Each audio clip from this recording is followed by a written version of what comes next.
today. From Lincoln Financial Field in Philadelphia,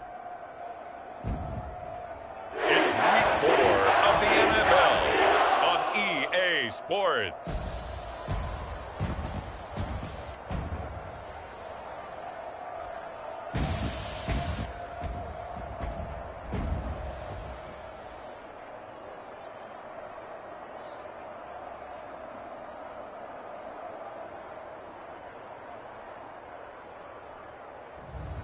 As we'll see Jalen Hurts and the Philadelphia Eagles versus Joe Burrow and the Las Vegas Raiders. Well, the skies are clear, the sun is out, but don't be deceived. There's a big-time nip in the air on this crisp autumn day at Lincoln Financial Field. Today, it's Week 4, and we've got what should be a great one here, as it'll be the Las Vegas Raiders taking on the Philadelphia Eagles.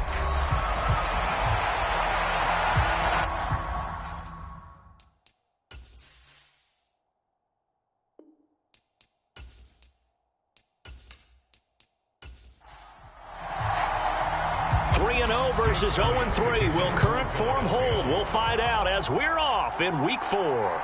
Taking it about the 1. And not much happening on the return as he'll get this to about the 23.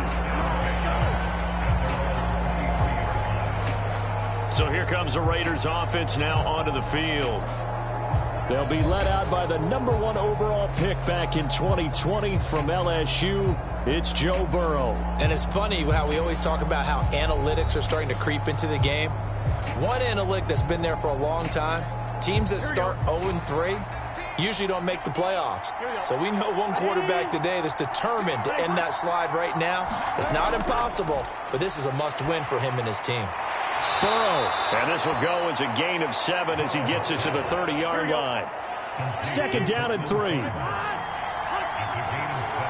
In motion left goes Sutton. He'll get it here on the jet sweep. And he'll only get a yard to bring up 3rd and 1. So they just need 1 yard here to pick up the first down.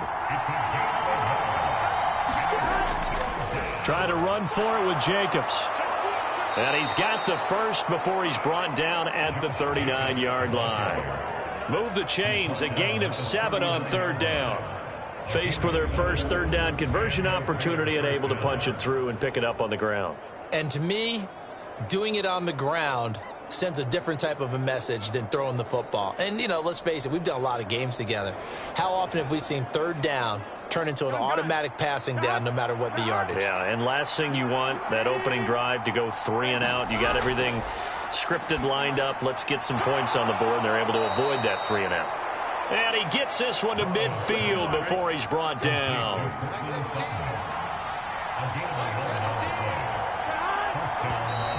Now some movement before the snap. And we'll hear from our referee for the first time this afternoon. Colton Miller, former first-round pick, called for the penalty there. The false start backs him up 5, 1st and 15. Jacobs going to try the middle. And he'll be brought down at the 50 after a gain of about 5. Now, this defense for the Eagles, they were very strong last week in the win over Carolina. And the big difference in the ball game, their ability to force turnovers, 3 of them, in fact. Being able to take the ball away, give it back to their offense, that's something that's emphasized each and every week, and they carried it out. 2nd and 10.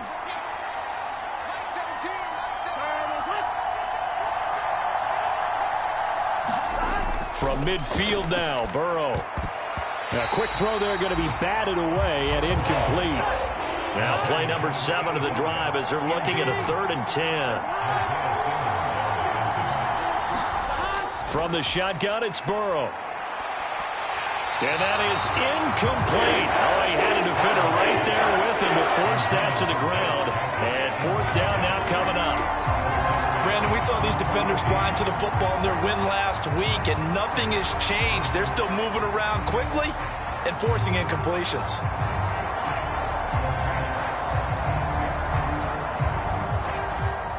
Here's Bryce Behringer on now to punt. This is away, but boy, headed straight for the sidelines. And this one will not be returnable as it sails out of bounds. Phillies offense getting ready, and Jalen Hurts ready to lead them. The second-round pick who started his career at Alabama, then finished with an electric senior season at Oklahoma. And you and I both know that any win is a good win, and that's what they did last week. But there's also plenty for him to work on in his game, wasn't there? Yeah. 2 touchdowns, an interception. Yeah, you know, he wants to increase that a little bit in terms of ratio. But first and foremost, they did win the game. And he'll take this up near the 35, maybe the 34. From the 34-yard line, here's 2nd and 3. Pollard gets it off the option. 7 yards there and a first down. The Eagles hit 3-0 here in the month of September. And they coming on a pretty good roll here. Winners of 3 straight. And I thought that they played pretty well last week. Their execution, their discipline, their resilience, all on display in that victory. They run on first down as they're able to get this forward for about 4. 2nd down and 6 now. Throwing from the gun, it's Hurts. Open man, that's Devontae Smith. And he's going to have another first down as the tackle comes at the Raiders' 39. Now, whistles and a stoppage here. Looks like one of the Eagles is in some discomfort out there. Hopefully, obviously, nothing serious here. Medical staff, though, going to take a peek, and we'll take a break. So here's a 1st and 10 now in Raider territory at the 39-yard line. They'll go with Pollard here on first down. And just no chance of turning the corner. He can only get back to the line of scrimmage. 2nd and 10 coming up.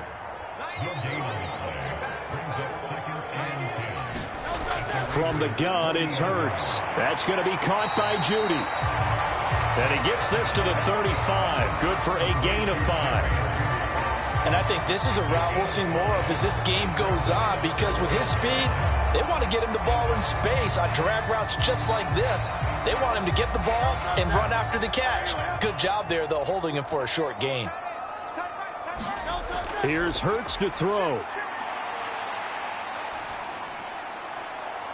Oh, that's into a sea of bodies, and it's intercepted. Picked off by Nate Hobbs. And the Raiders are going to get the football here at their own 23. Partner, I think this one went awry very simply because he overestimated his arm strength and his ability to fit it anywhere he wants to. A lot of quarterbacks do that and often pay the price. Second drive of the game coming up for this Las Vegas offense. Over on the sideline, hoping to hit that reset button between possessions. Last time out, they had to punt it away. This time, hoping to finish this thing off in the end zone. On 1st and 10, Joe Burrow. They swing that out wide to Jacobs.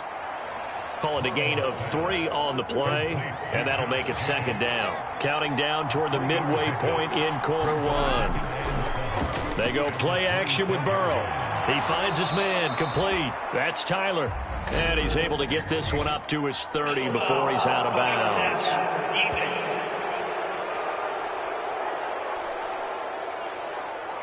So now a fresh set of downs. 1st and 10 after roughing the passer.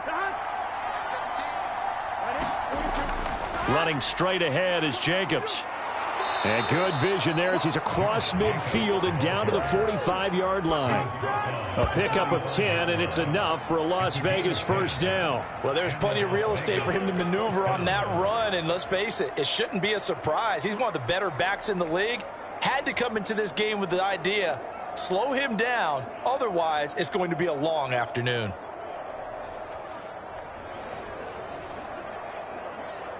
Back-to-back good plays have him on the move on first down. Burrow will throw. Oh, he tries to force it in, and it's intercepted. And the Eagles are in great shape here as they take over at their 46-yard line. So consecutive interceptions here early on in this one, and maybe setting the tone, Charles, for a game where the defense really takes center stage. And don't you think that both offenses are really catching a bit from their coaching staff about avoiding these turnovers that we've seen early. I think both teams are trying to find an advantage. We know that. Can one of them break away and take control of this game? The Eagles in good position to start out as they come up 1st and 10 at their own 46. So the drive's going to start with Pollard. And this will be taken across midfield and into Raider territory. 2nd down and 4.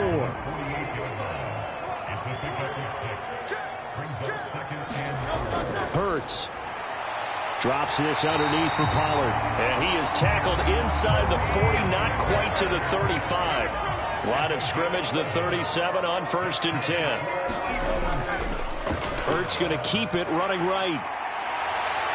And brought down, but not before they're inside the 25. Another nice gain, 13 yards that time, and another 1st down. And this, I mean, it's certainly something to watch out for. He is not afraid to call his own number on plays like that, and here he takes it for good yardage. And we know this defense prepared all week for this, but sometimes when you see it in person, it's a whole different ball game, and all that preparation, it goes right out the window.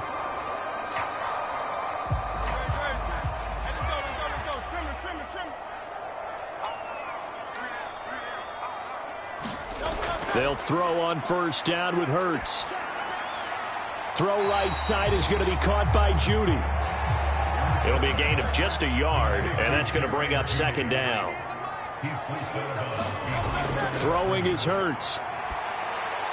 This short throw caught by Goddard. And they've got it inside the 10 at the 8. It's his first catch, and it'll be good for 15 and a 1st down. And this was a nice example of an offensive coordinator scheming his guy open. Just a little underneath route, just trying to free up some space, and it worked awfully well. Got him not just space, but plenty of room to run after the catch to pick up really nice yardage. From the 8, they've got it 1st and goal. Hurts sets up to throw it. Oh, he tried to fit it in on the slant, and it's intercepted. Picked off by the linebacker, Miles Jack.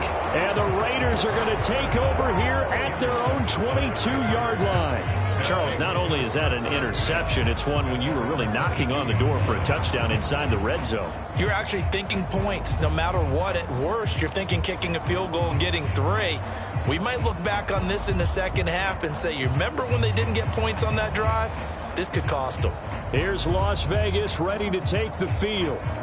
And, partner, I know so far, and we're still in the first half, but you love this game as a defensive guy. 0-0. We'll see if the offense can get going on this drive. Well, you know how they talk about music to your ears? How about what it does for your eyes when you watch something like this, right, where these teams are locked in and going at it, no points going up on the scoreboard? I'm loving it. You're exactly right. Well, switch over, though, to an offensive mindset for a moment. What do they need to do here to get on track and get some points? Well, I think a couple of ways. Number one, you pull out something that maybe they haven't seen before. Coaches always talk about unscouted looks. Maybe you give them something that they haven't seen on tape, and now you shock them that way. The second, run your basic playbook, but run it so well that you give your skill position guys a chance to make big plays individually. First catch for him on the afternoon, and it results in a 1st down. We've seen quite a bit of the short passing game here early on first quarter, haven't we? We have, and I think it works a couple of ways for this team because, number one, you throw the short game until they stop it. And if they're not going to stop it, you keep throwing it, and occasionally you'll break a tackle and turn into a bigger gain. Also, if they start to creep up, start to pressure receivers, now you go over the top, take it deep, and now you get some of those big shots downfield. Here's Jacobs on 1st and 10. And he's going to take this ahead for right around 3 yards, but no more than that. 2nd down. You look at this Eagle defense. This unit, very tough to throw against. Currently 2nd best in the NFL. And I'm struggling a little bit trying to really categorize this crew. They're top 10 in the league against the pass, but the bottom half of the league in sacking the quarterback. That doesn't make sense. Imagine if this group ever put pressure on the QB, it'd easily move into the top 5. 2nd down, Jacobs once more. And not much there at all. Maybe a yard up to the 43. Now a 3rd and 6. They're passing here. Joe Burrow. That's taken it. And now the ball's out. Fumble near midfield. There he goes left side. Down the left sideline. And they will finally get him, but not until he's all the way down inside the 15-yard line. No score after one on EA Sports.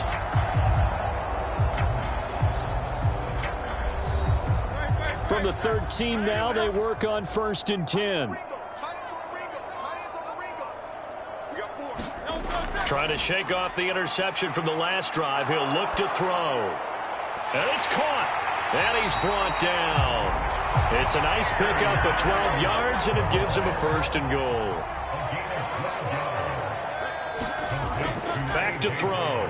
And that is caught, but the back judge right there to say incomplete.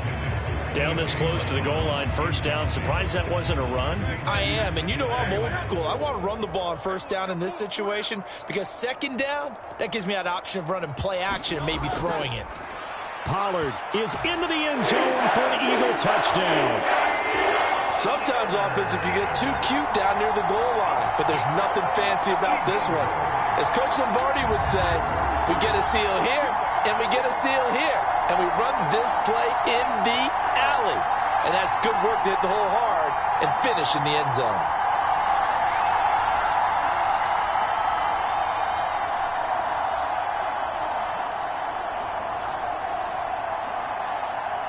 On for the extra point, Jake Elliott.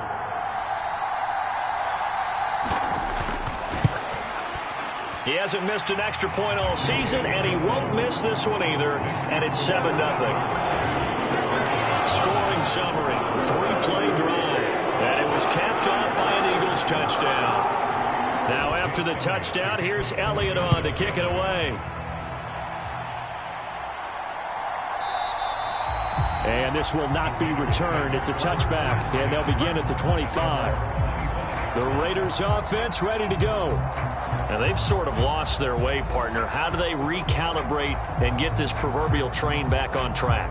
Well, this is where leadership really comes into play. How's the head coach handling it? The offensive coordinator? Sometimes they just make a joke. All right, guys, had your fun? All right. Throw it out the window. Yeah, let's get back on track here. And sometimes that'll work just fine. I guess it's time now to lean on that leadership. And he's going to be dropped following a pickup of 7 past the 30 to the 32. They'll operate from the 32-yard line here, 2nd and 3. Here's Burrow. Got his man, it's Dulcich. 3rd catch of this first half for him, and this one is a 1st down.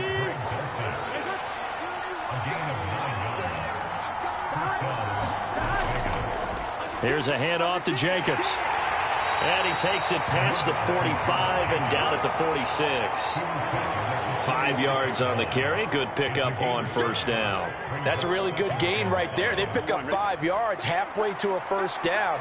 The only problem now in the huddle, everyone's going to want to touch the football. Be a lot of chattering now because they've seen that they can move the line of scrimmage. And they went the wrong way there. Losing yardage back at the 43-yard line. This will be a loss of 3, and now a much tougher 3rd down looming. We think, Brandon, I like the intensity this defense is showing right here in these first few drives. They're not just holding the line because they're doing their job, but they're doing more than that, aren't they? They're getting a nice push into the offensive backfield. And a great example right there for the loss on the tackle.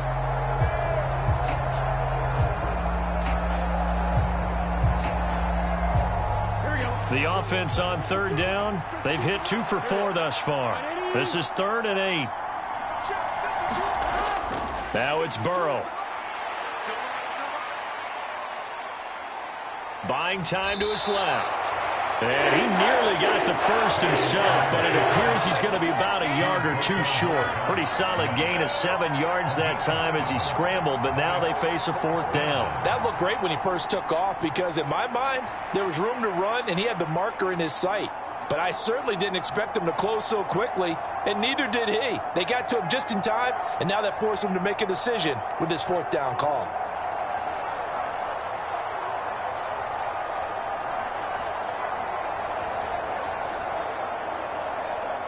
Here's Bryce Behringer now.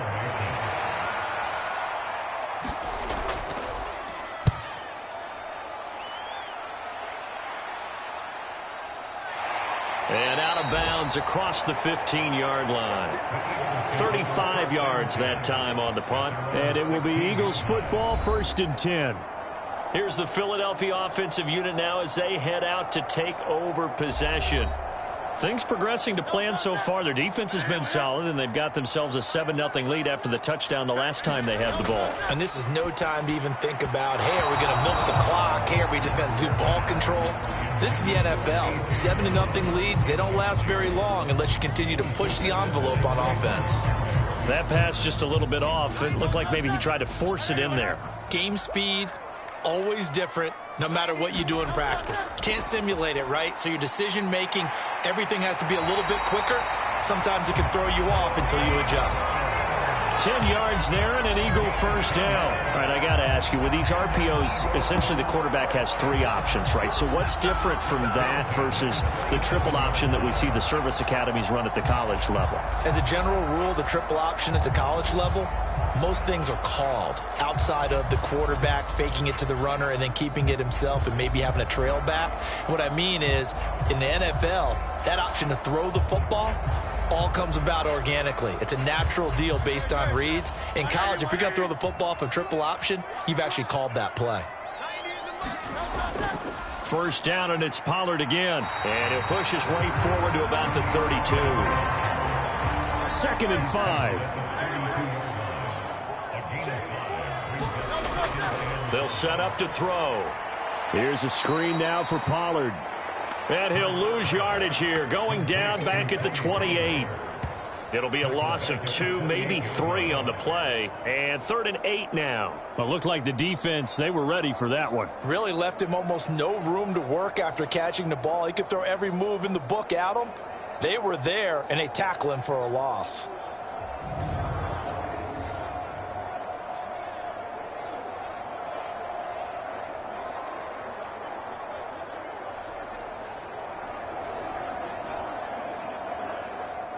They'll be in search of 8 yards here as they hope to convert the first down. On 3rd down, he'll drop to throw. Open man, he completes it to Judy. And a good job on the tackle there as they get him down shy of the first on the 35-yard stripe.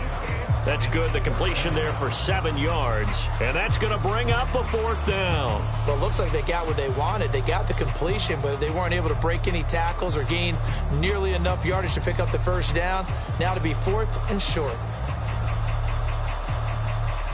On 4th down, punt coming from Braden Mann.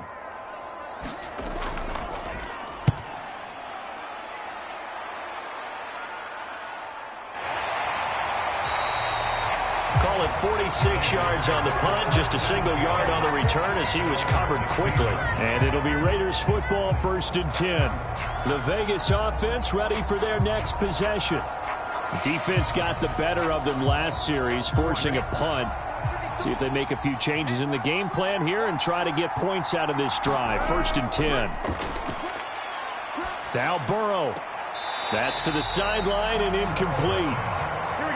Now a 2nd and 10.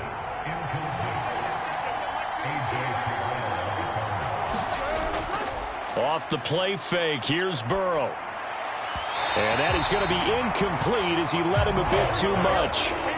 Now they face a 3rd and 10 after back-to-back incompletions. Now Burrow. Now the pressure comes and he goes down. Just inside the 10, back at the 9. Josh Sweat rushing in and bringing him down to the ground. Well, how about that? A dime set on defense, 6 defensive backs. None of them blitz. They're just back there in coverage. Defensive lineman gets the sack. That's where the O-line, they go to the sideline, they keep their helmets on so the cameras can't find them, right? Yeah, the cameras can't find them, but I know one thing. The O-line coach will. Here's the Raiders punter now. As the drive goes backwards, so he's on to punt it away. He's been a busy man here in this first half as he gets it away. Call that a 41-yard punt, 6 yards on the return. And the Eagles will have great starting field position here as they take over. Offense back out there, and we shine the spotlight on the Memphis man, Tony Pollard. He's over 40 yards here in the second quarter. Been nice and effective for them, hasn't he? He has definitely been dependable, and really shouldn't underestimate what he's getting done here, because anytime you're on a pace that's going to approach 100 yards, you've really done some damage in an NFL game. And now he's looking just to add to his totals. Second down and a yard.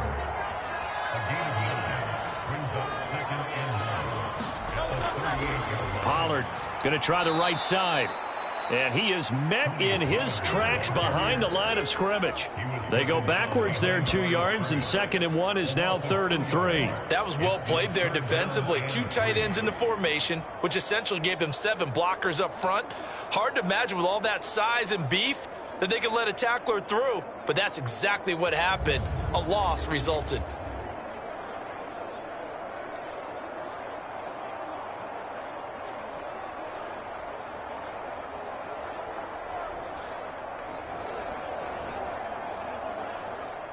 A good chance this is 4-down territory if they're unable to convert. But right now looking at a 3rd and 3.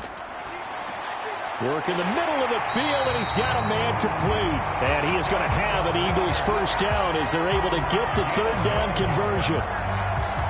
As an unbiased observer, I think it would have been interesting to see what they would have done if they hadn't gotten the first down there. But since they did, I guess the point is moot. Yeah, they're right there in that middle ground, field goal range, punt, go for it. But as you said, they picked it up.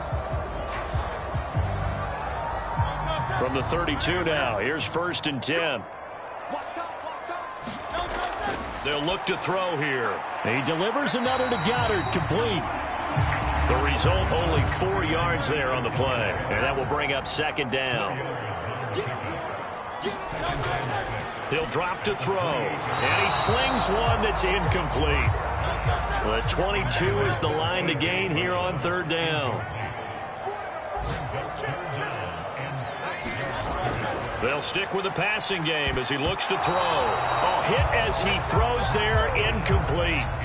The Raider defense strong on that one in coverage, and now it's 4th. Oh, that's going to hurt a bit because they needed to come through with a completion there. Now a drive that started with great field position is facing 4th down.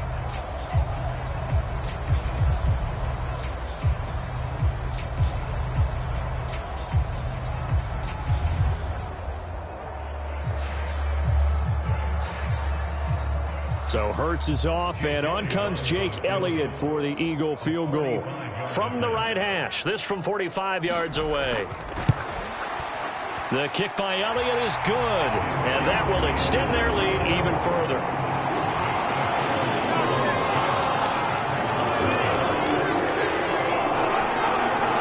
So that one on target, and it adds to this first half lead. And maybe we're too early to worry too much about 1-score lead, 2-score lead, etc. But this is where you kind of start banking those points that come in helpful later on. Here's Las Vegas ready to take the field. Nothing for them yet from an offensive standpoint, down 10-zip as they come up 1st and 10.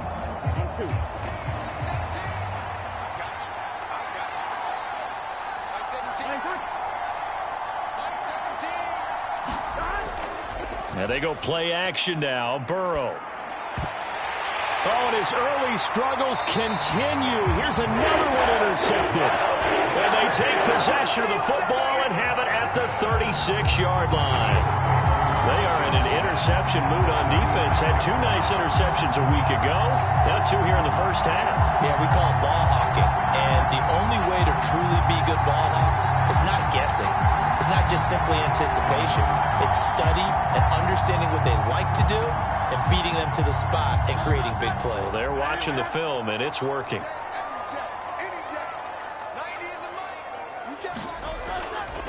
Pollard will take it up the gut. And down right around the 32-yard line, 4 yards on the pickup. Now a 2nd and 6. They'll drop to throw. They'll try and set up the screen. It's complete. And he's going to be taken down. Plus, there's a penalty flag in the backfield. They may get 15 more on top of this.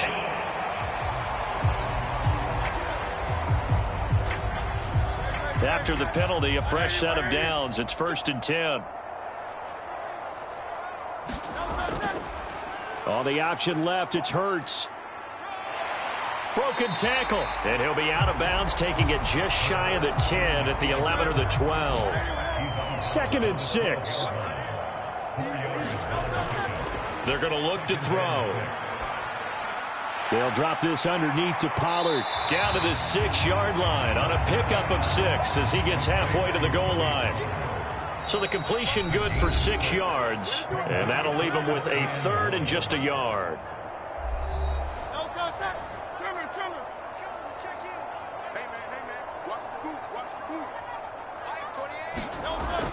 Now back to throw. Flush to his right. Oh, a good move at the 5. And he'll be taken down, but he does have first down yardage. 5 yards on the scramble, and that's enough to pick up the first. Brandon, that's a gamer move right there. Facing 3rd down, steps up, calls his own number, and nearly makes the house call. If I'm the coach, I let him take another one right here. Give him a chance to be the first one to hit the end zone after that effort he just gave him.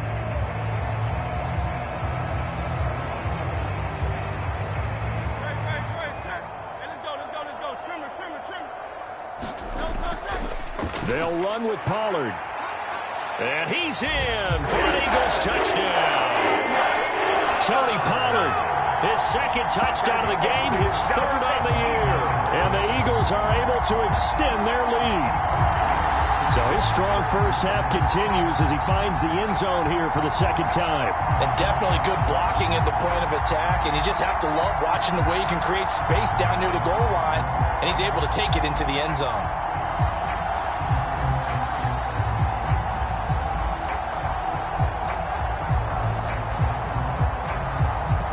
Elliott now to add the extra point.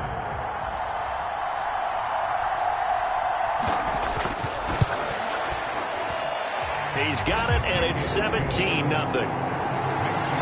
The drive summary that time, 5 plays. And it's culminated by a 2-yard touchdown run.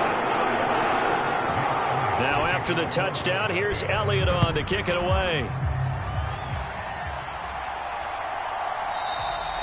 And he'll elect not to return this one, so they'll bring it out to the 25 on the touchback. The Vegas offense ready for their next possession.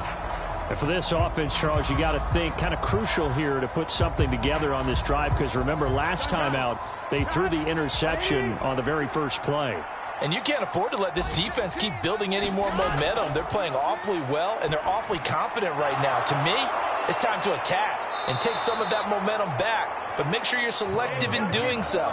Understand where you want to throw the football and make sure it's open before the ball leaves your hands. Throwing left side, it's complete. He'll take this to the other side of midfield before going out of bounds. 17 yards on the play as they try to eat into this 17-point deficit. Well, these guys have definitely been outplayed in the first half, but I like their countenance. I like the way that they haven't panicked out there, the way they're carrying themselves. They're starting to move the ball, and what you have to do, maintain your poise and start to put together some drives. Here we go. 1st and 10 here, and you know, if they could just get 3 out of this, there's something about narrowing it to a 2-score game at half that makes it feel like much less of an obstacle. And incomplete, a drop there in the middle 3rd of the field. That'll bring up 2nd down. Burrow looking to pass. Pressure comes, and down he goes. The Eagles get there for the sack. The Raiders going to use one of their timeouts as they'll stop it with exactly a minute to go before halftime. On 3rd down, here comes Jacobs. And no room that time, getting it to about the 46. The Eagles going to take the first of their timeouts as the stoppage will come with a little under a minute to go in this first half. They'll get off a fairly short kick here as this is toward the sideline. And this will carry out of bounds. Where are they going to spot it now?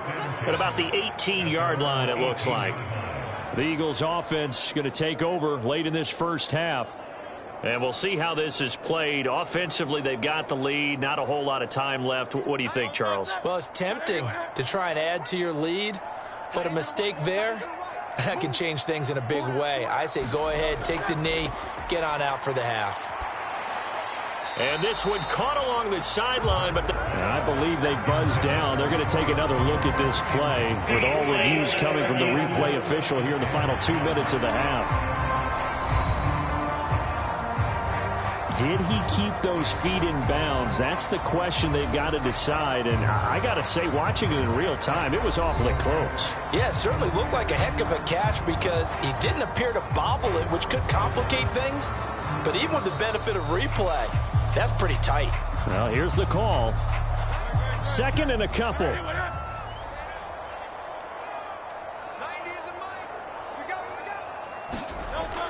Back to throw here.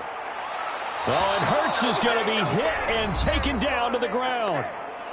Now the Eagles will use the second of their timeouts as they'll stop it with just over 40 seconds to go in the first half. Looking to throw. Able to find the open man. That's complete. Still going inside the 20. Touchdown, Philadelphia. A.J. Brown. His first touchdown on the year. And the Eagles are able to add on to their first half lead.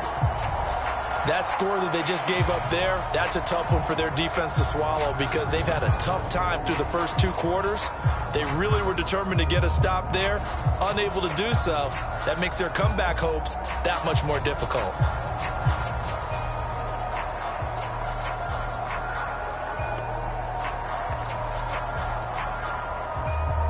Elliott on for the extra point.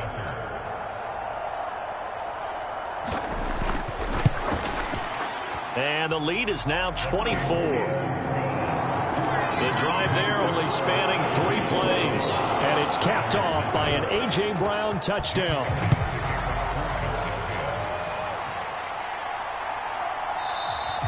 And from back there, a wise move. He'll just sit on this one, and it'll come out to the 25. The Raider offense going to head out now late in this first half. And with a 3-score deficit staring them in the face, they might have to press the issue here and try to get points out of this drive. Just over 30 seconds to go in the half. They've got it 1st and 10. Here's Burrow setting up to throw it. Throw over the middle, taken in by Dulcich. Now the Raiders going to go ahead and use the second of their timeouts as the clock will stop with just under 30 seconds to go in the first half. Throwing now, Burrow on 1st down. Flushed out right. Now the Raiders going to burn their 3rd and final timeout. And with halftime on the horizon, they'll be out of timeouts from here forward. On 2nd down, here's Burrow. Got his man complete over the middle. It's Jacobs. And he has another 1st down as they'll get the ball down to the Eagles' 44-yard line. Final play of the half for Burrow and company.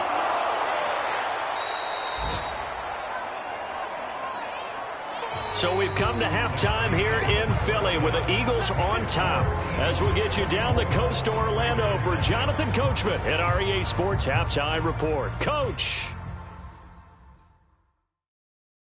All right, Brandon, we'll get back to you guys in a bit. But first, let's take a look around the NFL here on this first Sunday of October. We'll get started up at FedEx Field in our nation's capital. And it's the home side who have the lead as they play the second quarter. Jahan Dotson, 2 touchdown catches on the afternoon. From there, we head down to the Sunshine State to check on the Jaguars at home in Jacksonville. And they've got the lead in their ball game over the visiting Carolina Panthers. Quarterback Justin Fields with 3 touchdown passes. Finally, let's get down to Houston.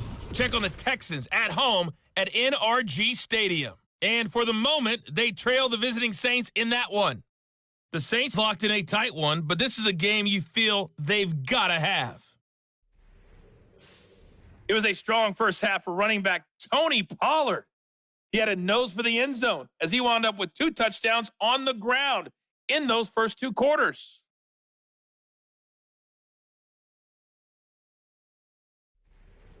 Okay, Coach, thanks as always to you and the gang in Orlando as we welcome everyone back in for quarter number 3. So the Eagles with the lead, and they're going to get this football first as the 3rd quarter gets underway. From a yard or 2 deep, here comes a return. And he'll wind up getting a couple extra yards here for his trouble and bringing it out of the end zone as he's down at the 27. So here are the Eagles to take over. They're on a 3-game winning streak and right now looking good in this one as well. Hurts and the Eagles come up here 1st and 10 at their own 27. They'll try and start this drive in the air. This will be caught. Judy. And he'll be tackled right on the chalk of the 45. It's a first down, his 4th catch of the game after having 3 in the first half. This is just more of the same. This defense has had no answer on a lot of these throws. They've let these receivers run wild, and here's another completion for good yardage.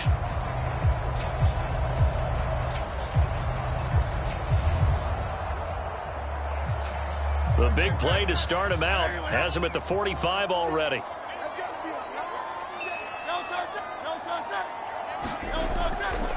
They run straight ahead here with Pollard. And this will be taken across midfield and into Raider territory.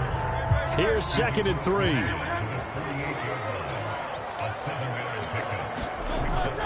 Now a shotgun snap as they'll look to throw. And that one too wide and incomplete. So the incomplete pass on the last play, and that leads us to a 3rd and 3. He'll look to throw. Now they set up the screen. That's complete.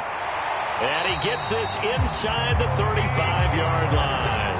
The Eagle passing game looking good on this drive. It's a first down. Whatever the discussions were at halftime to try to slow down this offense, it has not worked to this point. Yeah, I have a vision right now of everything that was discussed at the half just being torn in shreds or being erased off of the Microsoft Surface tablets because none of it is working. They are really locked in on offense. So 1st and 10, and if they score on this drive, might have to start digging in our second half blowout material. They'll set up a throw. Over the middle, complete to Judy. Call it a gain of 6 on the play, headed 2nd down. They like going to him in the slot. He catches another one. I think this comes under the heading of until they stop him, why not go back to it? He has something going really well. Great working relationship with the guy throwing the ball, and they keep making the connection. Ball on the 27. Here's 2nd and 4. Now Hurts going to keep it running left. And taking it to the 15-yard line before he's brought down. A really nice effort that time. 12 yards on the keeper, picking up the first. Well, he is certainly dangerous when he spots a lane, and he keeps it himself there. Worked out well. And how about the moving parts on a play like this? You know you have to practice it over and over because it's almost like a ballet that has to be choreographed. But how about once he made the decision to go, he committed to it and went. Let's face it. Most teams are going to defend the running back much more than the quarterback on that type of a play. Line of scrimmage, the 15. It's 1st and 10. Throwing from the gun, it's Hurts. He finds his man, Pollard. And the result here, a pickup of 8. Leaves him with 2 to go on 2nd down. And we see another pitch and catch there to the running back. This position just continues to evolve. They become just as critical to the passing attack as a lot of receivers, tight ends, because their ability to make people miss in the open field can really generate big plays for an offense. On 2nd down, it's Pollard. And he stopped after a gain of 1. Not enough. Still a yard to go on 3rd down. Here's Hurts to throw. Pass taken in by his big tight end. And he'll be taken down, but he does have first down yardage. A 3rd down gain of 3 yards, and that'll be enough. And in a lot of ways, that catch is expected. Red zone presence, and that one was realized there. You've got to find your tight end in that situation.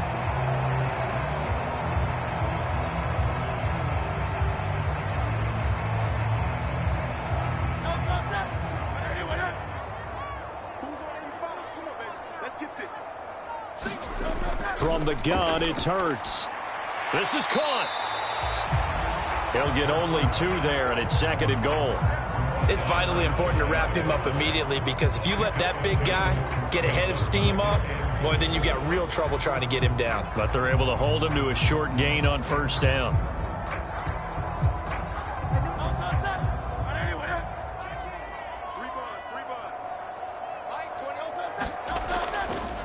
On second and goal, here's the option. And holding it may be the wrong decision as he stopped in the backfield. The tally there, -2 yards, brings up third down. No question, he's so dangerous down here near the goal line. The safeties, they have to be involved in run support against a quarterback like this. And in turn, they're going to ask their teammates to be involved as well.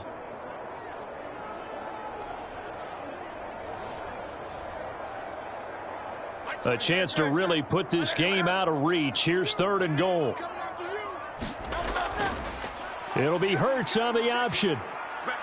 And he'll take it into the end zone for an Eagles touchdown.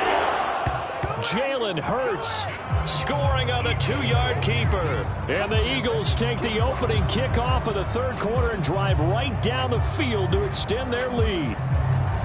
Well, on the other sideline right now, it's just absolute dejection. But, Charles, let's focus on the positive. With the lead that they built here, they've done pretty much everything to perfection in this ball game. They certainly have. Makes me think that their week of preparation was excellent. And they flowed into this game, and it carried over. And right now, I don't expect them to back off at all. They're playing so well, they just want to keep it going. Elliott good on the extra point, and the lead grows even larger here in the third quarter.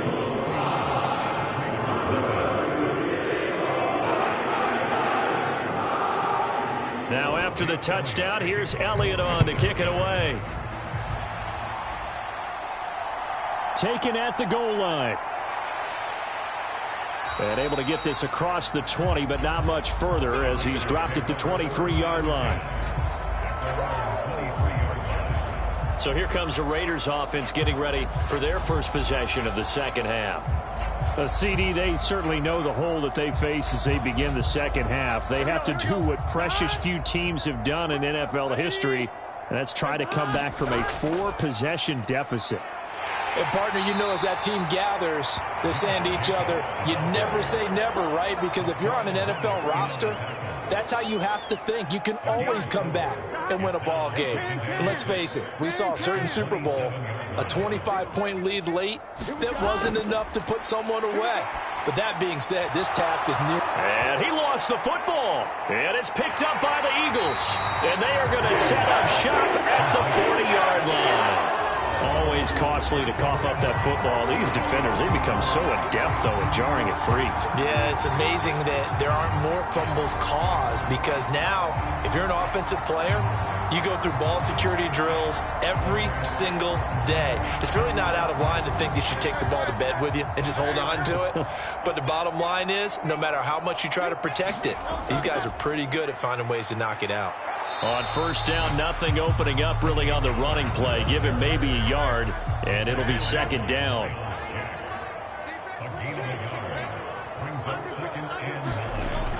They'll look to throw, and that is incomplete.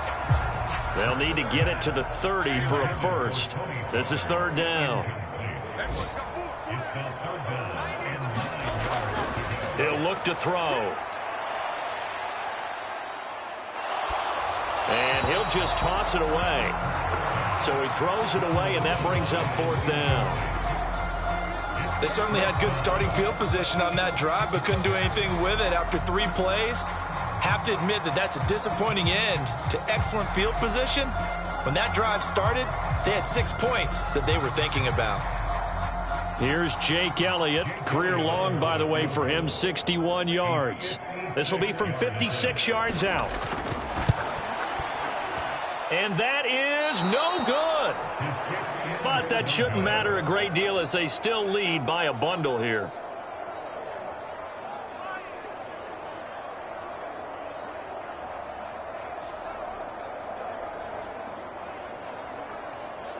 The Raider offense now making their way toward the huddle. Well, we haven't exactly been treated to a nail-biter in this one, CD, and if they cannot score here, this one's pretty much all but over. Are you saying that you feel like people are starting to think about getting out of here, maybe beating the traffic in order to get home or to their final destination? Yeah, I don't think there's a whole lot of reason to hang around, especially if they can't score here. Yeah, you're right about that because it has been pretty clear who the better team has been in this one. And in a league that we talk about every game being a one-score game as we go into it, watching this blowout, let's just say it's been unusual. 2nd down and 8. Now it's Burrow. That's to the right sideline, and it falls incomplete. These guys have punted 4 times already, and they're staring at a 5th, barring a conversion here on 3rd down. Short throw caught by Dulcich. He's brought down after a pickup of 5, but he needed 8. 4th down. Hey, let's face it, you can put any Halloween costume on him. You're not going to be able to disguise him because for a tight end of his size, difficult to sneak him anywhere, but that's what they tried to do.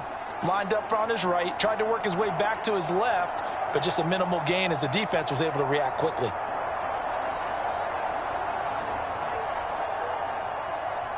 Las Vegas sending out their punter now as he's on for the 5th time here today. No returning this one. It sails out of bounds, and they'll spot it right at the 20. Philadelphia's offense ready to give us another look. And the last time that they were on the field, a little demoralizing. Missed field goal. You always feel like you want to get it in the end zone, but then, oh, well, at least we're going to get 3.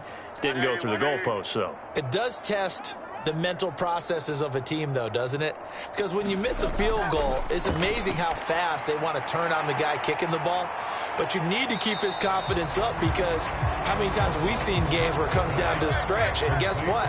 You need that guy to make the big kick for your team to move on or to win a game. Make sure you keep him happy. Make sure you keep him comfortable. I'm sure you always treated the kicker nicely, though, right? You know, truthfully, I did. Good. I always did because those guys, they won us a whole lot of games. 27 yards there, a 1st down. Well, those backups on the sideline, they got to be eagerly anticipating the 4th quarter upcoming. Look at the size of the lead, how they're moving the football. This defense really struggling and giving up plays like we just saw. Yeah, Stars have certainly done all they've needed to in this one, haven't they? But my question is, will he be able to resist the urge to continue to run things up a bit and get his main guys a few bonus stats before he calls them off the field? Yeah, this will leave him a yard short. Nice pickup of 9 yards on 1st down. From the 35, here's 2nd down and a yard. Out of the gun, a give to Pollard. And he's able to get it down to the 25-yard line. 61 yards rushing for him now with a couple of touchdown runs to boot. Decided to hand it off that time on the run-pass option. Appeared to be an easy decision. Just gave it inside. Nice steady gain.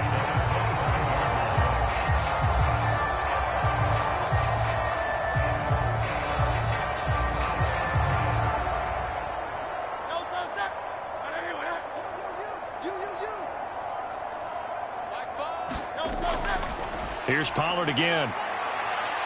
This will be a short gain of 3 before he's brought down at the 22. 2nd and 7. Hurts. And he's going to be intercepted a 3rd time.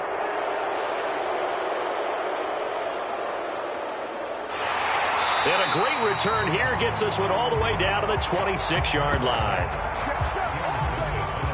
Well, to be blunt, not a whole lot has gone right for this defense in this ball game, but that's something right there. Still in the 3rd quarter, it would take something around miracle territory for a comeback, but maybe that's a start, Charles. It certainly is, and they're definitely showing that there's some fight still left in them. Hasn't been a banner day, but they're trying their best to put that disappointment behind them and find ways to make plays. Here we go. Big 13. Big 13. On the handoff, this is Jacobs. And he can only manage to get a couple. 2nd and 8 coming up. Certainly a nice job there by the defense rallying to the football and getting him on the ground. But I think the play gets made by the defensive front. Because if they can't get upfield, their job is to go ahead and get low, almost get into a ball sometimes, stack things up, and make it difficult for the runner to find a hole. And he drops it incomplete. And their struggles continue here. On 3rd down, Burrow. And the ball is knocked out. And it's picked up by the Eagles. And the return will stop right around the 25. We have seen this before, and we know coaches preach about this and work on it all the time. Catch the ball. You know there's going to be some traffic somewhere. They've got to put it away and secure it as they try and get downfield. Eagles offense and A.J. Brown headed back out there. And I know that they've double-teamed him a couple times, but not a ton. Whatever they're doing isn't working. He's up over 100 yards. We'll see how they adjust. And when they do that, they weaken their defense in other places as well. And how many times have we done games where we've seen a guy have a big game like this, but it's usually not by himself, is it? Right. Usually it opens it up for other people to have big games as well. They'll break the huddle, come up on 2nd and 8 at the 27-yard line. Throwing is Hurts. Toward the center of the field, but it's incomplete. So the failure to connect on 2nd down, that leaves them staring up here at a 3rd and 8. Hurts sets up to throw it. And able to catch it on the left sideline, but they're going to rule him out of bounds. So it'll be incomplete, certainly one they'd like to have back as it brings up 4th down. On is the punter man as he boots this one away. They call it 38 yards on the punt, no return. And the Raiders will take over now 1st and 10. The Las Vegas offense ready to start this next drive. The disparity in this game, it just seems to grow with each possession here, Charles. They are really struggling. They have not put up a single point, and on the other side, the points keep piling up and up and up. So you know the frustration level has to be rising, right? So they've got to find a way to quell that, because otherwise they certainly won't get anything done in this one. Keep diving deeper into the offensive playbook, but bottom line is don't quit competing. From the 33, here's 2nd down and 8. They're passing here, Joe Burrow. Short throw caught by Dulcich. 8th catch for him now. He's been a big factor. And it's a 1st down. Burrow will throw. They swing that out wide to Jacobs. So just 3 yards on the completion there. And it's 2nd down. From the shotgun, Joe Burrow. And he will find his man Sutton. That's complete. So from Philadelphia territory now, here's a 1st and 10 at the 41. To the air again, Burrow. And he's going to be intercepted for the 3rd time thus far. And his guys will take over at the 30-yard line. Well, they've got the huge lead. Now they have another interception on the defensive side. Seems like everything they touch in this one, Charles, turns to gold. And they have to be awfully happy right there to get what appears to be one more for the road and help seal away one of their best efforts of the season. The Eagles coming out as they get ready. And after the interception, they are sitting in an even better spot with the ball and a comfortable 4th quarter lead. Hurts and the Eagles come up here 1st and 10 right at the 30. They'll run with Pollard to begin the drive. Just a yard on the 1st down carry, so it's 2nd and 9.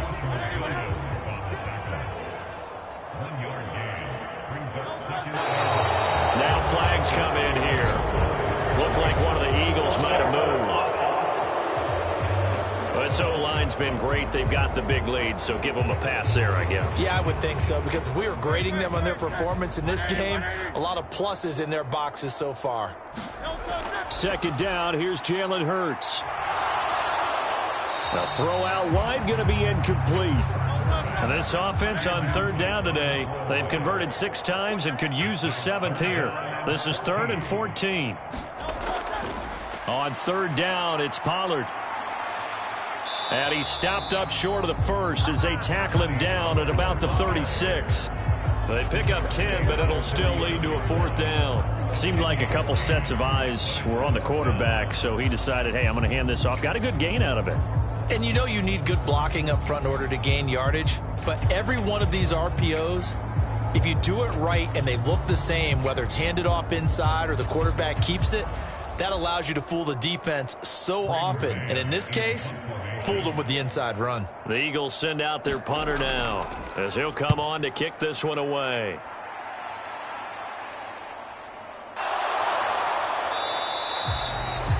It'll go as a 42, make it a 43-yard punt, 6 on the return. And out will come the offense as they take over. So out come the Raiders.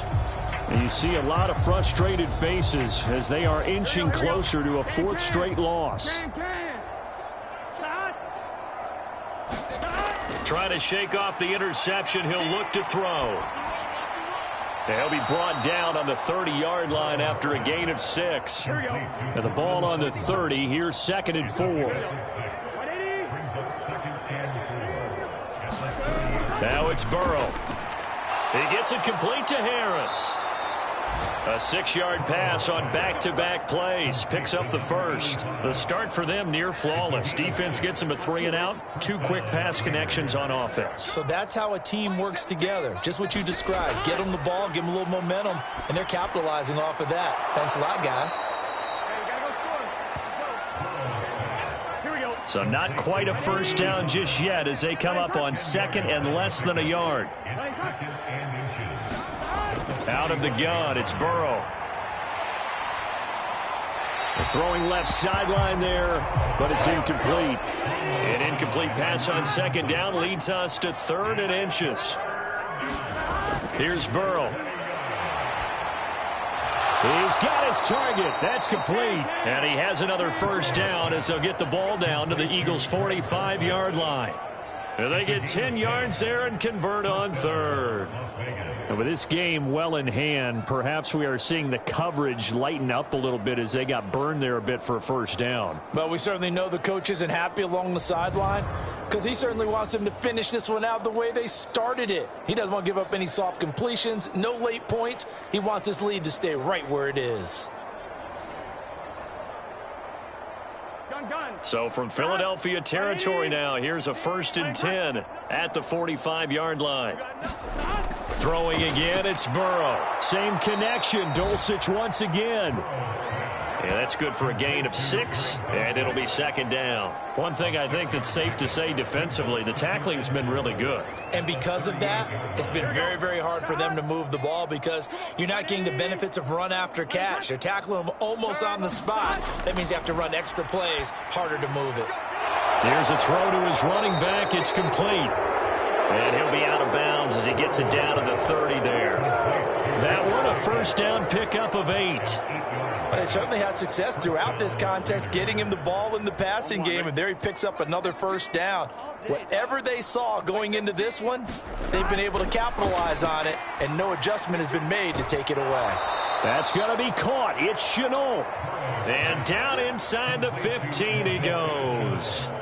They've got another first down. The Raider passing game clicking on all cylinders right now. Well, this game was decided a while ago, and that completion there, it's going to artificially inflate his passing numbers. So right now, the only one really applauding probably his agent as he thinks about angling for a new contract.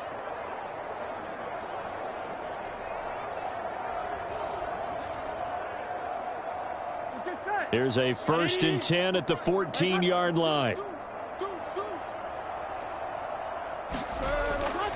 They'll run right here with Jacobs.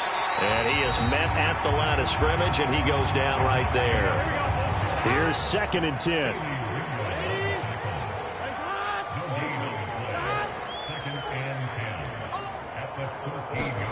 Now Burrow. And his pass is intercepted for the 4th time today.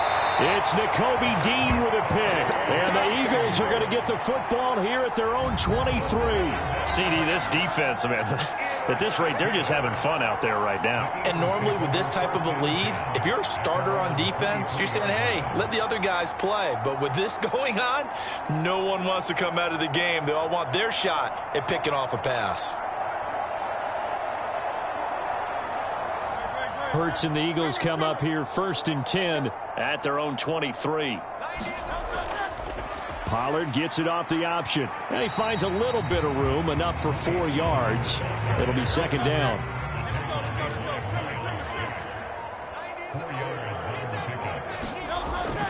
Option play. Here's Pollard. And he'll take this up to the 30, a gain of 4. They'll come up now 3rd and 3.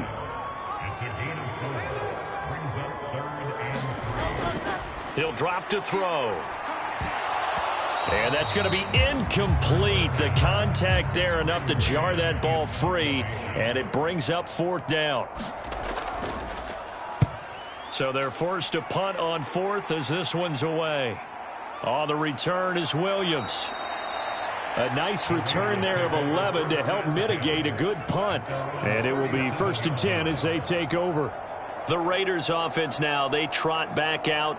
It's been a tough go for them. It's still without any points here in the 4th quarter.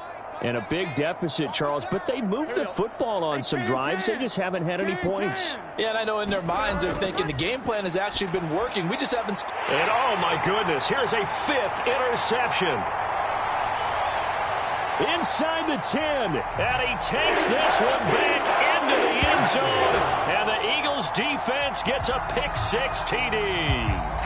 But not only is this defense pitching a shutout, now they're contributing points themselves. I mean, they have really put together what's almost been a perfect effort here in this one. I love how you express that. They've absolutely exceeded expectations in this one, and even better than their play, it's been their effort. Even with the win in their back pocket already, every one of those guys is still out there fighting like it's a tie game. Elliott good with a PAT. And this one was over a while ago as they just add on to that big lead. So they throw the pick-6. They'll get another shot at it now as this one's in the air. And here comes a return from just beyond the goal line.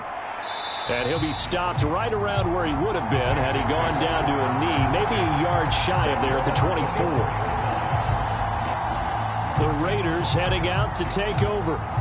Well, I hate to say it, but at this point, I don't really know that they're playing to win with this deficit in the 4th quarter. They're just trying to erase that 0 on the scoreboard, Charles, and get some type of momentum to carry into the film session tomorrow. If you get any type of points on the board, it'll count as a moral victory, although no one will talk about that in the post-game press conference. That's not something you mention in the NFL. And this loss, it already stings and will for a while, but everyone on that offense knows it'll sting a lot worse if they don't put some points up on the board. Again, it's Burrow on 2nd and 10. They do get a yard there, but only a yard. Leaves them with 3rd and 9 looming. They'll come to the line here needing 9 yards to pick up the first. On 3rd down, he'll drop to throw.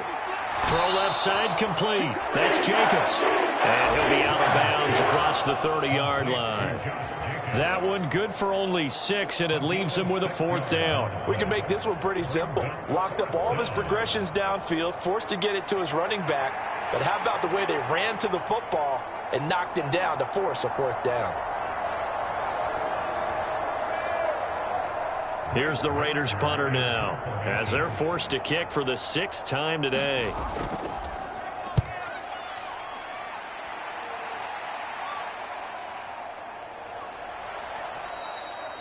So possession goes over here on the punt. And the Eagles will have it, taking over 1st and 10.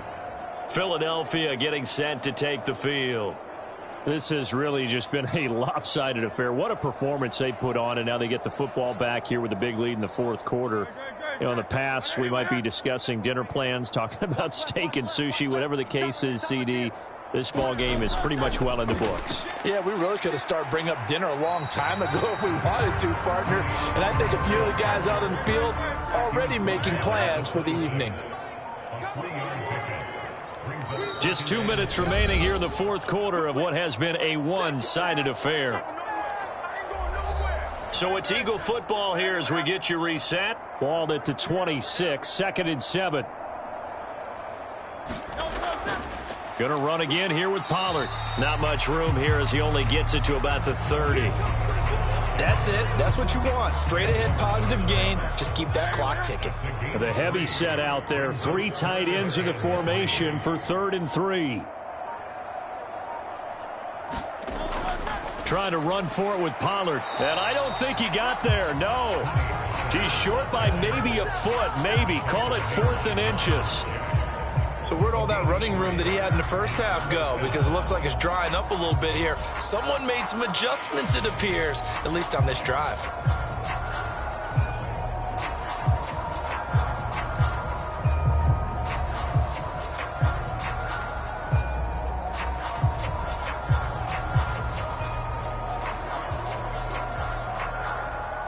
Eagles send out their punter now as he's on here to punt it away.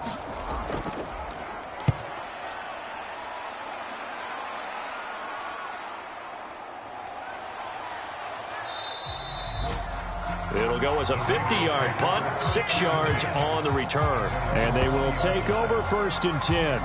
Now the Raiders offense, they get set to head back on the field. And let's face it, this drive is not going to have any bearing on this game, but it's kind of important for one reason, isn't it? It certainly is. You got to get points. And, okay, all right, I'm being facetious here, but you get points, you feel a little bit better about yourself as you move on to the next one. They will throw on 1st down with Burrow. Oh, he dropped it. And that's pretty indicative of the way this one's gone. After the incompletion, here's 2nd and 10 from the 20.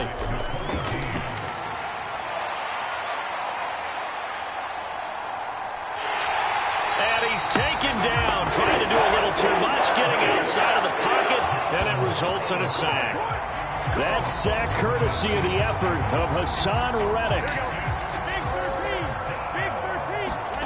A final shot now for Burrow. And that is going to officially draw the curtain on this one as the last throw intercepted. And he takes this one back into the end zone. And the Eagles defense gets a pick-6 TD. So not just a blowout win for them today, Charles, but a shutout blowout win as well. Clearly just a superior effort on both sides of the ball. Hey, didn't it feel like you get a touchdown, you get a touchdown, and then the defense jumped up and said, hold it, we're getting involved as well. You're exactly right. Big points, both sides contributing, a full team win. So for Philadelphia, that early momentum continues here as they move to 4-0. And they will hit the road next week to take on the New York Giants. Meanwhile, for the Raiders, they'll sink now to 0-4. And they'll get a chance to redeem themselves at home next week. That'll do it for us. I'm Brandon Gaudin alongside Charles Davis. Thanks to our entire crew as well. We'll talk to you next time. So long, everybody.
today. From Levi's Stadium in Santa Clara, California, it's Week 4 of the NFL on EA Sports.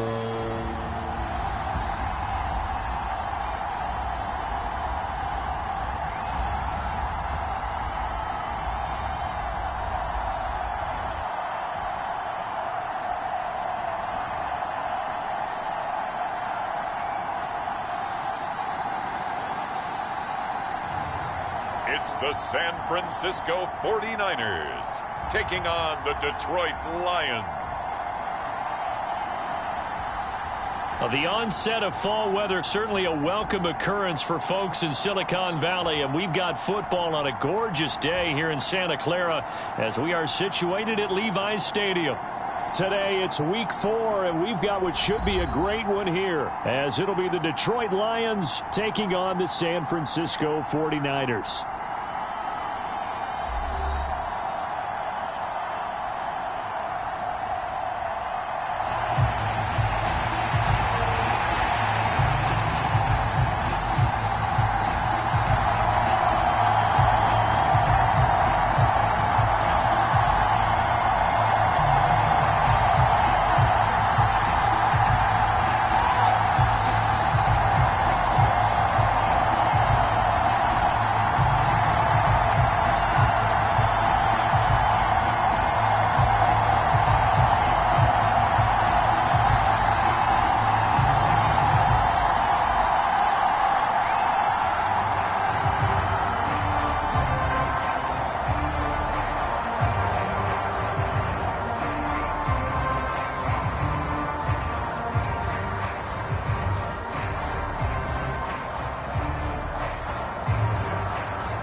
Seems like we were just starting training camp, but here we are in October, and off we go on EA Sports. And he opts to not bring this one out. The first drive will start at the 25. So here are the Lions now coming out for their opening drive. And a glance here at their shifty mobile signal caller. And he's been playing at an elite level here in this early half of the season. Tops in the league in touchdown passes at this point. This is definitely a wide-open offense, and we'll see if he can keep his string of good games going right here.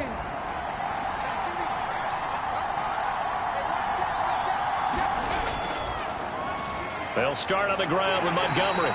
And not much to speak of. Call it a 1-yard gain up to the 26. Now I think we're going to get a timeout here. Yes, a timeout here as it looks like we've got a Lion that's shaken up.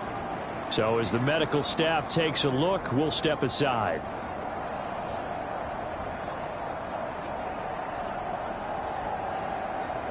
The last play got just a yard. Here's 2nd and 9 from the 26. Yeah, Richardson back to throw it. Throwing the out route incomplete. It's Butler. And he takes this up to the 40-yard line before being corralled. Richardson to the air on first down. Over the middle into traffic, and that's complete. And he'll be taken down, but not before he gets into enemy territory. 12 more yards there and another first down.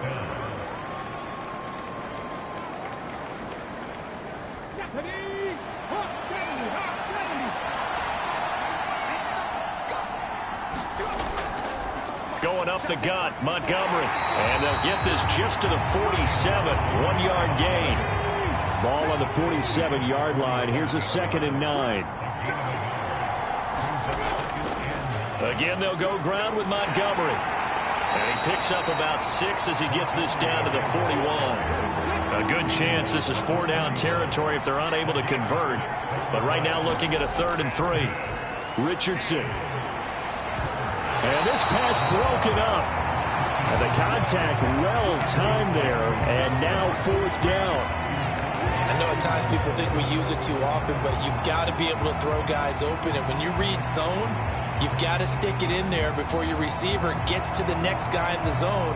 Otherwise, you bring him into the play. And that's precisely what allowed that defense to disrupt the pass.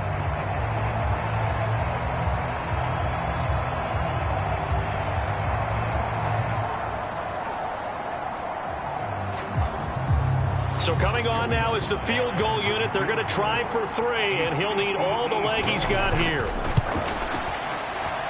And this is off target to the left. Didn't get there anyway. It's no good, and this will remain a scoreless game.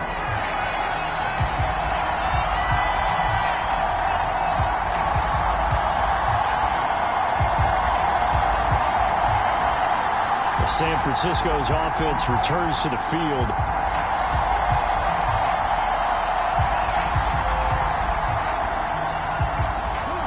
Opening drive looked good for a moment there, but they'll wind up being turned away thanks to the missed field goal. And those especially hurt when you come into a game on the road. You're trying to get things to go your way early, and now you suffer a setback right out of the gate. From the 44-yard line, here's 2nd and 3. First carry for the Iowa State man, Breece Hall. The numbers for him from a week ago. 18 carries, 64 yards, and a touchdown. I can't remember the last time we did a game and a coach didn't talk about establishing the run first.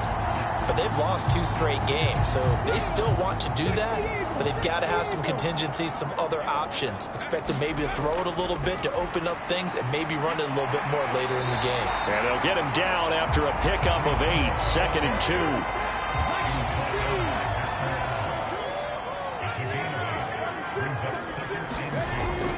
On 2nd down, a run with Hall. 2 yards on the carry there, and it's going to lead him to 3rd down.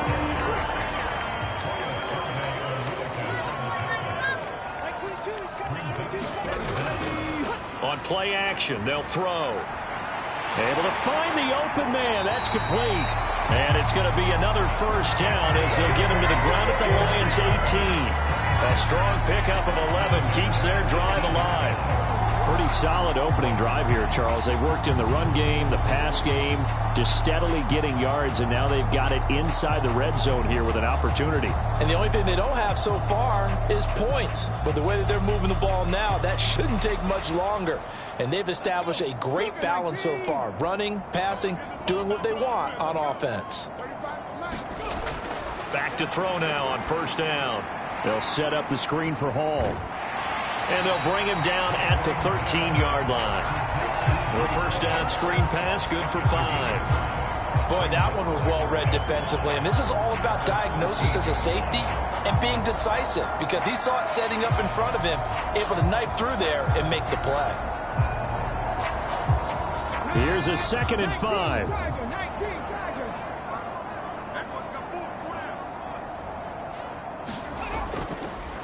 Now former 6th-round pick, it's Elijah Mitchell. And he'll be taken down here at about the 11. The 8th play of the drive coming up. It's 3rd and 3. They'll try and pick it up with Mitchell. And he's going to be a yard short. A 2-yard pickup leads to 4th and 1. So many things go into making a good play on defense. In this situation, just not being blown out of the way was a big start, and then a nice tackle to finish things off.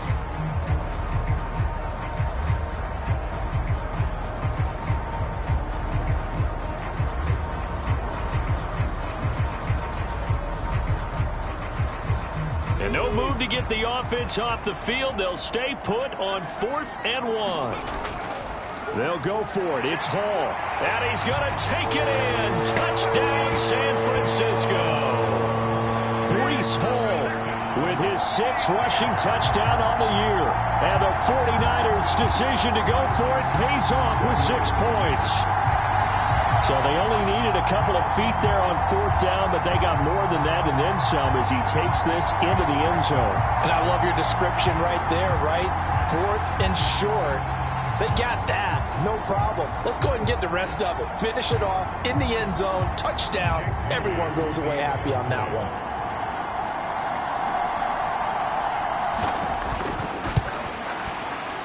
Moody good with the extra point. And it's now a 7-0 game. A good drive that time as they go 9 plays in all. And it was capped off by a Breece Hall touchdown run. So here's Moody back out there now to send this one away. And it'll come out to the 25 as he will not attempt to return. Back onto the field come the Lions for their 2nd overall drive. Last time out, they had that long 50-plus yard field goal that they missed. And I'm sure on their sideline they're thinking to themselves, okay, do we still want to try one if we're in that position again? And I would dare say that the answer would be yes. They're going to have a lot of confidence in their kicker. But just to be on the safe side, I'm sure they told their offensive guys, can we get a little bit closer this time? Closer. Yeah, well, you know, I'd rather get in the end zone first and foremost. But if all else fails, less of a field goal attempt for him. Richardson looking to throw this. And that falls to the ground, incomplete. A nice job of bodying him up defensively. And now it brings up 3rd down. Here's Richardson to throw. He finds his man, complete. It's Black. And almost, but not quite. Needed 10, he got 9. 4th down. Obviously, they didn't get everything they wanted on that completion, but they put themselves in a spot where you've got to at least think about going for it. I know where we are on the field, but still, you've got to think about it, don't you?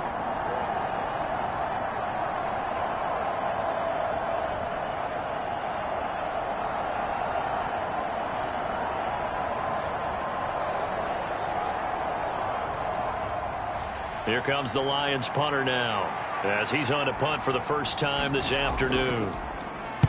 He punted 4 times in the loss last week as he gets this one away here.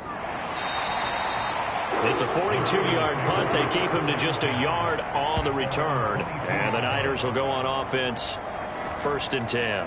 Back out there comes the 49ers offense ready for their 2nd drive. This could end up being a pretty big drive. I mean, look, yes, it's early in this game, but they scored the touchdown. They got the stop. And now if they could get in the end zone here again, CD, they could grab an early stranglehold on this one. Yeah, they certainly can, and that's what you're looking for. Where's the advantage? Can you gain it? Can you press it? Now for them, finishing it off, because right now it's out there for them. They've just got to go seize it. That's complete. It's Brandon Ayuk. And getting this just shy of midfield. They'll spot it at the 49. It'll go as a first down for San Francisco on a pickup of 16. Well, as a coach, you absolutely love seeing your offense find their rhythm early, and that's exactly what we've seen so far. They had a touchdown on their opening drive, and now they connect here for another nice gain for a first down. This offense is moving the ball well, exactly as he drew it up in practice. Back-to-back good plays have them on the move on first down. On 1st and 10, it's Hall. Logan Hall is there for the stop.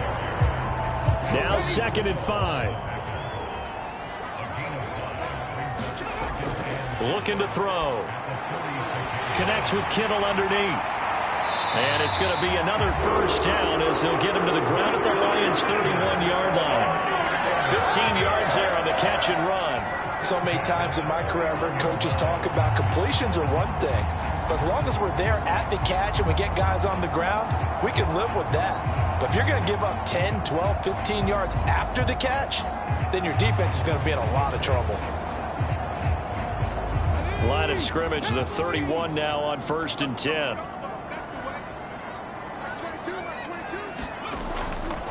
Off the play fake, he'll look to throw. He finds Mayer here. And inside the 20 before he's brought down. So from the 17 now, here's a 1st and 10. They'll set up a throw. That's to the right side, complete to Kittle. And just 3 yards on the catch there. He couldn't get away. And it'll be 2nd down. They'll look to throw again. The same target, same result. It's Kittle. A gain of 3 last play. This time they double it and pick up 6. They gave up the completion there, but this is what zone defenses count on. Catching the ball and not much run after the catch. Again, he'll drop to throw. That is caught by the tight end, Kittle. Touchdown, 49ers. A great effort there. His 2nd touchdown on the season. And the Niners are off to a 13-0 first quarter lead. Another impressive drive, so they're 2 for 2, 2 touchdowns. Charles, a great start to this ball game for them. And one of the words that's really worked its way into our lexicon is stacking. They've stacked momentum each time out, not only on offense. Between those touchdowns, defense held, forced a punt to get the ball back, and they've played awfully well in this one. Both sides playing at optimum level. Moody good with the extra point, and that'll make the score 14-0. So after the made field goal by Moody, he's back out to kick this one away. The return man down to a knee, and this will come out to the 25-yard line. Detroit's offense ready to take over. They find themselves in a good-sized hole here, and a good-sized hole early on in this game as they come up on first down.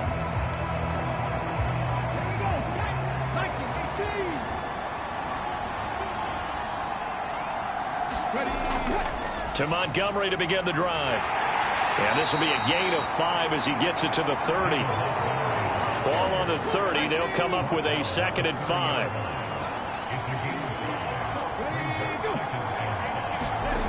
Richardson looking to throw. That's caught by the tight end, Harrison Bryant.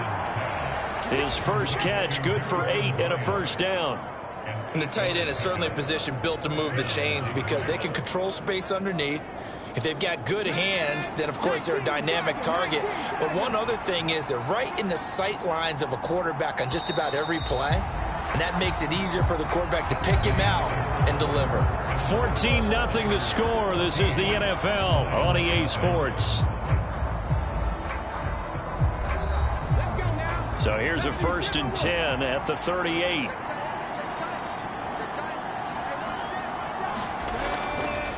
They'll try the middle with Montgomery. And this will be good for a pickup of 9 to the 46. Just need a yard here. 2nd and 1.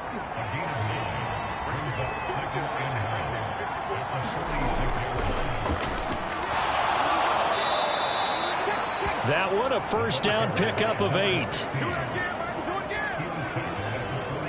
I'm okay with the call there. In fact, I actually like it. I know they're down a couple of scores, but the running game worked in that situation. I would continue to go in that direction.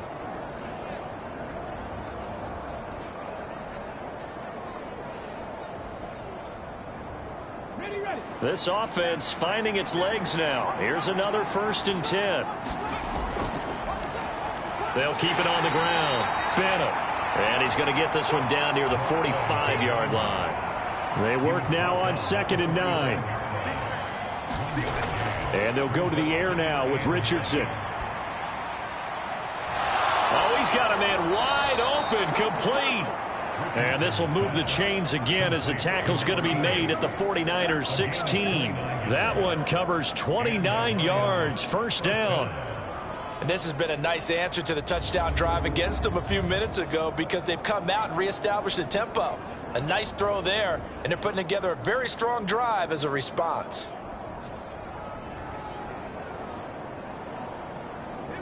So the ball down to the 16 here for 1st and 10. A give to Montgomery out of the gun. And they get to him quickly here as he stopped right around the 13. 2 yards on the carry there, and it'll be 2nd down. And the big fella stuffed that one up in a big way. I think doubling him has to be a priority because you can't move up to the next level if you don't take care of him first. Back to Montgomery on 2nd down. A nice display of powerful running, but it takes him only to the 7. He's dropped there. 9th play coming up here on this drive. This is 3rd and a yard. Back to throw. Here's Richardson. Pass taken in by his big tight end. And just shy of the goal line as he's out of bounds right at the 1. Now it's Richardson. A quick throw knocked away and incomplete. Another shot from the 1 on 2nd and goal. Montgomery. And just a short gain that time as they're able to get him down.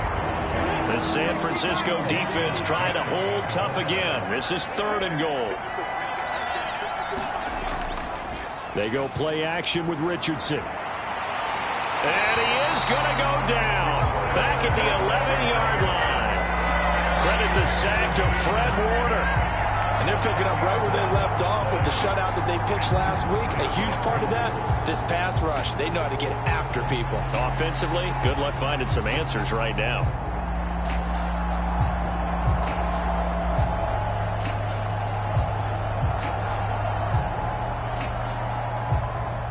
Field goal unit and Joey Sly now. From the left hash, should be a fairly easy one here. Sly able to put this one through. And they will get themselves on the board here at 14-3.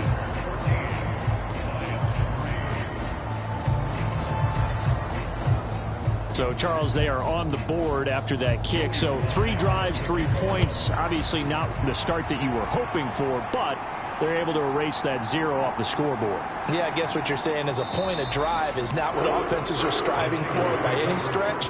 They're happy they've got 3 now. They hope that that unlocks their offense for bigger points down the road.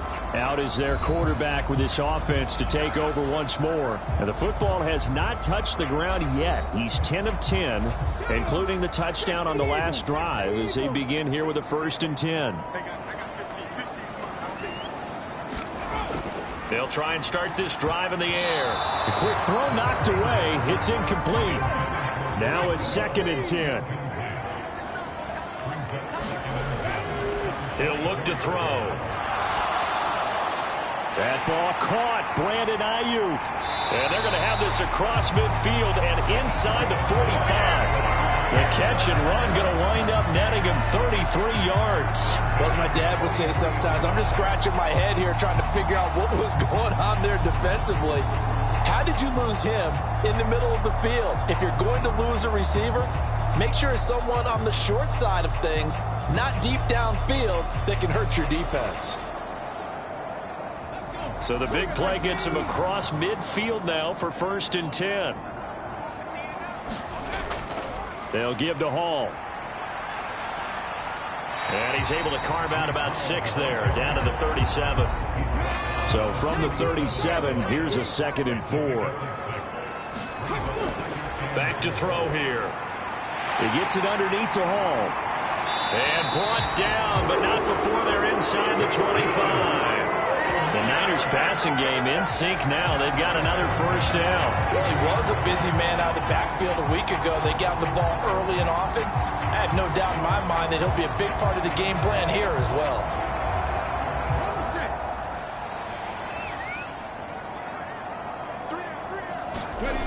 Now on first down, he'll drop to throw it. And that one's going to be off target and incomplete. The Niners hit 3-0 here in the month of September. And they've got to be pleased with the start of this season, obviously. Yeah, and you're talking about 3 good quality wins. It's got people in the locker room excited, not overly so, but that quiet confidence is starting to build. They're starting to believe that this could be their year if they stay on track.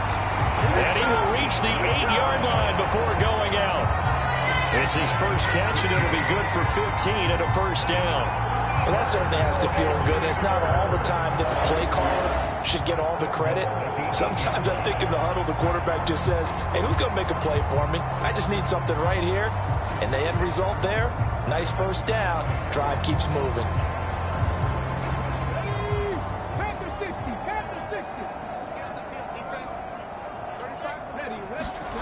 They'll stick with the passing game as he looks to throw. Now he'll escape to his left. And across the chalk into the end zone. It's a 49er touchdown. A great play there. With touchdown number 2 in the game and now 11 on the year. And the 49ers are able to widen their advantage. CD, that's his 2nd touchdown already. And how about this offense? 3 drives, 3 touchdowns. An absolute total team effort right now. And let's face it, I don't think he's done. We're still in the first half. There's a lot of time left to go. I don't know what they're going to do on the other side trying to slow him down. But right now, he's feeling it. Moody good with the extra point. And the lead is up to 18 now.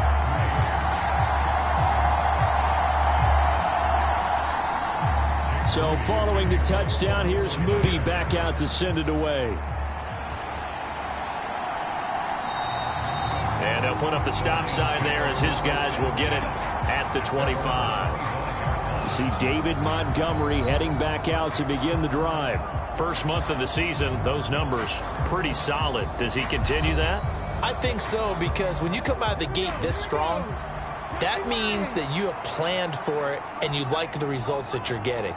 So I wouldn't have any doubt that the head coach, offensive coordinator, actually called him in and said, look, you're our guy, okay? We're going to continue to stick with this as long as we're winning games. You ready for the challenge? And then they presented it to the rest of the team. I think we'll see plenty of that as this season moves on. And I'm sure he said challenge accepted. And he gets this up across the 35 before he's out of bounds. Line of scrimmage, the 37 on 1st and 10.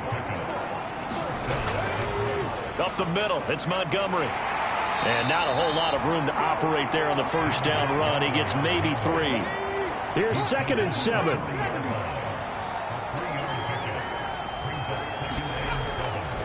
They'll keep pounding here with Montgomery.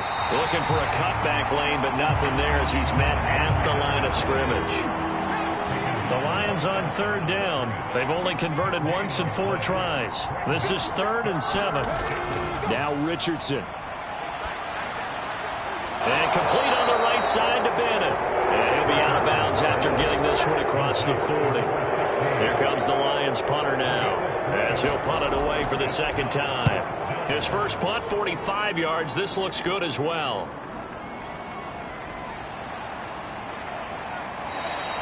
Well, a solid punt, but also a nice return there of 14 yards.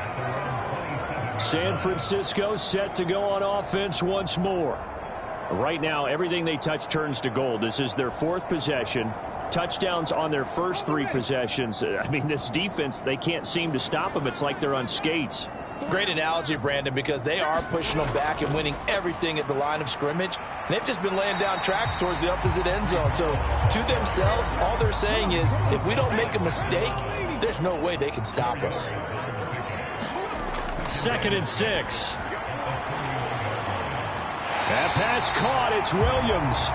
And he has a big gain inside the 40 before being dropped. A gain there of 30 big ones.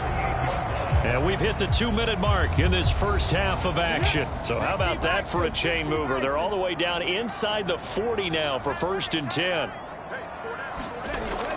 They'll look to throw here. That's Samuel, caught left side. And he works it past the 30, almost to the 25. This game not quite as good as the last, but still over 40 yards between the two. If you're going to blitz, likely going to leave you in man coverage with this guy, and that is less than ideal. It is, because just about any offense that has an elite receiver, if you blitz and have him in man coverage, you're going to him, even if he has an elite defender on him, because he usually knows where the ball is before the defender does. 7 yards there on the first down screen play. Here's 2nd and 3. Back to throw again. Throws the out route and completes it to Samuel. And he's going to be taken down right at the 10-yard line. They go play action here on first down. Completes it near the sideline to George Kittle. And he's able to get this down to the 5-yard line before he's out of bounds. It'll go down as a gain of 6, and that'll bring up 2nd down. So much goes into a successful play, doesn't it? How about that play action there, freezing the defense just enough to bring the tight end free downfield for the completion.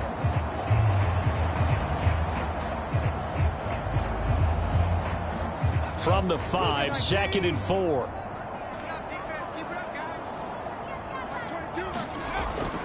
Now back to throw. And he is going to go down. Back at the 11-yard line. The 49ers now going to use the first of their timeouts as they get the stoppage with just under 50 seconds remaining in half number 1. Out of the gun now on 3rd down. Being chased out left. And he is stopped just short on 3rd down. Got 9 yards but needed 10. The Lions will use the first of their timeouts as they'll stop it with just over 40 seconds to go in the first half. And his kick is good. And the lead up to 3 touchdowns now. It's 24-3. So he's been automatic to this point of the season, and he connects on the field goal there. And what a luxury it is to have a kicker you can depend upon, partner, because he hasn't missed all year long. Converts on that one as well. And kudos to you. You didn't jinx him. And he returns this to the 22. The Lions now taking over late in this first half.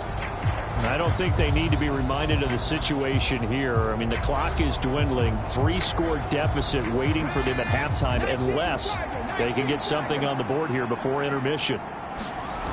1st and 10, it's Richardson. Oh, he dropped it. And that's pretty indicative of the way this one's gone. 2nd and 10. From the shotgun, Richardson. Looking left side, and he's got a man. That's Bennett. And he'll get this up past the 25 before he's out of bounds. It's funny, throughout the time that we've been together, when we talk with running backs about the ability to catch the ball, their eyes light up when they talk about open field and having one-on-one matchups, don't they? Yeah, they do. That's the reason why. What we just saw, shedding those tackles, and that's what they're used to doing. It is, and it starts at the beginning of the play. One-on-one matchup if someone's trying to cover them, but they also like those one-on-ones downfield after the catch when they're running with the ball. They think they're going to win those, too. On 1st down, Richardson. Over the middle, complete. It's Bennett. This will be stopped about 2 yards shy of the marker. 8-yard gain, 2nd and 2. Richardson working from the gun. And he will find his man on the end route, complete. And this will move the chains again as the tackle's going to be made at the 49ers' 37. So we reach halftime in what's been a fairly one-sided game so far. As we send you cross-country to Orlando, Jonathan Coachman is there and has our EA Sports Halftime Report. All right, Brandon, we'll get back to you guys in a bit. But first, let's take a look around the NFL here on this first Sunday of October. We'll start up in the Pacific Northwest at Lumen Field in Seattle. And it's the Rams who are out in front as those teams approach halftime. Dak Prescott lighting it up. He's got 3 touchdown passes. From there, let's get over to the Rockies to check out the Broncos at home in Denver. And you can see, currently they trail in that ball game. 2 touchdown passes there for Lamar Jackson. Finally, let's get to the desert to check on the Cardinals at home in Glendale. As you can see, the score there in the second quarter. Justin Herbert, 2 touchdown passes thus far.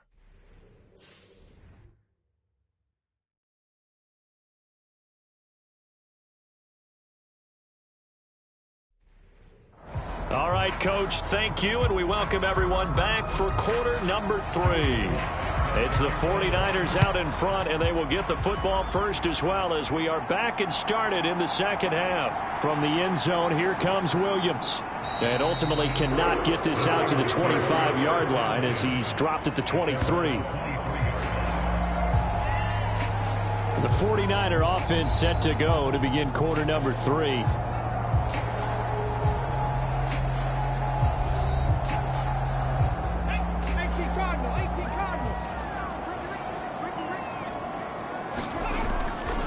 Now a play fake here on first down.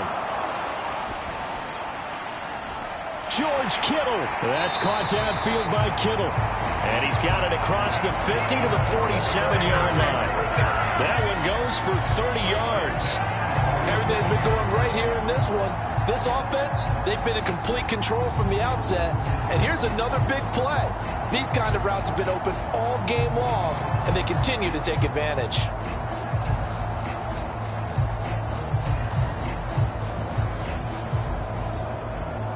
So the line of scrimmage moves all the way across the 50 now as they come up 1st and 10. Out of the gun, they run it with Hall. And nothing much materializing there on the first down run. He'll get a couple, and that's it. 2nd down and 8.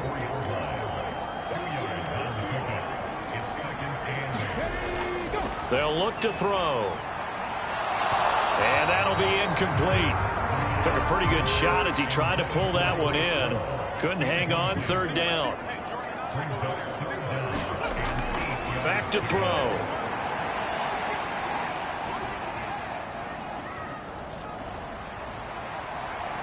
He's got it at the 15. And he's going to be out down inside the 20 at the 15. A first down and then some. Give him 29 yards. That's a big gainer on that play, and from experience, I can tell you, that's where defensive backs will come into the huddle and say, guys, how about some pass rush? But you're going to say it nicely because those big guys up front, they don't like being criticized very much. Quarterbacks in this league, you know they'll pick you apart if you give them time like that to find receivers downfield.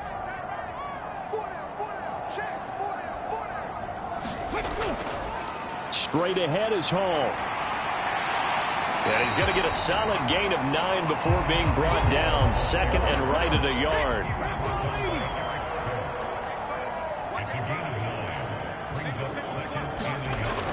They're going to look to throw. Escaping the... And he's going to take it in. Touchdown, San Francisco. A 6-yard touchdown run. And the 49ers take the opening kickoff of the 3rd quarter and drive right down the field to extend their lead. That's a really good decision right there outside of the pocket. You've got to know the right time to shift from passer to runner. He was looking and looking, nothing there. You can almost feel the brainwaves firing as he calculates, I think I can win a race to the pylon. And he turns out to be right. Touchdown.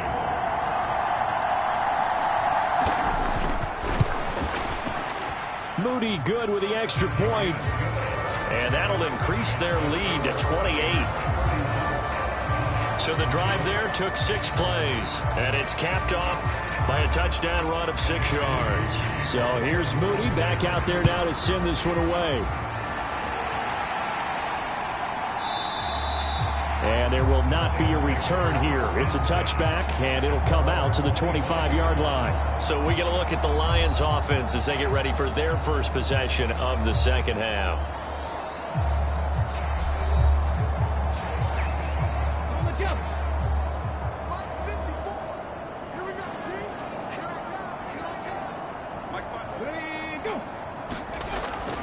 First down, here's the run to Montgomery. And not much to speak of. Call it a 1-yard gain up to the 26. The last play got just a yard. Here's 2nd and 9 from the 26.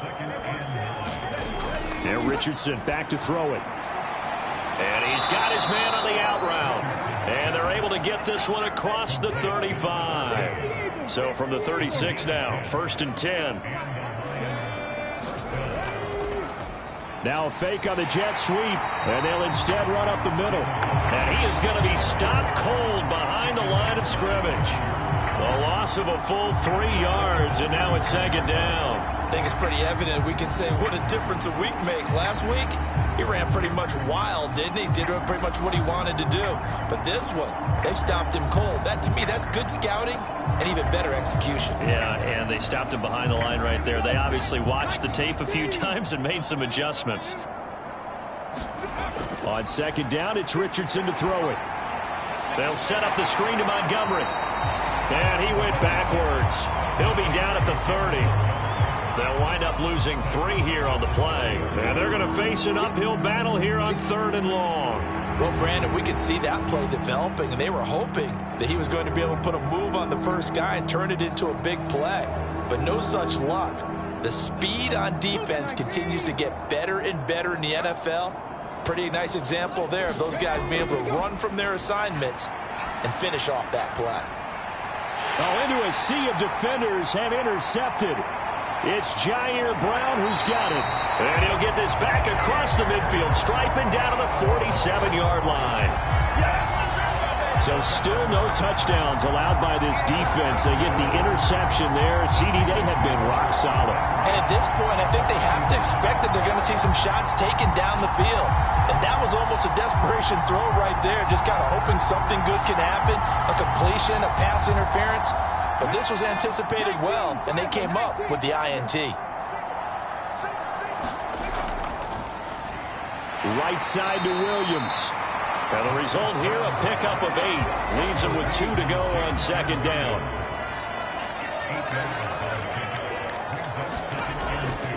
Here's a play fake as they set up to throw. Finding Williams once more, complete. And he's out of bounds, almost gets to the 10. That'll wind up a gain of 27 on the catch and run. I'll tell you what, a lot of those mid-range throws have been available because sometimes teams get too concerned about the deep ball and they leave too much space in front of them, and these guys have been taking advantage so far.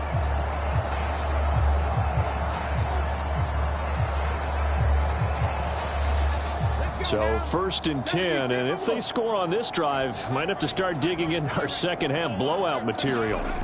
They'll drop to throw. And looking for Kittle, but it's intercepted. Picked off by Foyesade Aluakin. And the Lions will take over here at their own 12-yard line. Their passing game has been spectacular this afternoon. Finally, a win for the defense. You think maybe there was an adjustment there. Finally gained a measure of, I don't even know if you call it revenge, but got a play done against him, and that's been difficult for them all game long.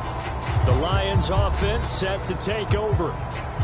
And we'll see if they can bounce back from that last drive. In particular, if they can bounce back at the quarterback position, Charles, after throwing their first interception of the ball game. Yeah, and some guys, you know they're going to want to try and get a big play right away and take control back. Others, they're going to want to look to hit a couple shorter passes, get a little momentum back that way. But for the defense, that goal's not changing a bit. They want another pick. You're exactly right about that. In fact, you got to watch them a little bit because in coverage, they may cut down their gaps a little bit, maybe their splits a little bit in order to try and get to the ball even faster. Oh, they're going to run a little pop pass here. And nothing doing. He's immediately taken down at the line of scrimmage. So after the run for no gain, here's 2nd and 10.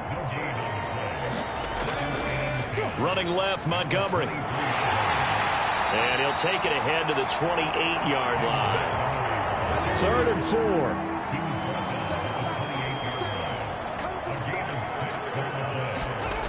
Richardson looking to throw this. And the Niners get there and bring him down.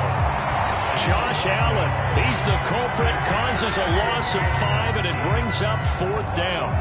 It's been a tough one all game long for this offensive line. They're already down big, and now you know they're just going to come after the quarterback in a big way, don't you? Yeah, they just can't get out of their own way right now. It's created an avalanche, and an avalanche is coming right on top of them.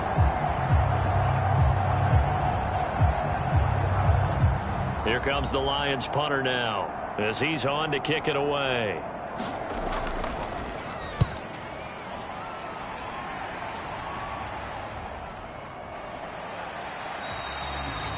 It's a return of 4 following a 42-yard punt.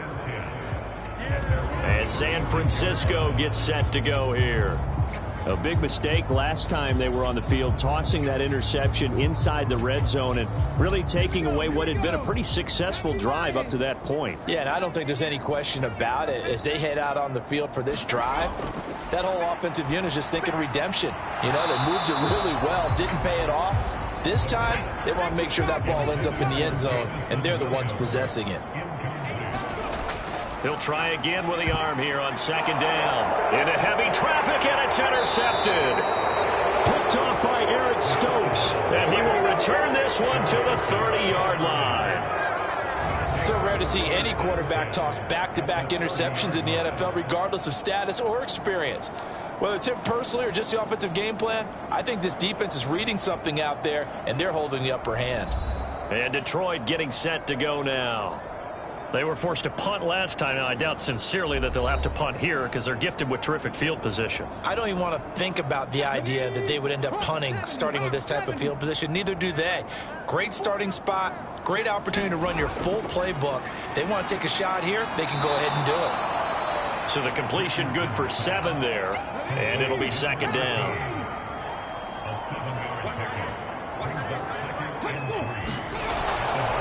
And off comes to Montgomery. And he'll get it down this time to the 17.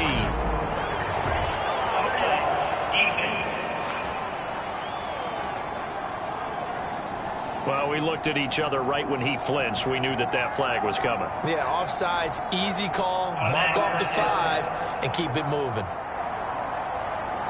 So the yellow flag came out, and that leads to a new set of downs for this offense. 1st and 10. Here's Richardson to throw. Oh, the turnover fest continues. Here's another interception. Picked up by Denzel Ward. And the Niners are going to take over at their own 28-yard line. This defense, Charles, coming up with another interception. They have really done an excellent job of locking up these receivers. Yeah, they're really on fire. They are actually doing what they talk about all the time, which is plastering to receivers when they're in their zones.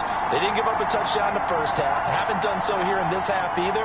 Blanketed the field going all the way back to the opening drive, and they come up with a pick right there. Now Hall to start the drive. And he'll take this ahead for about 4. 2nd down coming up. Well, they did throw interceptions on their last 2 drives, so no surprise at all they decided to start it with a running play. I'm actually a little bit surprised, though, that they got as much out of it as they did. Yeah, decent little gain. Puts them in a pretty good spot for 2nd down. On play action, they'll throw. And this is incomplete. So after the 2nd down incompletion, they'll come up now against a 3rd and 6. They'll set up to throw. Work in the middle of the field, and he's got a man complete. And he is going to have the 49ers 1st down as they're able to get the 3rd down conversion. This offensive game plan has just been sensational. I mean, when you think about all the different ways they've gotten their receivers open so far, it's really been impressive. Scheme, design, execution.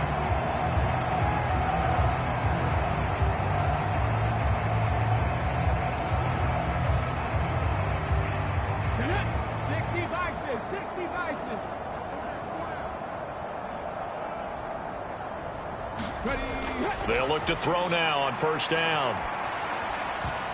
A throw on the run, but that's going to be incomplete.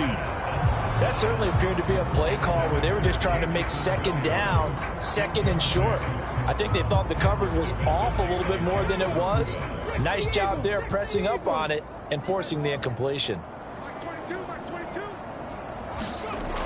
They'll look to throw again. And the Lions pressure too strong. Down he goes. Brought to the ground by the linebacker, Foye Oluokun. There's a reason inside linebackers are often captains of a defense. They call the signals. They have the opportunity to affect the game in coverage, against the run, and, of course, on blitzes. Living in the best of both worlds here. Already has an interception. Now he gets to record a sack, too. For the Lions, an extra DB in the game now here on third down. From the shotgun, he'll look to throw. Under pressure, they got him again. They bring a man off the corner that time, and he gets home for a loss of 6. And it has been a good game for them. They haven't been pressured very much today, but on back-to-back sacks, maybe the defense is starting to figure something out.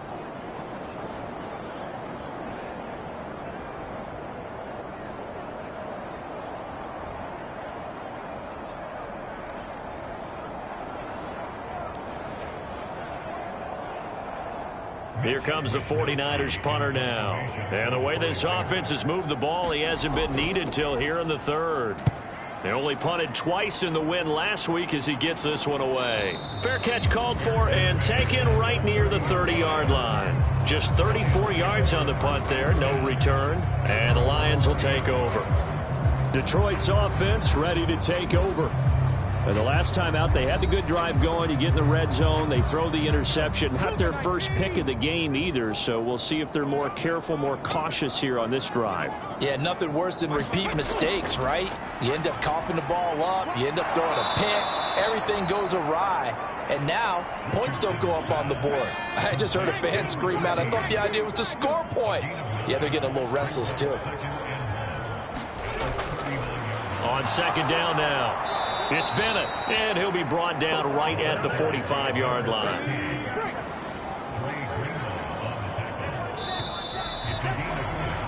And as they come to the line, they will not be able to get off another play as time has run out on this third quarter. We'll return with more after this. You're watching the NFL on EA Sports.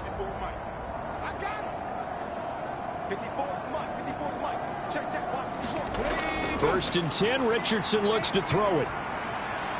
He finds his man, complete. That's Bennett. And he's able to get this one out closer to midfield across the 45. From the 48-yard line, here's second down at 7. Richardson. And he drops it incomplete. And their struggles continue here. They lead big, and a major part of that has been how they've taken their play to a whole new level this second half. No points allowed since the break, and you can add another incompletion to the total number that they've forced in this runaway contest. And they're going to mark him down short, maybe by about a yard, if that. And he's just short. He got 6 of the 7 he needed, so that leaves a decision here on 4th and a yard. This late in the game, Charles, I think you maybe seriously have to think about going for it. Especially where they are in terms of field position, because this is almost like no man's land. Might hurt your punter because there might not be enough space, maybe too far for your field goal kicker. I'm like the old rule. Possession is 9/10 of the law. Possession is 9/10 of winning the game. Go for it. Get the first down. Close it out. Needing the tough yards, they run it with their fullback. Oh, the defense right there to stop him. Did he get the yard he needed? He did, says the referee. Barely. First down. Richardson looking to throw. Middle of the field, he's got Butler. And he's corralled, but not before getting it inside the 35. It's a gain of 10 for the Lions and a first down. Well, this game is certainly pretty well over. They can go ahead and mark it in the win column. But as a defense, they don't want to get so soft now that everybody just throws the ball all over the place against them, gets big yardage, and puts points on the board. They have pride, too, on that side of the ball. And brought down, but not before they're inside the 25.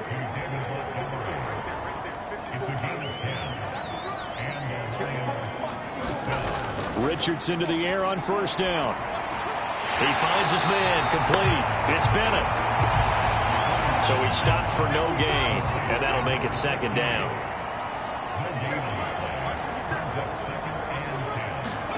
Back to throw. Here's Richardson. That'll be caught right side. It's Butler. So 8 yards on the completion there, and 3rd and 1 now.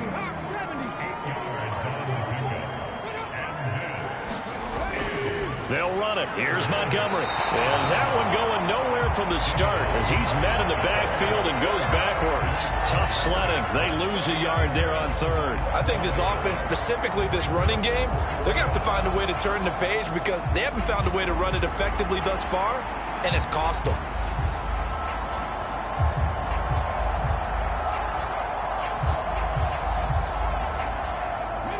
And they're indeed going to go for it here on 4th down.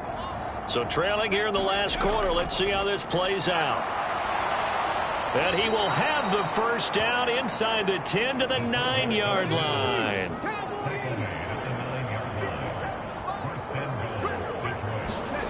Now it's Richardson.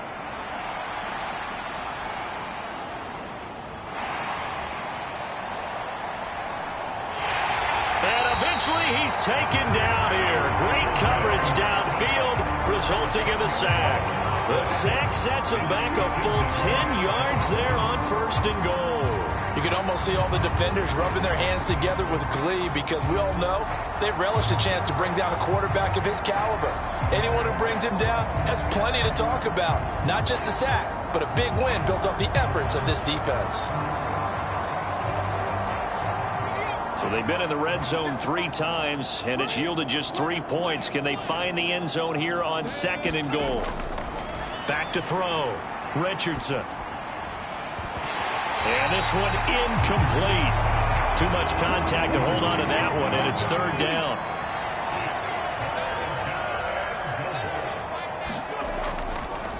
Now Montgomery running right. And he will lose yardage here back at the 23-yard line. Not at all what they envisioned on 3rd down. 3 yards in the wrong direction. Well, they certainly didn't appear to be fired up about their options throwing the football. So, to me, this seems like a case of just kind of taking their medicine there, run the ball, see if they could pick up something. Instead, they were throwing for a loss. The field goal doesn't help. They're going to go for the 6 here on 4th and goal. 4th down, desperation time. Here's Richardson. And that is incomplete. Well, that's another mistake there on the drop pass on 4th. And we've seen him do things like this all game. It's not hard to figure out why they're down by that deficit. They haven't made plays that are going to keep them in the game or win the game all game long. That's another example right there. It all boils down at the end of it to execution. Either you make the play or you don't. They'll start on the ground. Hall. And he'll get this just across the 25-yard line. So from the 26-yard line, here's 2nd down and 7.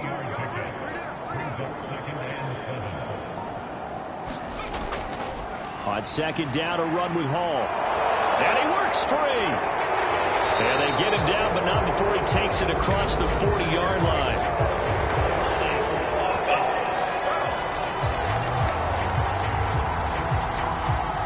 So that flag obviously takes away the good yardage that they had on the play. And talk about a momentum shift, because we can visibly see this celebration shifting from one side of the field to the other as soon as everyone saw the flag. And he'll be brought down here at the 28. 64 yards rushing for him now in the ball game. Brandon, I've got to think this offensive line has got some smiles on its faces. And I know it sounds crazy, but they practiced for this back in training camp. They knew they'd be in situations where it'd be extra defenders in the box coming after them, trying to keep them from locking down a game. Right now, they want to show the world they're up to the challenge. It's a pickup of 6 and good enough to move the chains. I don't care how many times we say it, I still get a kick out of watching quarterbacks and receivers do the pass tree in pregame warm-up. But I always remember that when we go to practices, we see that after practices as well. They really tune it up, don't they? They tune it up. They know why they do it for these situations. First down. And they build that trust, and that's why they're able to find him in this type of a situation. From the 34 now, here's 1st and 10. On 1st and 10, it's Hall. And they'll get him down after a pickup of 8, 2nd and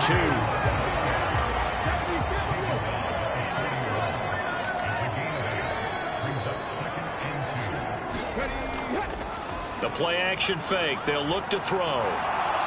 He'll fire this deep for Ayuk. It's caught inside the 25.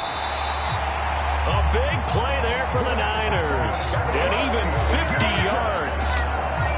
And even with the game seemingly in hand, they're continuing to fire away, pressing the ball down the field.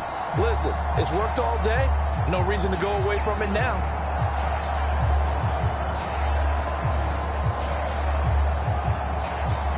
The chain gang hustling to catch up. Here's 1st and goal from just inside the 10.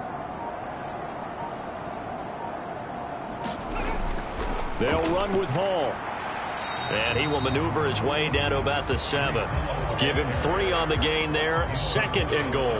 That's good power football on 1st and goal. A lot of teams will throw from there, but that's a nice job to chew up a few more yards and get yourself closer to the goal line. Here's a 2nd and 7. Oh, now a strip. He loses the football. Oh, and one of the linemen on the other side has got it. And a big turnover there as his guys will get the football back.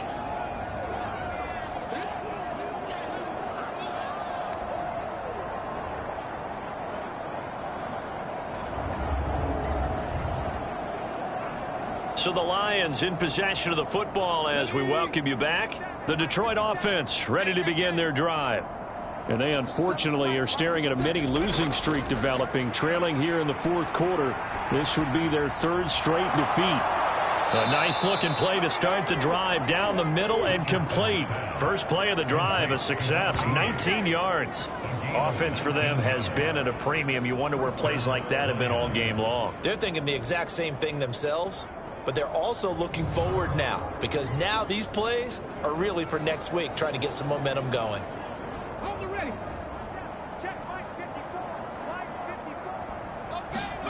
1st and 10. Here's Richardson with it. There's a short throw taken in by Bryant.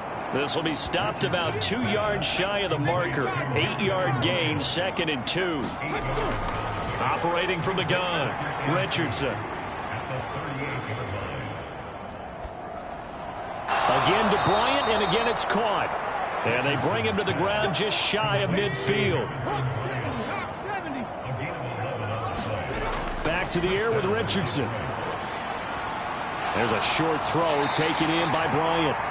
So the completion good for just 3. And that's going to bring up 2nd down. The Lions will use the first of their timeouts as they stop it with 22 ticks to go in the 4th. 2nd and 7. Now Richardson. He finds his man, complete. That's Bennett. And they'll get this just to the 47. 1-yard gain. The Lions now going to use the 2nd of their timeouts. That'll leave them with just 1 remaining in this 4th quarter of play. On 3rd down, here's Richardson. He'll take a shot for the end zone.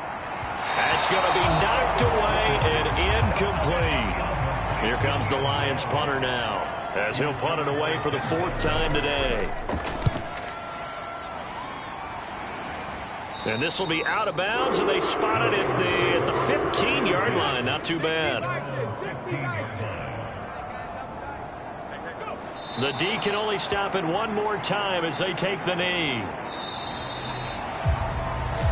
So the victory here for San Francisco, and it was their defense that really made the statement after the break. They pitched the second-half shutout. Yeah, think about the team that just got vanquished. They did score in the 2nd quarter. Do you think they thought at all that that would be their last points of the game? No, but what a second half. The adjustment, whatever they did in the locker room, it certainly worked. It certainly did, and you're exactly right. Whether it was an adjustment, whether it was just more focus on what they planned to do going in, whether they just played better, whatever it was, it all came together in the 2nd half, and no points were allowed. That's a great way to close them out. So for the 49ers, that early momentum continues here as they move to 4-0. And they will hit the road next week to take on the Minnesota Vikings. Meanwhile, for Detroit, they'll drop down to 1-3, and they'll get a chance to redeem themselves at home next week. So for Charles Davis and our entire crew, I'm Brandon Gaudin. Next game, guess what? Charles and I will be here again. It's the NFL on EA Sports.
Today, from Los Angeles, California,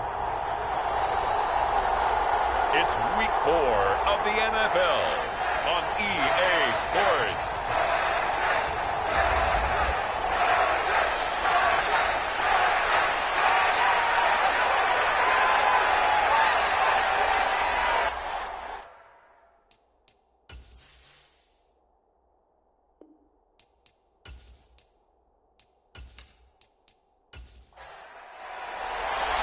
Seems like we were just starting training camp, but here we are in October, and off we go on EA Sports. This taken in right around the goal line.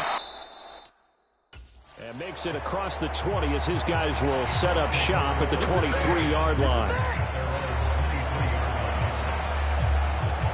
So the Colts now coming out for their opening drive. They will be led out by the 6-foot lefty from Alabama. It's Tua Tagovailoa. And it would be interesting to see pretty early in this one exactly where his head is, because the best quarterbacks shake off performances like he had last week. Way too many interceptions.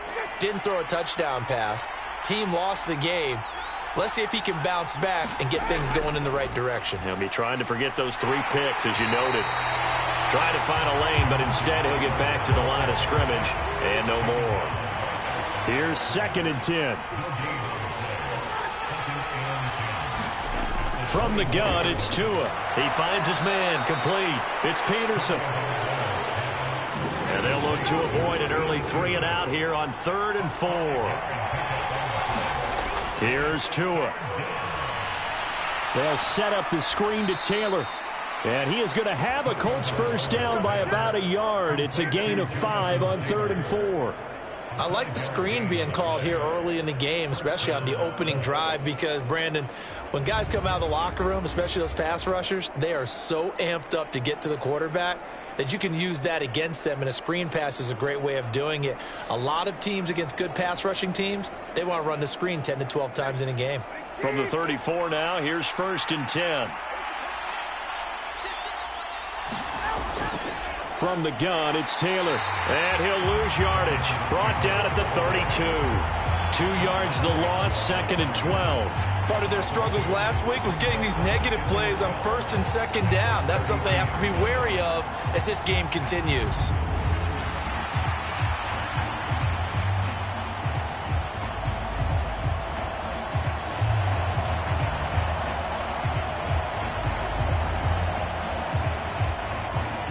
Now they contend with a 2nd and 12 after the loss.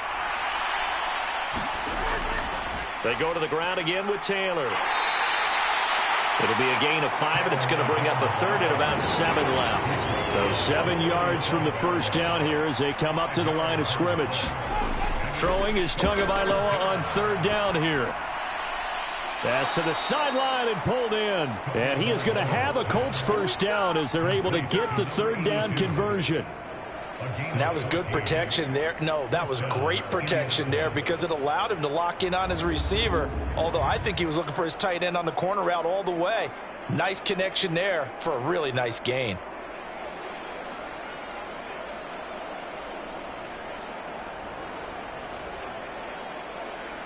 So from Charger territory now, here's a 1st and 10 at the 49-yard line. Up the middle, here's Taylor. And the result here, a pickup of 8. Leaves him with 2 to go on 2nd down.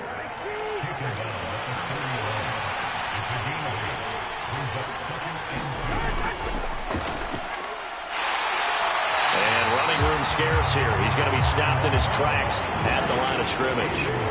Play number 9 now on this pretty long opening drive. But this is 3rd down. And this pass broken up. Well, the contact well-timed there, and now 4th down. From a defensive perspective, they had exactly what you want anytime they want to throw the football. There was pressure on the quarterback. They were getting after him, and they tightened down on the receivers and forced the incompletion. And on their first drive, the offense staying out there. They're going to go for it on 4th. They're going for it. Here's Tua with it. And this is caught. He hits more. And he is going to have a Colts first down as the defense couldn't come up with a big play. In fact, they got 6 more than they needed, a gain of 8 on 4th and 2. Tua sets up to pass it, and he's got the hook up to Moore. And they are able to stop him, but he does take it all the way to the 2. A big play that time on the catch and run. 31 yards.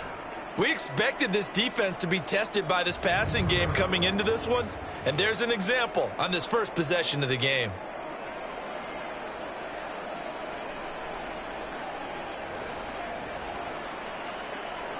First and goal, a chance for an early statement here on the road. Taylor trying to get to the goal line, but he's going to be stopped just short at the 1. Only a yard that time, 2nd and goal. Here's where we need to see some tenacity from this defense because they've been pushed right down the field on this opening drive. They've got to find some way to push back, and that's a good first step. Tagovailoa working out of the gun. And he's going to be dropped back at the 15-yard line. A very costly sack there on 3rd and goal, pushes him back big time. And now you figure the field goal team coming on 4th. One thing they definitely like about this youngster is his motor. He is full throttle on each and every snap. Loves to get after the quarterback, and that has to feel good to him right there. His first career sack. This has been a long drive. You got to figure a field goal would be a letdown. Can they convert now on 3rd and goal? Here's Tagovailoa to throw. He's got it. That time 12 yards on the pass play, but still shy of where they needed to go. 4th and goal. And that big gain may just change the thought process here on 4th down. I think in the red zone, they might now consider going for it on 4th down.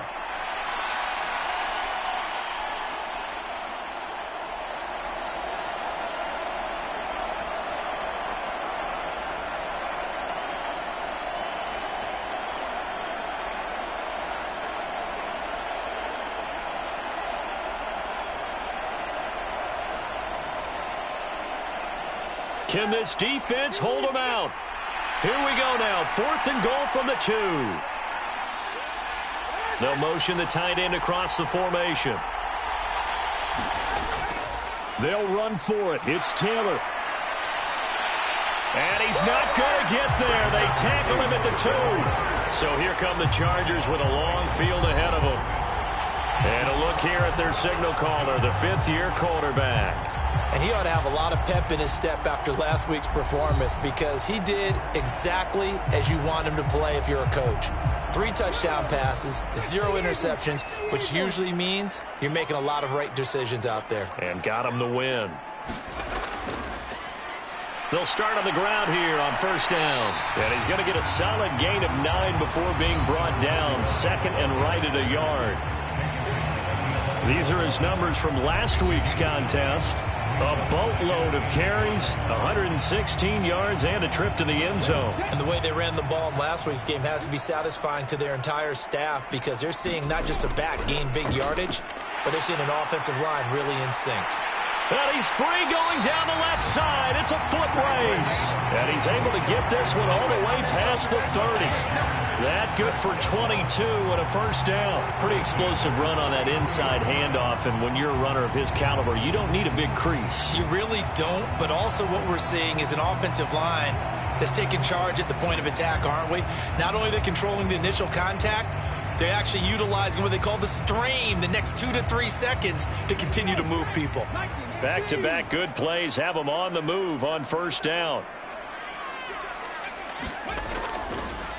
They'll keep it on the ground. It's Porter.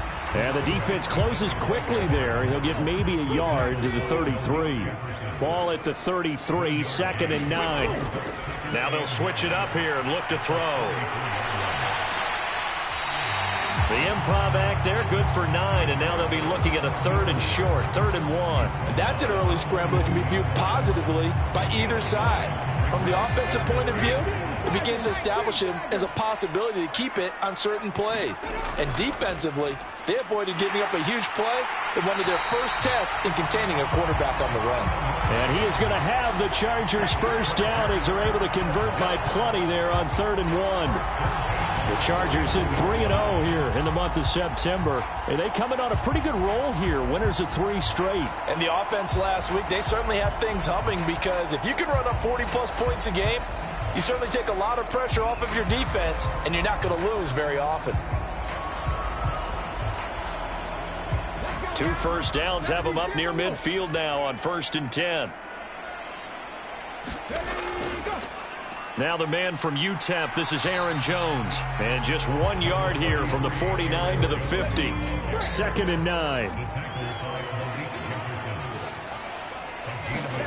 From the midfield stripe, they'll look to throw. And he's going to have to eat this one as down he goes. It'll be a loss of only a couple on the sack, but now it'll bring up 3rd down.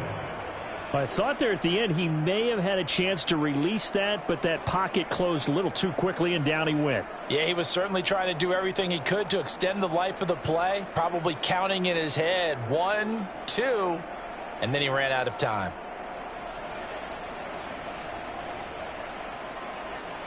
A long way to go here on 3rd down for the 8th play of the drive. He'll look to throw. And he will not be able to hang on through the contact. It's incomplete. The coverage strong, and now it's 4th down. The Cook now on to punt as he gets this one away. Not too shabby here. This will skip out of bounds at about the 12-yard line.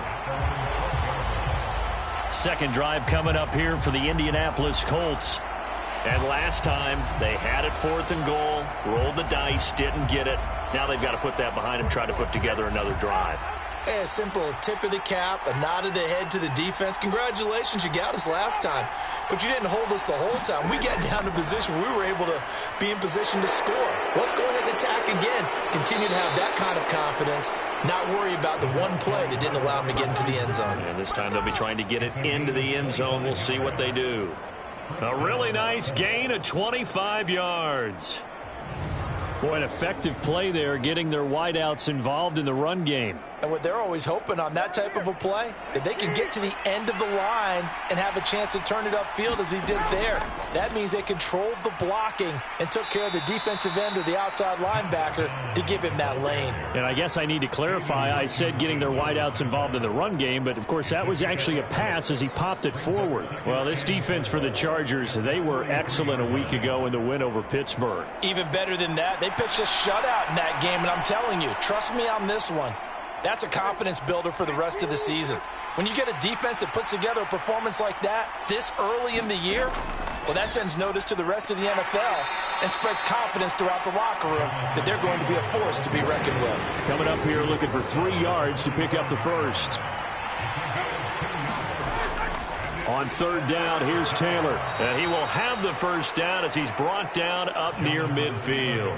So just 4 yards on the pickup, but that's good enough to extend the drive.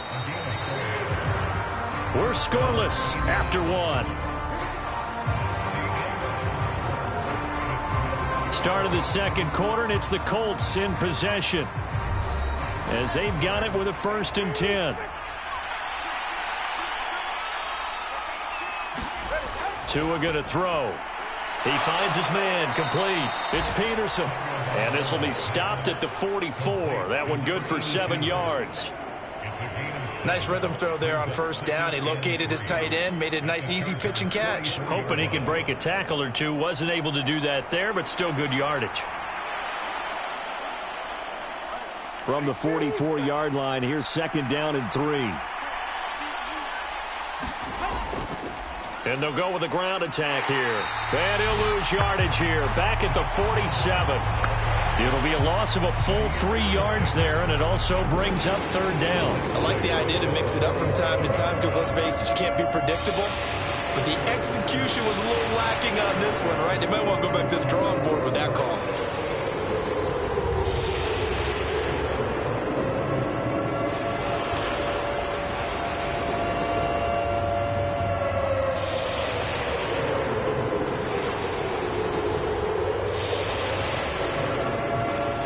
7th play of the drive upcoming here on 3rd and 6.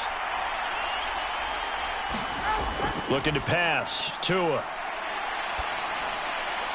He's got his target. That's complete. And he's brought to the ground with another first down at the Chargers' 30. Another good reception there. The Colts on the march. And he went in route there from the slot for the completion. Love how he runs his routes because it's all setting up your defender. Give him a little something one way, take it the other way. Head and shoulder fake. Sometimes you make one step to the outside, then break it inside. Really well run route. So 1st and 10 now from the 30. Now Tua. That one tipped, and it's incomplete. Good hands there defensively. And 2nd down. They had their backs up against the wall a little bit, and they come through by forcing an incompletion. Now they've got to continue to ratchet up the intensity a couple of more times and get off the field before giving up any more yardage.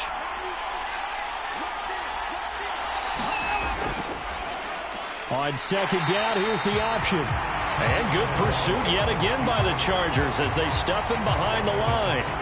They'll wind up losing 3.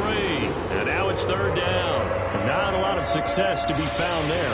Oh, you got that right, partner, because if you're trying to make guys miss about 10 yards or so downfield, that's a pretty good play. But if you've got to do it in your own backfield, I consider that a problem. That doesn't work too well.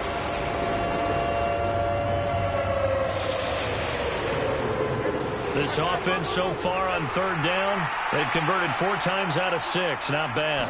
This is going to be 3rd and 13. And the throw there going to be incomplete.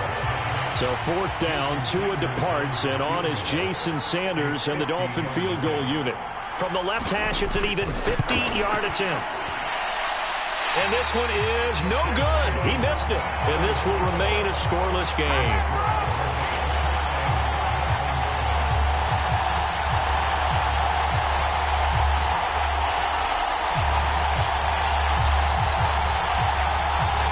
The Chargers get set to go here for their 2nd drive. The last series for them, a little disappointing, forced a punt. And now they'll try to do better here and come away with some points as they begin this drive, 1st and 10. The Charger drive about to get going. Always disappointing when you miss a field goal, but when you're playing against a defense this good, you and I both know that's a crucial miss because you can't afford to leave any points out there. You've got to take them when you can.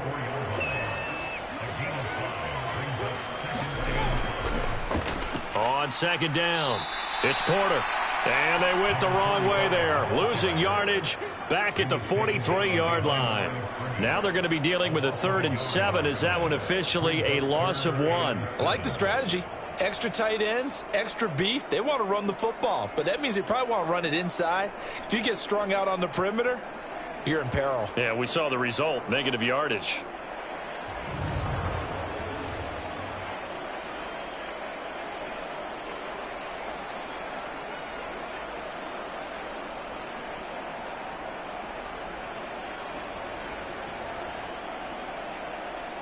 Now 3rd down and 7.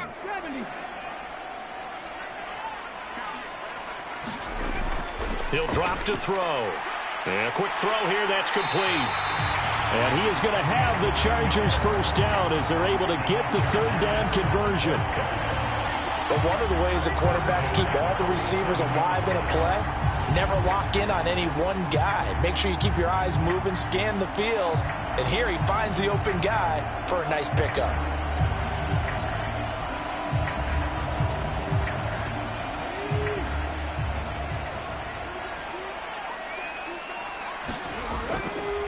On 1st down, Porter. And he is met in his tracks behind the line of scrimmage. Officially, it's a 1-yard loss. That's going to bring up 2nd and 11. Sometimes you just sit back and marvel at what he can do defensively. Speed, strength, quickness, he's the whole package. And that package just wrapped up the runner for a loss.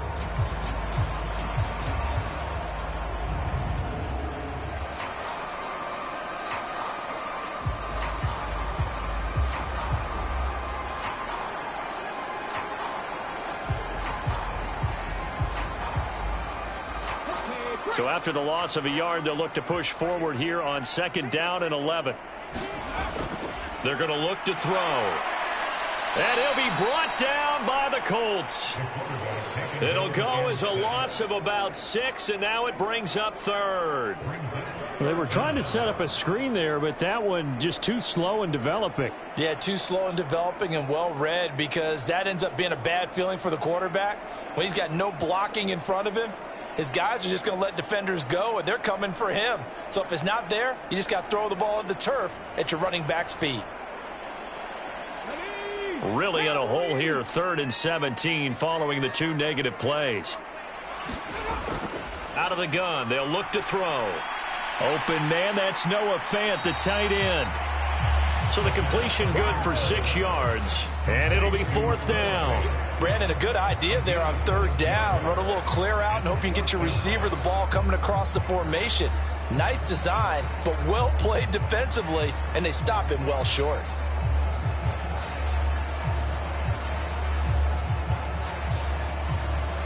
On 4th down, on is Logan Cook to punt.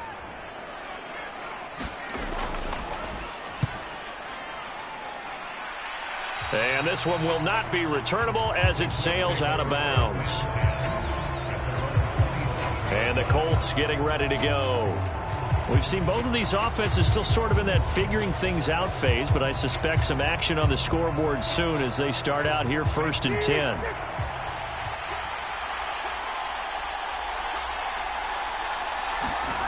Throwing now is Tagovailoa. Firing quickly here, and that's complete. And that's good for a pickup of 10 yards. And that'll leave him with a 2nd and just a few inches left. Running left, Taylor. And he'll get it out near the 40 to the 39. So from the 39 now, they'll come up on a 1st and 10. Off of play action, Tagovailoa. Leaping, and he makes the grab. And he's going to get this all the way down inside the 35. A very solid gain of 27.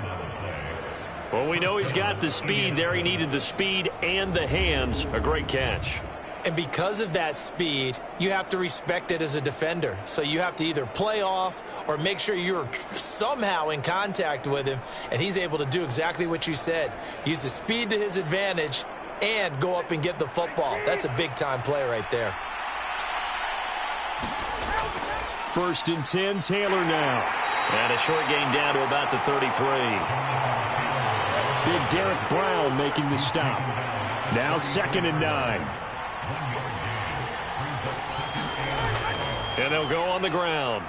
And it's a fumble. And picked up by the Chargers. And he's going to take this one back to the 37-yard line. There are 2 words that we hear coaches say all of the time. One starts with a B, one starts with an S, ball security. And they preach it. They have it up in meeting rooms, right? You see the signs. They talk about it all the time. But still, when you got defenders out there who are preaching, hey, we're going to take the ball away from you, no matter what position you play, you've got to take care of the rock. The Charger drive about to get going. They've had it twice. They've punted twice. Not the start they were hoping for. Not at all, and let's face it, every facility we visit, everyone talks about converting on 3rd down, how big that is. In this situation, they've had to punt it away twice, so they're furiously going over things on the sidelines. What do we need to do to pick up a 1st down and change our momentum?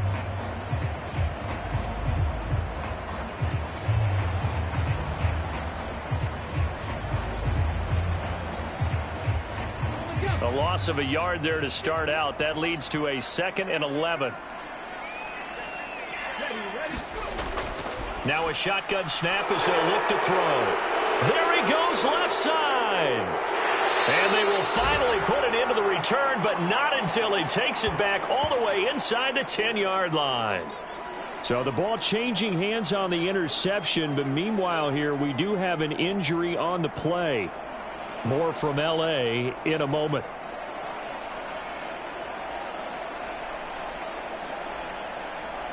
Suddenly it's 1st and goal after the interception. A quick change in the situation here. They'll start by running the option to the right. And maybe the wrong read there as he's going to go down immediately. Call it a full 3 yards in the wrong direction there. Brings up second down. I don't think there's any doubt that if it's me, I'd be really cautious about continuing to call this play because you got to know, defenders, if they get a free shot at the QB, they want to take it, and they want to take it big. And they got it there on the option play for a loss. So they get pushed back to the 11, and here's second and goal. Going to the air, Tagovailoa. Got his man complete over the middle. It's Peterson. The catch good for 6 yards, but now it's third and goal. Now back to throw. A throw left sideline falls incomplete. So fourth down, Tua departs, and on is Jason Sanders and the Dolphin field goal unit. The kick by Sanders is good. And the Colts hit the scoreboard first. It's 3-0.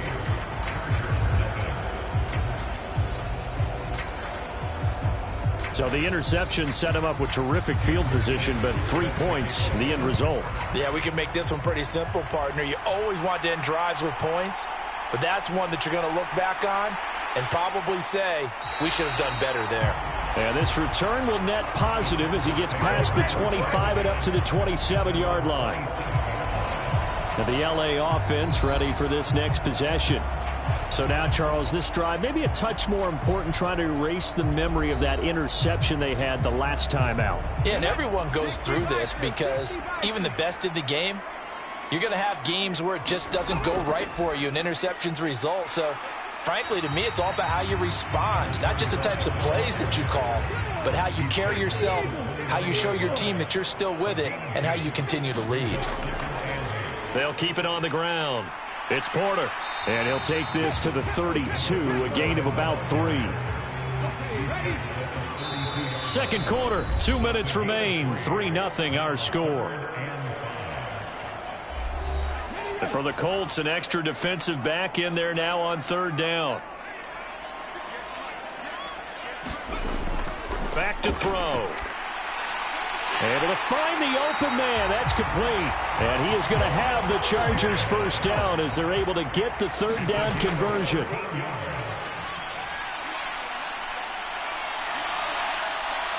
The Colts are going to get him. Down he goes. Now the Chargers hustling, trying to get up and get set. 2nd and 11. Quick hitter here. It's complete.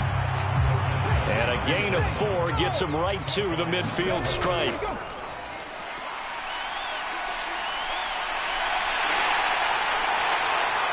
And he'll be taken down, but he does have first down yardage. Now a timeout called for by the offense as they get the stoppage with a little over 50 seconds to go in the first half. They'll look to throw here on first down. And he'll protect himself at the end here as he winds up getting pretty decent yardage. Now the Chargers will use the second of their timeouts as the clock stops here with 46 seconds remaining in the first half. 2nd and 3. Over the middle, complete. That's Porter. And he's going to have a first down here. They're also in the field goal range now at the 27-yard line. They'll set up to throw. Shrugs him off. And inside the 20 before he's brought down. Chargers going to use their third and final timeout. And with halftime on the horizon, they'll be out of timeouts from here forward. The kick by Fairbairn is good. And that will tie us at 3-3.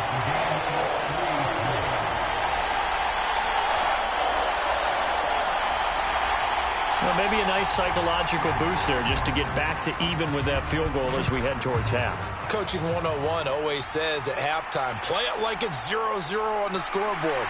Well, in this case, it's level, right? Same score each side. Just start over. Now you get the second half to play.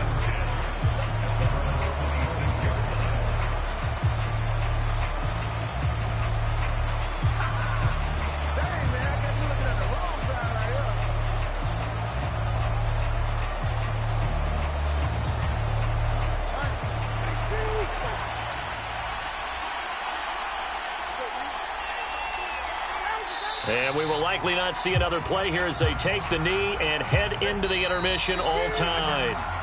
So we've reached halftime in a low-scoring affair, just a pair of field goals. 3-3 is our score. As we'll send you eastward to Orlando. Standing by with that EA Sports halftime report now is Jonathan Coachman. Take it away, Coach. All right, Brandon, we'll get back to you guys in a bit. But first, let's take a look around the NFL here on this first Sunday of October. We'll get started in the Mile High City. Chicago in town to take on Denver. And it's the Bears who have the lead. 2 touchdown passes there for Lamar Jackson. From there, we head up to the Pacific Northwest. Check on the Seahawks at home in Seattle. And you can see, currently they trail in that ball game. Dak Prescott lighting it up. He's got 3 touchdown passes. Finally, let's get to the desert. Let's check on the Cardinals at home in Glendale. As you can see, the score there in the second quarter. Justin Herbert, 2 touchdown passes thus far.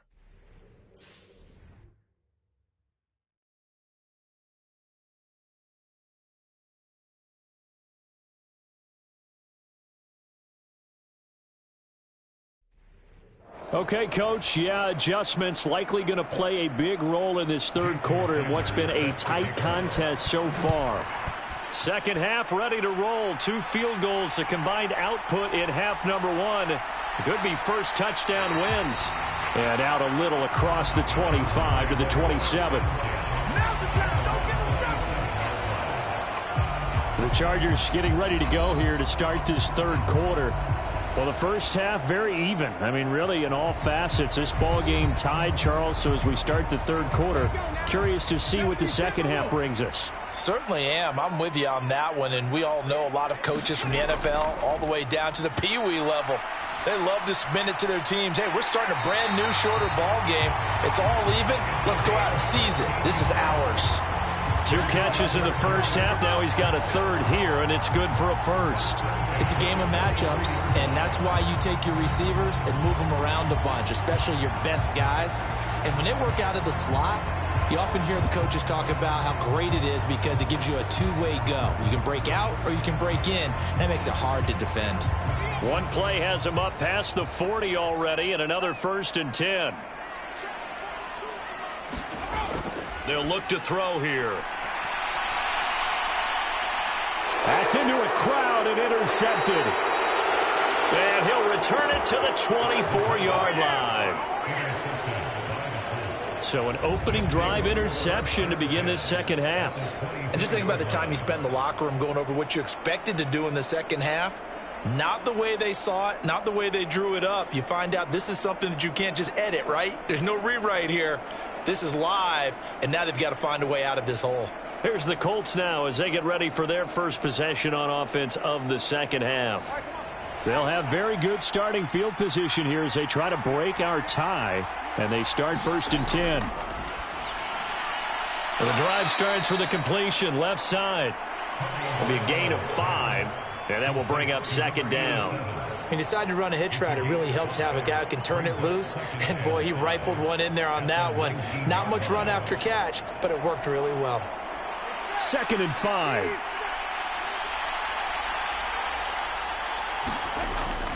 Running straight ahead, Taylor. And he'll get this down only to the 18. Just a gain of a yard there. Now it'll be 3rd down. In search of 4 yards here to pick up the first down. That is caught. And he'll be taken down, but he does have first down yardage. That'll go as a pickup of 8. And, Brandon, from our time in college football, where receivers weren't running the traditional NFL route tree, one thing they did learn, find open areas, find soft spots, and set up and catch the ball. And I think we just saw that there. Yeah, we saw that indeed, picking up the first. So not quite a 1st and goal. It's 1st and 10 from the 10. Off the option, here's Taylor. And running room hard to come by here. He gets it down to the 8. This is 2nd and 8. On the option to give to Taylor here. And he'll be stopped just outside the 5 at the 6. Third down now. Those last two plays indicative of how things have gone for them. Just nowhere to go on the ground and struggling to put up points. All right, rifles one, and that's going to be intercepted.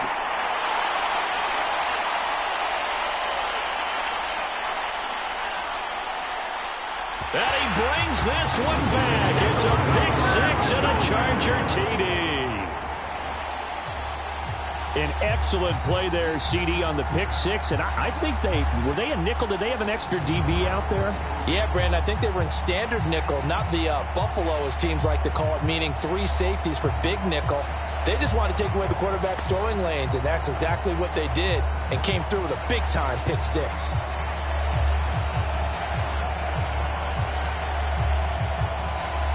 Kaimi Fairbairn on for the extra point. And it is up. And it's good. That'll make our score 10-3 now. So the defense creating some points, not only getting the interception, but then returning it to the end zone for the pick six. So they'll get another shot on offense following that pick six, and now the kick is away.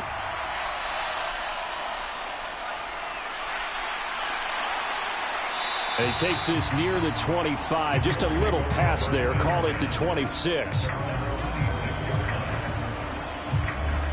And now Indianapolis set to take the field. And, Charles, they're certainly still right in this game, but they need that offense to wake up and in a hurry. Yeah, I like the way you put it. They certainly did seem to sleepwalk a bit in the first half. Now that their defense has done its job, it's their turn now to go out and try and get some points. And he is going to lose yardage here.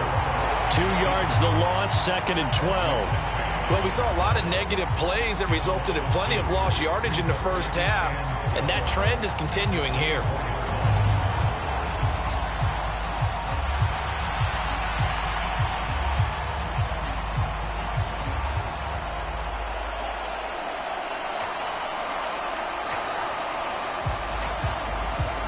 So the opening play of the drive goes backwards. Now they'll come up on 2nd and 12.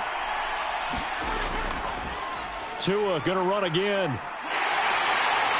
And he'll get this one up to the 26. Still needing 10 yards. Now it's 3rd down.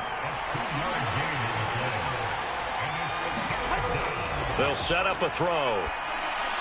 He'll drop this down to Taylor. And he'll be brought down at the 28, and that is well short of the first. That's going to bring up 4th down. Only a gain of 2 there. How about that strategy there, Brandon? 3rd down. They just said, we've got faith in our tacklers. We'll give you the short stuff, and just decided to protect the sticks. So every time I hear fans telling me tackling's not a part of the game anymore, plays like that, I can clip and save and show them you have to tackle well if you want to be a good defense. The Colts send out their punter as he'll come on to kick this one away. Last week in the loss, 5 punts as he gets this one away. It's taken to the 26. That'll go as a 42-yard punt, but a net of 32. They had a 10-yard return. And it'll be Charger football here as they take over. And now out on the field, here comes Los Angeles. Their defense has done the job. Now it's the offense's turn as they've got it 1st and 10.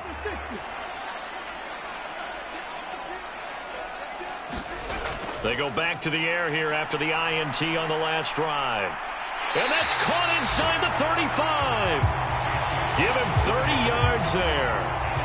It's a great throw right there, and really showed a lot of confidence in his receiver. He certainly did. Ball was in the air a long time, but he counted on the adjustment that we saw near the end of the play. As that ball was descending, who was going to come down with it? He counted on his guy, and he gambled correctly. So the big play changes the complexion of things. Here's 1st and 10 just outside the 30. They'll drop to throw. Got his man complete over the middle. It's Porter. And he was able to shed 1 tackle but could not get away from there. From the 28, it's 2nd and 5. Back to throw here. This is Fant on the short completion. So he'll be stopped here for no gain. And it brings up 3rd and 5 now. They'll look to throw again. He finds his man, complete. That's Porter. And he'll be stopped well short. Only 2 yards there, 4th and 3.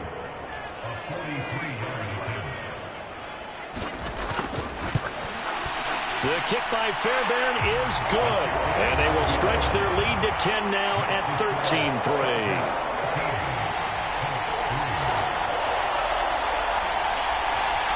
So the lead extended. I think at this point you say, hey, defense, take us to the end. Well, if I got some good music to put to that, I could have a good country hit. I like the way you expressed yourself there. I think the offense has done enough so far.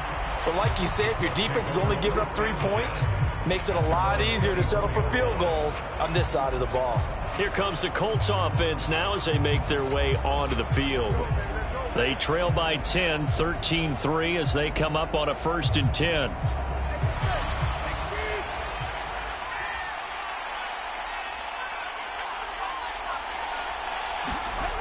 They'll try and start this drive in the air. Now a quick throw there, but it's going to be incomplete. Now a 2nd and 10. He'll look to throw. He'll dump this off to Taylor, complete. That helps the completion percentage, but not much else, and now it's 3rd and 10. Now they'll throw here out of the gun. Yeah, this pass broken up. Excellent coverage there on 3rd down, as that was not an easy one to hold on to. Well, they certainly aren't letting up today, partner, because they've forced big turnovers already, and it's been incredibly tough for them to get yards against, let alone put points up on the board. The Colts send out their punter as he'll kick it away for the 2nd time. 46 on his first kick, this one in that neighborhood as well. And past the 40 before he's out of bounds. A very nice punt that time, but they get 11 back on the return. And they will take over 1st and 10. Here's the Los Angeles offense as they get set to take possession. And they're not going to play this conservative, I don't think. They had the field goal last time, and they're up, but they're looking to put a drive in the end zone. Oh, I agree with you totally. No one goes out on the field and says, all right, let's just settle for 3, except in certain situations, trying to ice a game, that sort of deal. Most of the time, it's end zone, and that's what you're thinking, and I believe that's exactly what they're thinking as they begin this one. Yeah, no quarterback ever goes out there saying, hey, let's get 3, right? Not one that I've ever met. Short completion, just 4 yards, and that'll leave them with a 3rd and 2. Completion was given up, but that's why you play zone defense, so that you can have people around the ball when it's caught, and you don't give up much run after the catch. On 3rd and short, they'll try and pick it up through the air. Work in the middle of the field, and he's got a man complete. And he is going to have the Chargers 1st down as they're able to get the 3rd down conversion. And that's well executed there on 3rd down. And I love the confidence that they had to let their tight end try and find some space in the middle of the field, right in their quarterback's line of vision. And QBs love to make that easy throw, and they hooked up there for a 1st down.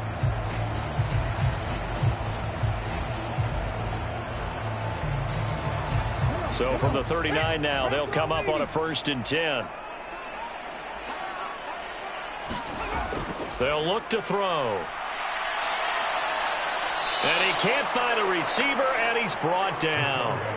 The sack recorded. It's a loss of 5, and now it's 2nd down. And that's his 2nd sack in this one. And you just can't ask a defensive end or an edge rusher to play any better than what we're seeing right now. And, partner, it's still just the 3rd quarter. I'm thinking he's not done yet. Even if he's not getting a sack, he's bringing a lot of pressure to the pocket.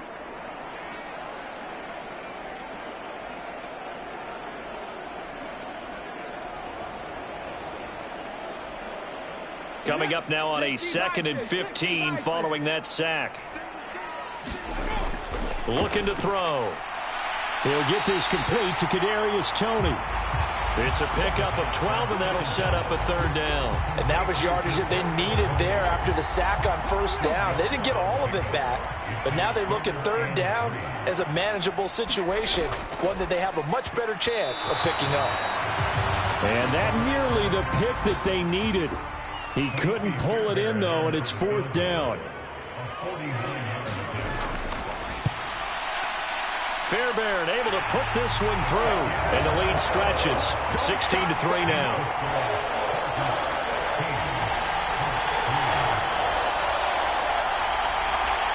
So 3 field goals that he's hit now. This last one helps him stretch out the lead. He's been solid, hasn't he? And he lives up to the adage that every offensive coach has ever said to us. We want to end every possession with a kick, right? For them, it's either extra point, field goal, or at worst, a punt. In this case, it's been 3s. Here comes the Indianapolis offense now as they get set to take over. These guys definitely hoping for a better showing than their last appearance. They couldn't really even move the football much beyond the shadows of their own goalpost, Charles. We'll see if they can get a better, more sustained drive going here. Yeah, and every team that we ever talk to says the exact same thing. When you start a drive from that deep in your own territory, the goal is a minimum of at least 2 first downs, because even if you have to punt then, you change the field position, right? You flip the field a little bit. They didn't get that done. This time they want to string together a nice drive and help themselves out. Here's a fake on the jet sweep, and instead a give to Taylor. And he's able to take this one up to the 35-yard line. Ball up to the 35 now as they come up on 1st and 10. Off the option, here's Taylor. Solid move, but he's corralled just beyond the 40. 2nd down and 3.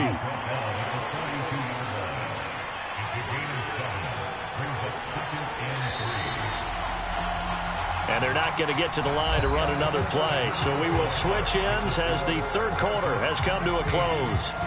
We'll return with more after this break. You're watching the NFL on EA Sports. From the 42-yard line, here's 2nd and 3. And they'll run it here. And tackled down after a gain of 3. Leaves him with 1 yard to go on 3rd down.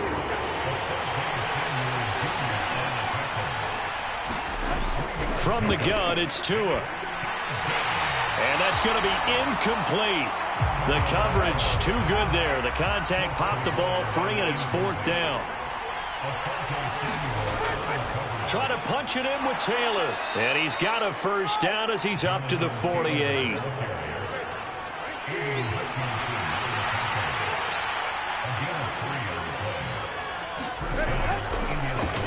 On the option left, here's Tua. And boy, this defense again really making things tough on him as they stop him for no gain. 2nd and 10. Here's Tua. Oh, and that is incomplete. It's been a pretty long drive. This will be play number 9. And they need 10 yards out of it on 3rd. From the shotgun, he'll look to throw. Over the middle, that's caught by Taylor. And they'll get this across midfield, but not nearly close to a 1st down as he stopped at the 48. He did his best to just get 4 out of that, but not enough. And now 4th down. Did they maybe play that too safely on 3rd down? I know you don't want to just throw a ball blindly downfield, but that didn't help him a whole lot. I think they probably said if it's open, take the shot. If not, get something safe because we do have 4th down to try and pick it up. All right, they're going to try and keep hope alive here on 4th down. They're going for it. Got to try it here. He's back to throw. And he'll be taken down, but he does have 1st down yardage. The time to pull out the stops is now, and they convert there on 4th down. 4th down, trailing in the 4th quarter. They felt compelled to go for it, and they got it. Well, I'd look down at my play sheet, and what I would find, plays that have been successful throughout the game that have worked at the distance you need, and that's exactly what they got done. Tua to throw again. Quick throw there is incomplete. So after the incompletion on 1st, now 2nd and 10. Back to throw again. And this time he's got the hook up. It's complete. An extra cornerback now in the game for the Chargers here on 3rd. Tua sets up to pass it. Oh, that's into a sea of bodies, and it's intercepted. Derwin James with a pick. And the Chargers are going to take possession here at their own 33. And here in the fourth quarter, defensively, you know that you're just going to blanket the field with defensive backs and say, okay, take your best shot. And that time, it's intercepted. And we've often seen teams go into the prevent early, way too early, and sometimes they get too soft in their coverages, but not in this case. They understood the situation and played it with the proper aggression. So they'll come up 1st and 10 now from the 33. They'll come out throwing here to start the drive. Over the middle, that's hauled in by Tony. And that's good for a pickup of 10 yards. And they'll be left with a second and about a foot.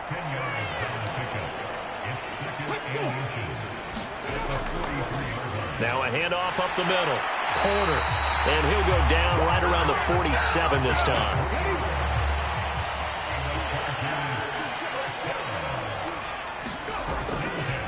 Right back to him on 1st down. And he'll manage to pick up about 4 at 2nd down.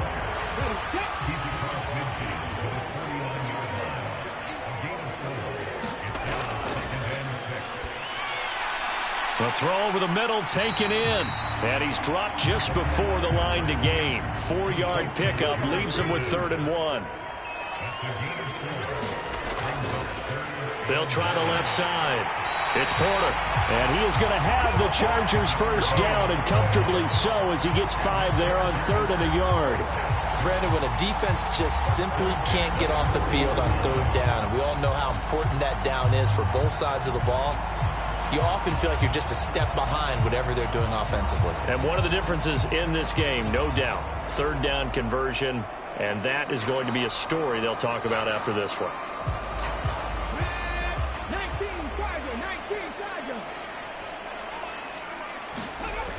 On 1st down, he'll drop to throw. Completes this one to Pickens. And they'll get him down after a pickup of 8, 2nd and 2.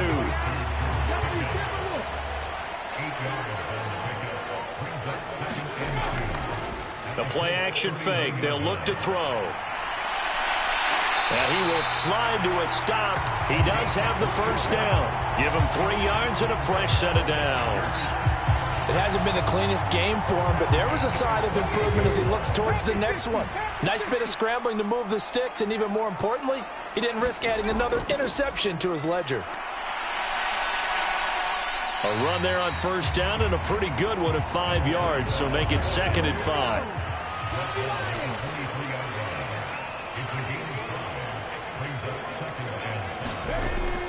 He'll look to throw. And that is incomplete. A lot of force bearing down on him there. He could not hang on. It's 3rd down. They'll need 5 on this play to move the sticks.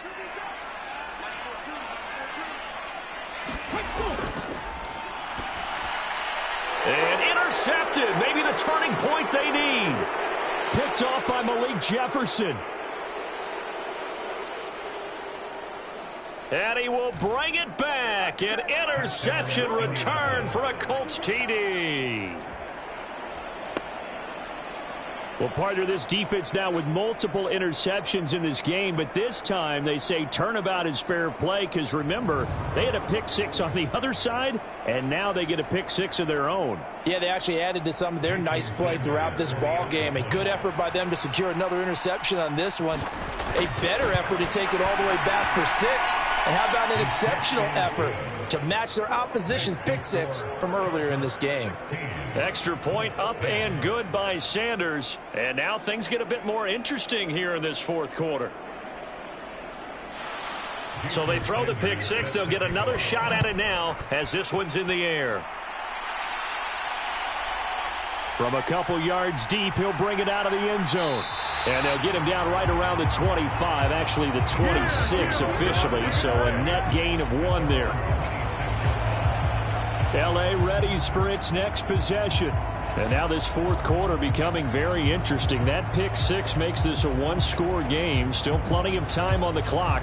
We'll see how aggressive they choose to be. After the pick-6, they go right back to the air. This is Fant on the short completion. And he's taken down but able to slip across the 35. Clock running, under 4 to play now as they come up on 1st and 10. Up the middle they go. Porter. And he'll power ahead, but only for about 3 yards. Second down coming up.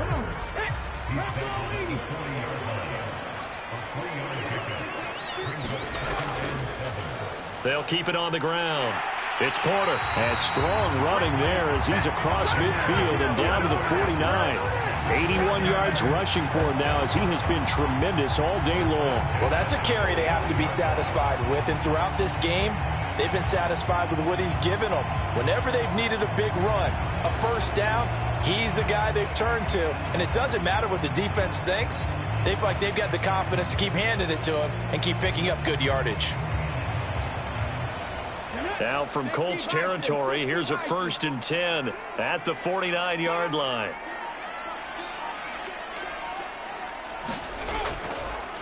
Now a handoff up the middle. Porter. And he'll power his way forward for about 4 yards there on the first down carry. The recipe's pretty simple, I think, right? Just give your superstar the ball, continue to feed him. Yeah, don't overthink this one, right? Make sure he's touching the football, but you're also counting on his intelligence in playing the game as well. If it's not there, don't force the run. Just make sure you hang on to the football and keep the clock ticking.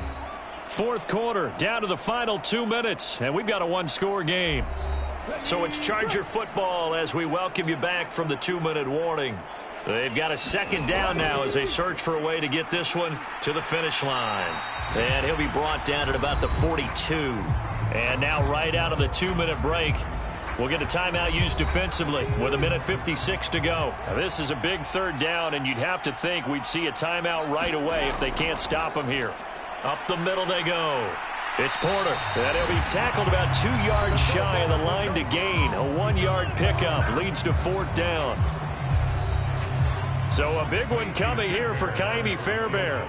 This to perhaps salt this one away.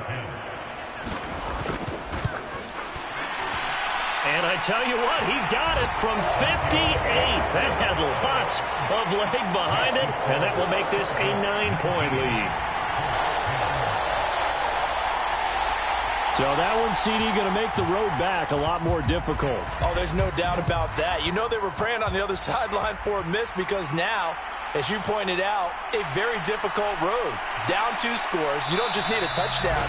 You need a chain of events to go your way. You've got to score, somehow get the ball back, and score again. The odds of that happening, not great in your favor. So the Colts now down by 9. Just over 1:40 to play. It's been a struggle to score all day, and now they need to do it twice here late to have a chance. Throwing, Tua. Gets this to Moore. Here comes second down at 5. Tua. Pass complete to Taylor. And able to get this one across the 45 before he's brought down. Now Tua. On the throw, led him too much that time. It's incomplete. Here's second down. Here's Tua.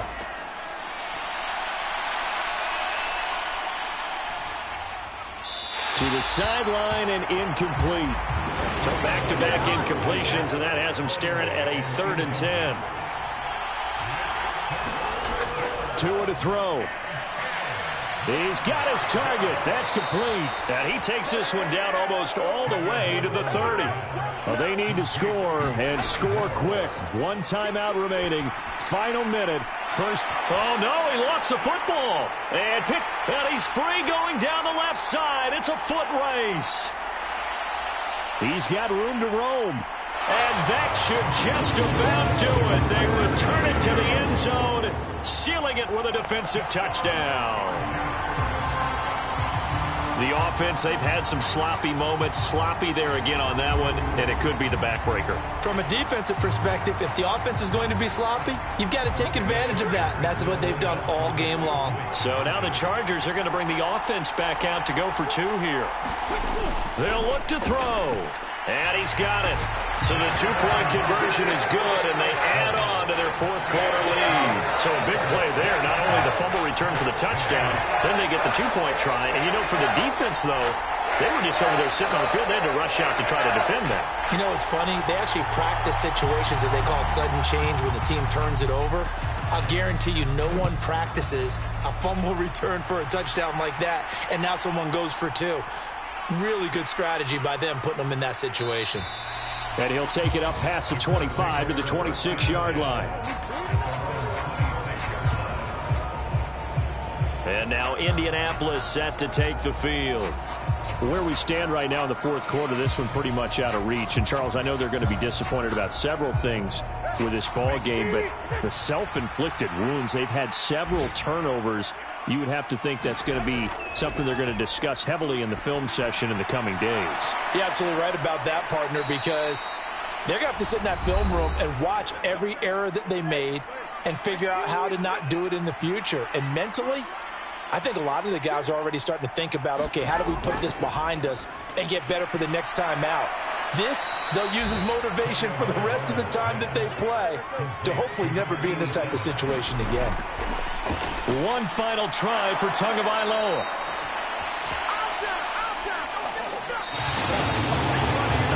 This was a very close ball game at halftime, Charles, but in the second half, that offense kind of kicked things into another gear, and they were able to pull away for the victory. And, Brandon, I think they're the type of team that just looked in the mirror and said, hey, ton of pressure on, but we're the type of team that can flat out handle it. They stood up with confidence, and made it happen for a victory. So, for the Chargers, that early momentum continues here as they move to 4-0. So that'll do it for us. For Charles Davis and all our crew, I'm Brandon Gaudin. You've been watching the NFL on EA Sports. With that, we say so long from Southern California.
Tonight, from Arrowhead Stadium in Kansas City, it's time for Monday Night Football on EA Sports.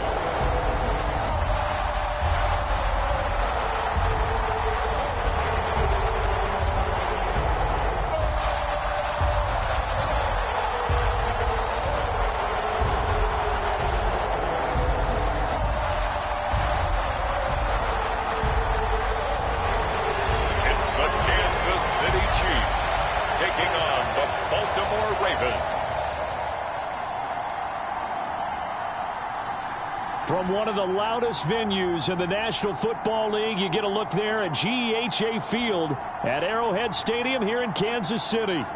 Tonight we finish off Week 4 with a good Monday night matchup, as it'll be the Baltimore Ravens taking on the defending Super Bowl champions, the Kansas City Chiefs.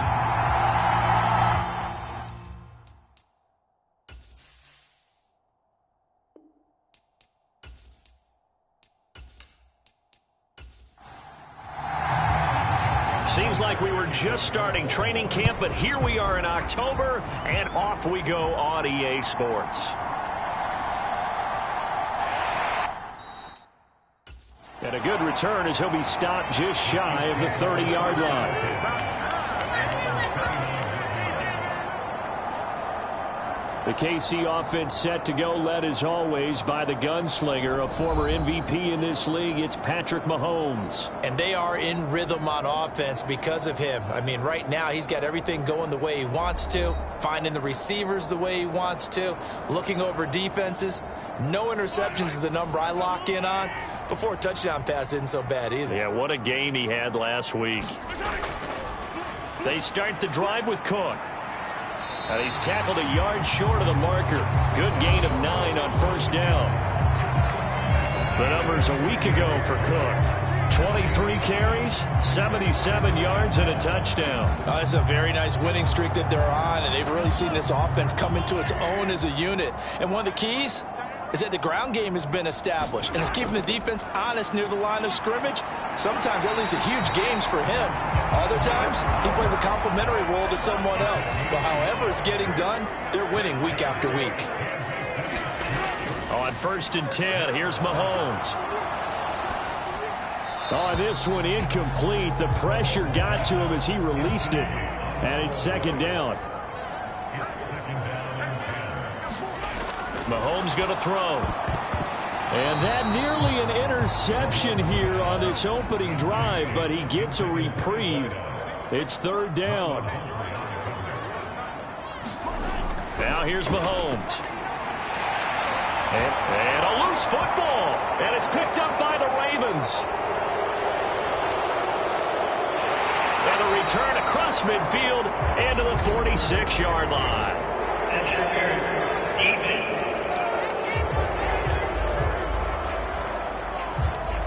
After the penalty, a fresh set of downs. It's 1st and 10.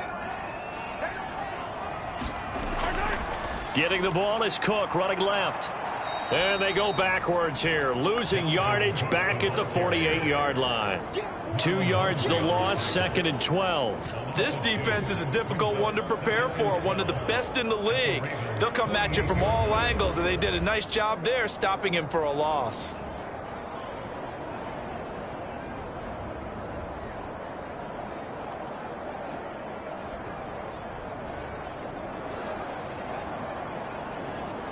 First play of the drive goes the wrong way. Here's 2nd and 12.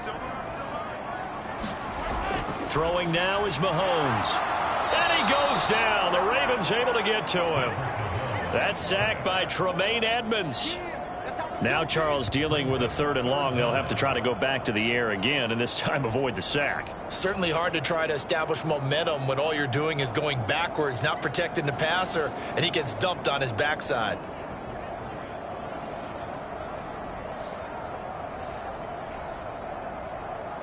Going to need better protection here. 3rd and long following the sack for Mahomes and company. They're going to look to throw. Under pressure, and they got to him again. David Ojabo able to record his 5th sack of the season. Well, last game he had 2 sacks. Got another one here, picked up right where he left off. Brandon, he spent the entire offseason working on new moves, new techniques, trying to add to his arsenal of pass rush moves. Certainly paying dividends in what we've seen so far.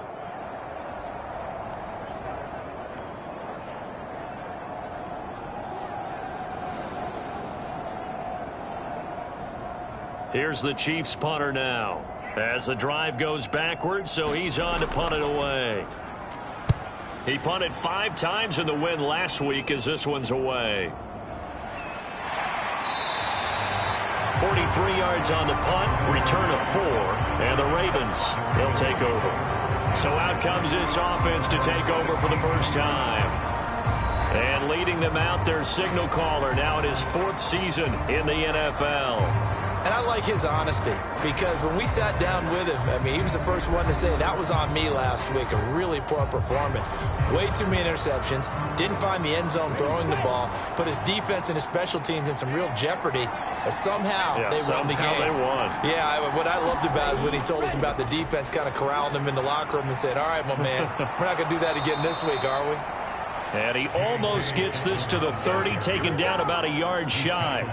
Solid way to start the drive, 13 yards, picking up the first. With that run, double check my math, yes, he has hit 8,000 career rushing yards. And that's fantastic. That means he's now approaching the top 50 all-time rushers in NFL history. That means he just sped past Terrell Davis, who's in the Hall of Fame. And now he's just got to go ahead and be strong and run hard because he's chasing down Larry Zonka.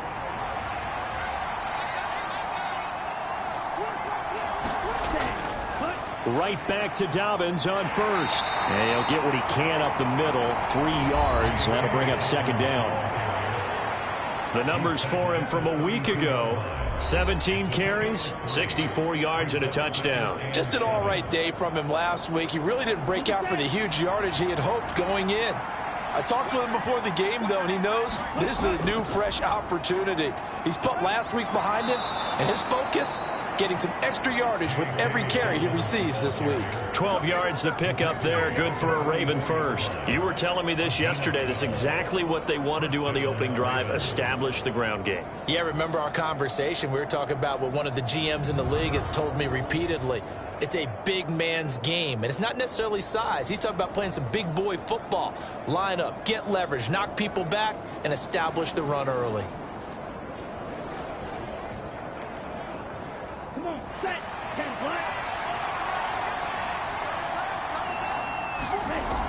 Now they'll switch it up here and look to throw. And he will not make it back to the line of scrimmage as he's going to be taken down. Multiple players combined for their team's first sack of the game. Hindsight is 20/20, partner. Maybe they should have kept it on the ground again. Well, it almost looked like the O-line was run blocking again. I mean, they opened up a big hole last time. This time they opened up a hole, and the quarterback got sacked.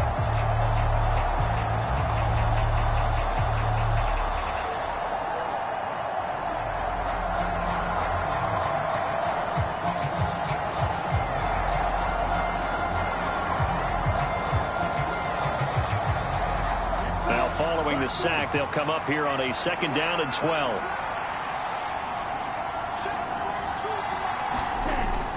They'll set up to throw.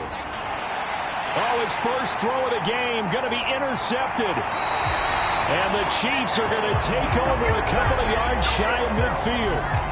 Certainly not his best throw that time, and not a good time to make it, Charles, when they were a nickel with 5 defensive backs on the field. And that's exactly why you have those 5 DBs out there. You want extra speed on the field, guys who have ball skills and understand what the passing game can do, and gives them a chance to react and make a play on the football, and they take one of those away. They've got good starting field position as they come up here 1st and 10, just shy of midfield at the 48. So after the INT, here's Mahomes. And that throw behind his man, he missed him, incomplete. Back to the air on 2nd down, it's Mahomes. As this complete to Daniel Bellinger. Well, he's going to be out of bounds, but not before he takes it inside the 40. It'll be a pickup of 16 and a Chiefs first down. He missed on his first 3 passes, was 0 for 3. Now gets a connection. Maybe that'll get him going. Yeah, it wasn't a time for panic, but there was some concern because once you start in a certain pattern, you wonder, can you get out of it? And that flips the other way, too, when you're throwing it really well. In this case, now he's got his first completion. They think he might be off to the races. So from the 36 now, 1st and 10. They'll try the middle with Cook. And he's going to be met at the line of scrimmage and taken down. Clock rolling as we hit the midway point of this first quarter. Mahomes to throw on 2nd down. And that'll be incomplete. Took a pretty good shot as he tried to pull that one in. Couldn't hang on 3rd down. To throw, it's Mahomes. Throwing quickly there, but it's incomplete. Now the Chiefs bring on their field goal unit. From the right hash, this from 53.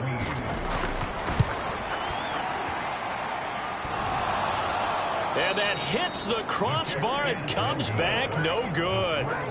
And by just a couple of inches, this remains a scoreless game.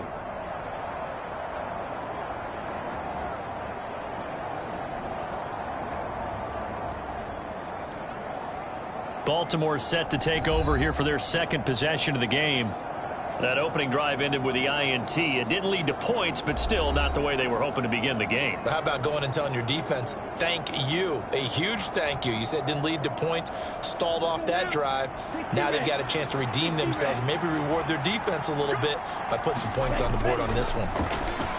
Well, he had that one on target. That's half the battle. The other half of the battle, however, is distance. And he nearly had that, too. But it was a crossbar that said otherwise. And that'll deny him a shot at 3. From the 48-yard line, here's 2nd and 5. He'll drop to throw. Maybe not exactly what they had in mind, but that scramble good for 6 and a 1st down. Off the play fake, he'll look to throw. And this winds up a gain of 4 to the 41. I think the defense surprised him there with that blitz on 1st down, but give him credit. Stayed cool under pressure and still found a way through the extra rushers for positive yardage. Well done.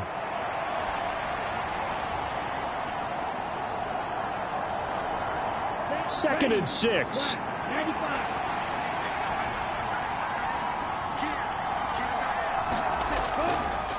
They'll let the QB keep it here off the option. And he probably should have given that one off as he's going to get hit and taken down behind the line. He lost 4 there, and it's 3rd down. This defense for the Chiefs, they were terrific a week ago in that win over Detroit. And no matter what's done throughout a ball game, it always comes back to blocking and tackling. That's the essence of football. But I think it's hard for people to understand just how difficult it is to tackle, especially open field. Very few missed tackles on tape that I saw last game. This team does a nice job of getting their opponents on the ground. On 3rd down, he'll drop to throw. Oh, he had him. He was open, but he couldn't get it to him. It's incomplete. Facing 4th down, Baltimore will punt. Jordan Stout out there. And he was called on 3 times in the win last week as his first one here's away. And that is much too long. That's into the end zone for a touchback. KC's offense ready to take over. And, partner, I know so far, and we're still in the first half, but you love this game as a defensive guy. 0-0. We'll see if the offense can get going on this drive. But you know how they talk about music to your ears? How about what it does for your eyes when you watch something like this, right, where these teams are locked in and going at it, no points going up on the scoreboard? I'm loving it. You're exactly right. Well, switch over, though, to an offensive mindset for a moment. What do they need to do here to get on track and get some points? Well, I think a couple of ways. Number one, you pull out something that maybe they haven't seen before. Coach is always talking about unscouted looks. Maybe you give them something that they haven't seen on tape, and now you shock them that way. The second, run your basic playbook, but run it so well that you give your skill position guys a chance to make big plays individually. David Ojabo able to drop him that time for his 2nd sack of the evening. That's 3 sacks now, and that's not much of a surprise to me, nor should it be to you. This team, they lead the league in sacks. Yeah, they do. This is something that we are starting to witness time and time again.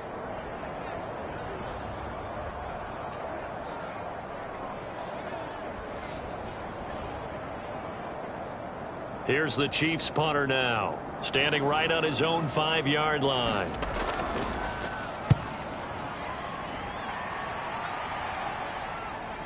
Let's take it inside his own 40. 39-yard punt, 6 yards on the return. And out will come the offense as they take over. And now here come the Ravens. The crowd may be losing just a little bit of the edge after back-to-back punts. They want some big plays. They want to see some offense. They want to see somebody break away, whether it's through the air or on the ground. Now it'll be interesting to see where the patience is on both sides. Each head coach, can you hang in there and not try and force something that could put your team in some jeopardy? Now a 2nd and 2. On play action, they'll throw. That's complete, left side to Bateman. They'll get 3 as the drive continues. It's a first down.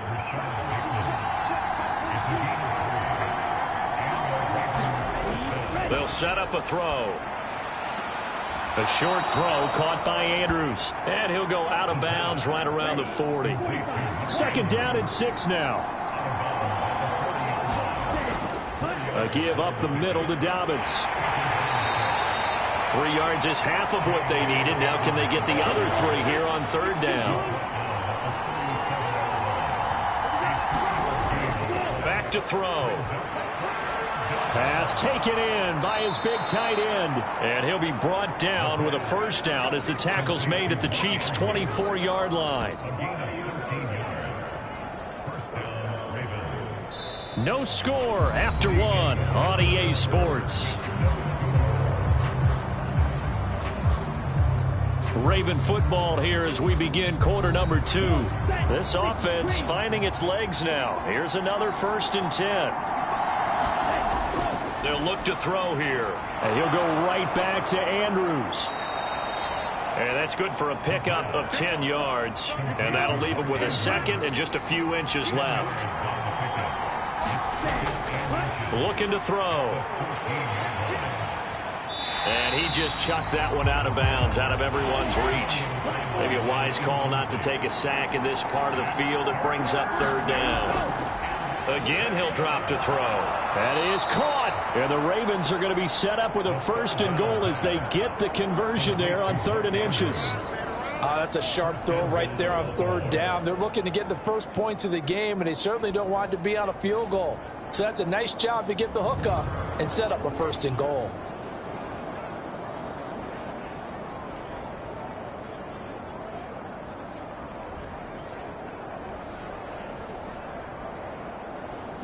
From the 2, here's 1st and goal.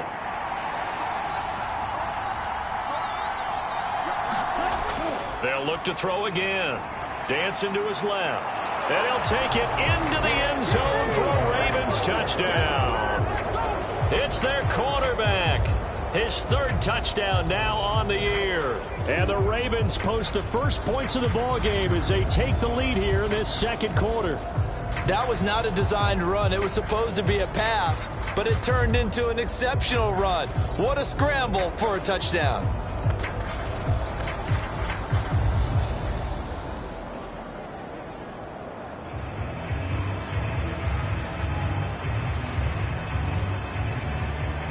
Justin Tucker for the extra point.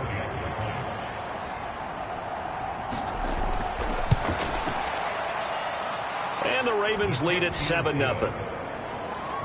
That time a 9-play drive. And it's culminated by a 2-yard touchdown run. Tucker now to kick it away following the touchdown. No run back here, down to a knee, and this drive will start at the 25. Now this Chiefs offense gets set to go again. They've shown precious little here offensively thus far as they try again with a first down now.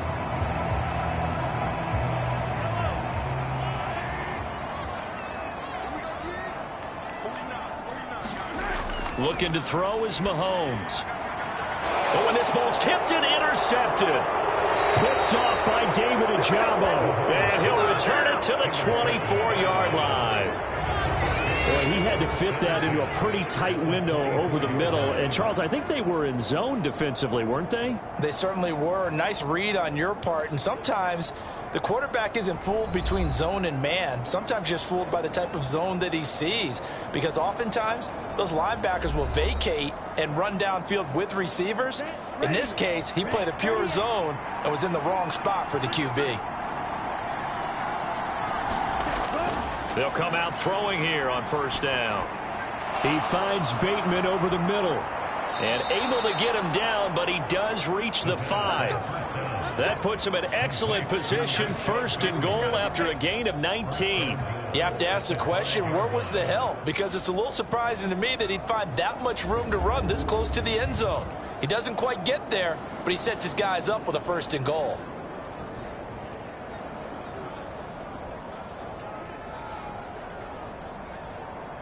Here we go. Black, 95.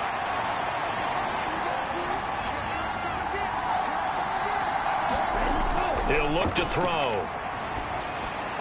There's Flowers. He's got it. Touchdown, Ravens. A great effort there. His first touchdown on the year. And the Ravens are able to strike quickly to add on to their lead. That's why you've got your star out there. Throw the ball to him. They did. That's simply saying we don't care what coverage you put out there. He's so good, we're going there with the football anyway, and there's not a thing you can do about it. Inside the red zone, they go to him. He gets it done. Now Tucker to add the PAT.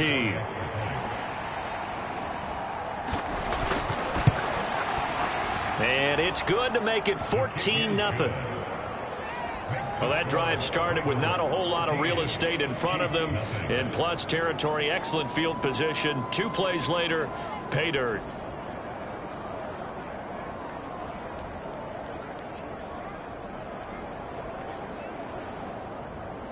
Tucker now to kick it away following the touchdown. And he'll just sit on this one as their drive will start at the 25. And now here comes Kansas City. And for this offense, Charles, you got to think kind of crucial here to put something together on this drive, because remember last time out they threw the interception on the very first play. And you can't afford to let this defense keep building any more momentum. They're playing awfully well, and they're awfully confident right now. To me, it's time to attack and take some of that momentum back, but make sure you're selective in doing so. Understand where you want to throw the football and make sure it's open before the ball leaves your hands. Defenses always talk about earning the right to rush the passer on third down, and you know what offenses want? Win first down so they can set things up for themselves better. And that wasn't helpful there. Not a big impact on first down. Now Mahomes. And that went to the right side and incomplete. The offense on third down tonight, 0 for 3 to this point. They could use a conversion. This is 3rd and 7.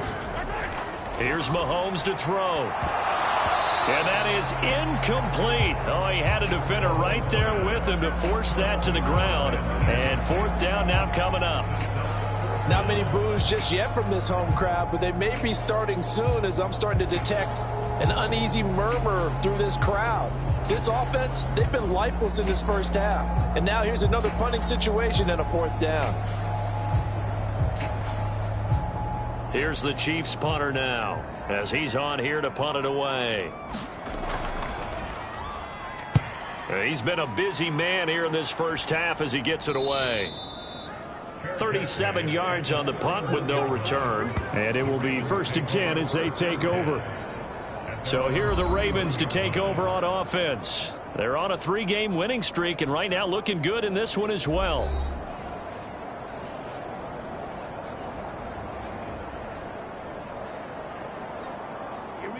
Line of scrimmage, the 31 now on 1st and 10. The drive will commence with a run by J.K. Dobbins. It's a 6-yard gain on the ground, and that'll make it 2nd and 4.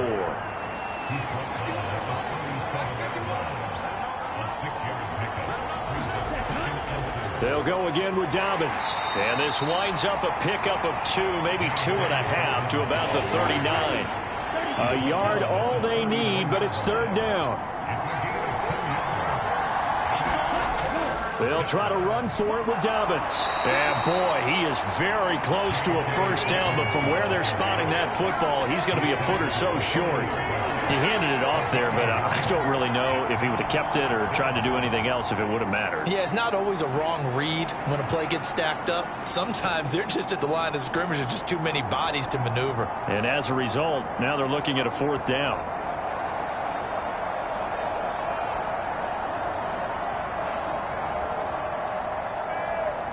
Fourth down, and out comes Jordan Stout here to punt. His first punt, 45 yards. This looks good as well. And this is going to hit the goal line and continue on into the end zone for a touchback. Now the Chiefs offense, they get ready to head on the field. And they're in a bind early here, down 14-0. Are you worried at this stage or still too early? You're worried. You're just trying not to transmit it to the rest of your team. You want to make sure that they stay positive. But at the same time, you're wondering, how are we going to move the football? What do we have on this play sheet that can work? Get back to basics is usually your answer. And make sure you find the guy who can move the ball fastest for you if you just get it in his hands. Yeah, still second quarter. You get points on the board here. I think you're feeling okay. If they want to start getting back into this game, it behooves them to get better on first down. Yeah, certainly not what they were looking for there out of the opening play of this drive. Now Mahomes. Over the middle to Brown. A gain of 8 there on the play. And it'll leave him with 3rd and a full yard to go. They'll run it. Here's Cook. And he's going to get to the 31, enough for the first down. Well, that was big right there because they're in the bottom 5 in the league in converting on third down. They needed that pickup in a big way. There were 2 things they said they wanted to win in this game. One, the turnover battle, and the second, third down conversions. So they got one there.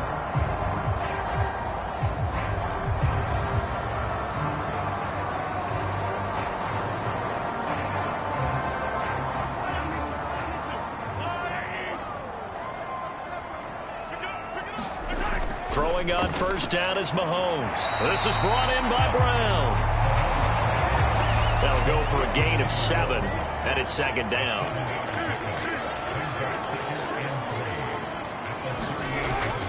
Cook up the gut. And to the 42-yard line here and brought down there. 4 yards the pickup, first down. I think they like this drive a little bit better there, partner. Running game helping out, picking up some of the slack. Because remember, the last drive, they went 3 and out. Mahomes now on first down. Swinging this out wide here for Cook. Call it a gain of 6 on the play, and it's second down.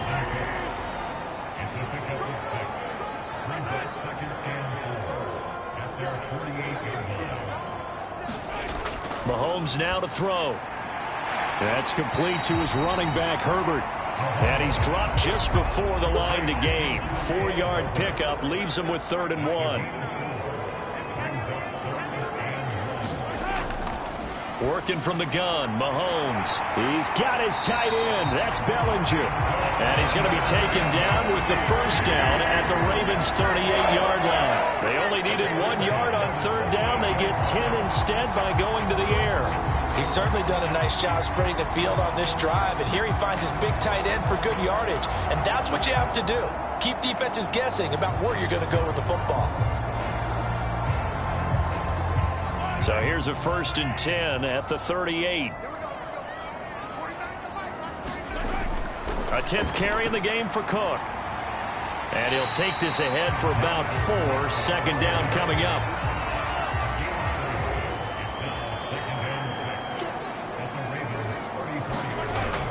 They'll drop to throw. He finds his man complete. It's Simon. And he is out of bounds inside the 30.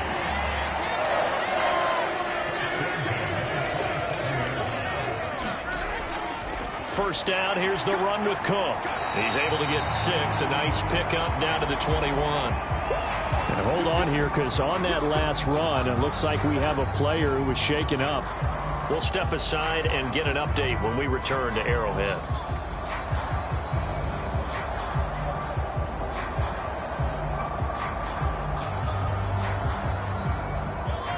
from the 21. Here's a 2nd down and 4. Now a shotgun snap as they'll look to throw. And down inside the 15, shy of the 10. Now a 1st and 10 at the 11.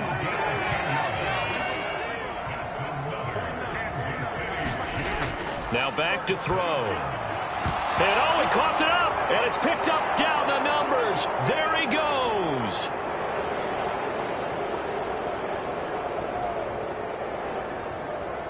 And this is going to be brought back for a Baltimore touchdown.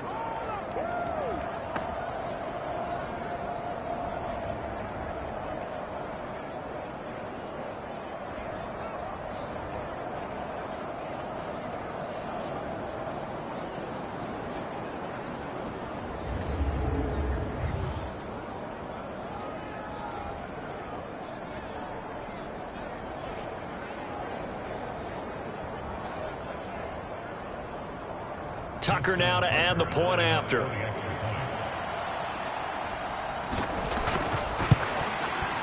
And it is now 21-0. The scoop and score, always an exciting play in football, and we witnessed it there, grabbing it off the ground and then rumbling it into the end zone for 6.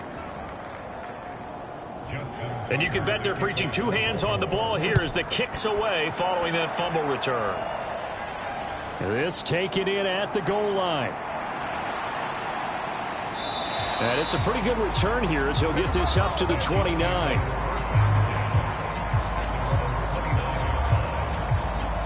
Patrick Mahomes and the Chiefs ready to go again. He had the short touchdown pass on their previous drive, and they'll begin again here on 1st and 10.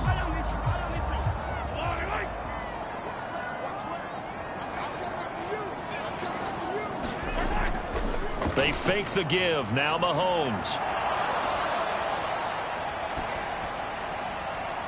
Over the middle, caught by Bellinger. And able to get this one across the 45 before he's brought down. Now Mahomes. And they will not get the connection there, and it's incomplete. Here's 2nd and 10. Back to throw here.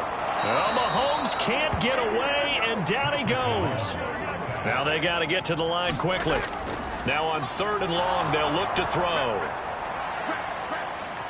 Buying time to his left. And he's going to be taken down here still a couple yards short of the 1st. Able to find a seam for 14 yards, but still now facing a 4th down after the scramble. Well, it's not going to be a 1st down, but that's a nice job of picking up yardage on 3rd and long. Sometimes you just have to take what the defense gives you. And in this case, it wasn't enough to pick up the 1st down. Here's the Chiefs punter now, as he's on to punt for the 4th time tonight.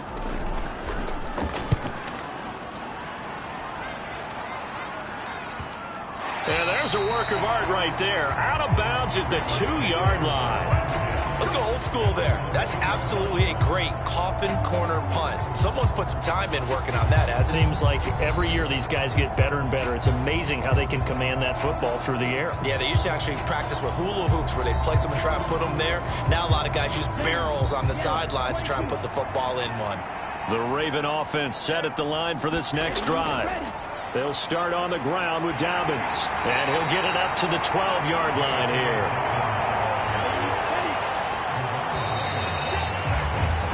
So we are at halftime here on a Monday night. As we'll head down to Orlando, that's where we find our man Jonathan Coachman at our EA Sports Halftime Report. Coach. All right, Brandon, thanks very much. We'll get back to you and Charles in a minute. But first, time to give the folks at home a look at what's going on around the NFL. We'll get started out in Texas, NRG Stadium in Houston, where it was the Texans who picked up the victory at home. Rashee Rice leading the way with 3 touchdown catches. From there, we head up to the Pacific Northwest. Check on the Seahawks at home in Seattle. And it was the visiting LA Rams who get the victory in that one. Dak Prescott leading the way in the victory with 3 touchdown passes. Lastly, let's check on one final game for you. And you can see they are scoreless as they play the second quarter.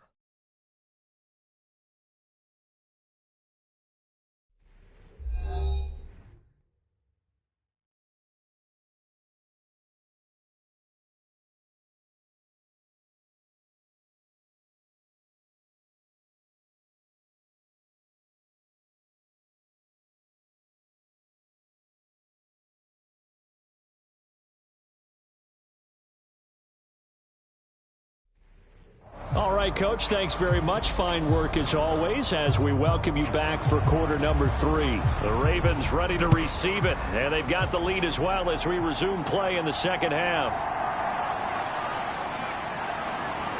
And a decent return out to the 27-yard line.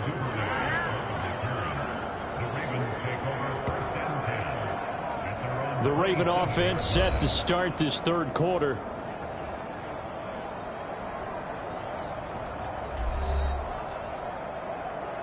Ready, yellow, 43. Here we go. They'll try and start this drive in the air.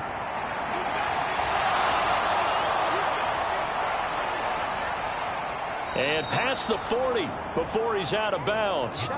A nice job there on the escape and scramble. A first down, a 16-yard gain. Give him a little extra credit there. His head was cool as the play broke down. Didn't force a throw, and in the end, got to show off his athleticism with a nice gain to bring up a new set of downs.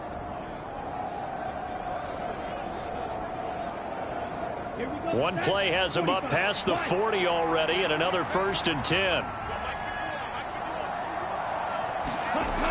He'll look to throw.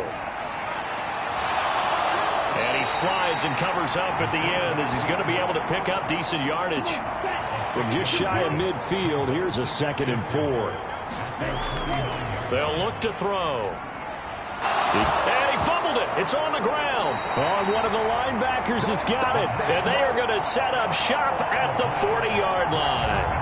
So certainly not at all what you're looking for here to start the third quarter. A fumble on their opening drive.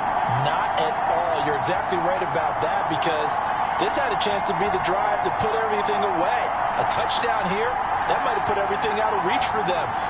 And now before the ball changes hands, they're going to take a look at this just to make sure that they have it right.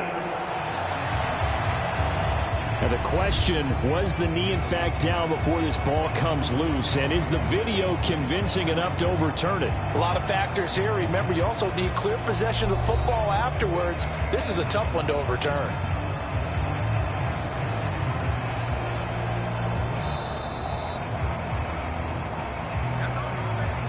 So that one overturned. They say the knee was down, and that will not be ruled a fumble. On 1st and 10, it's Dobbins. And that one opened up for him well as he'll take this down to the 26-yard line. 64 yards on the ground for him now on 9 carries. They're making it look easy out there. Another first down. So far on this drive, let me do this little bit of math here. 4 plays, 3 first downs. That's a pretty good recipe for success.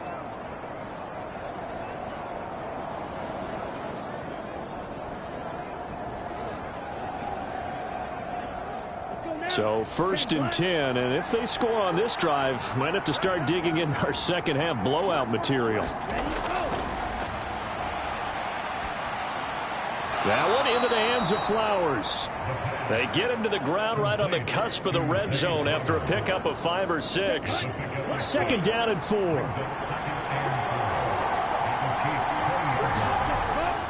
They'll run up the gut with Dobbins. And tackled down after a gain of 3.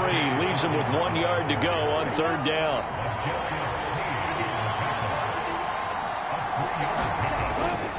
The play action fake. They'll look to throw. And he can't get rid of it. He's taken down. And that'll bring up 4th down on the big sack with a loss of 5.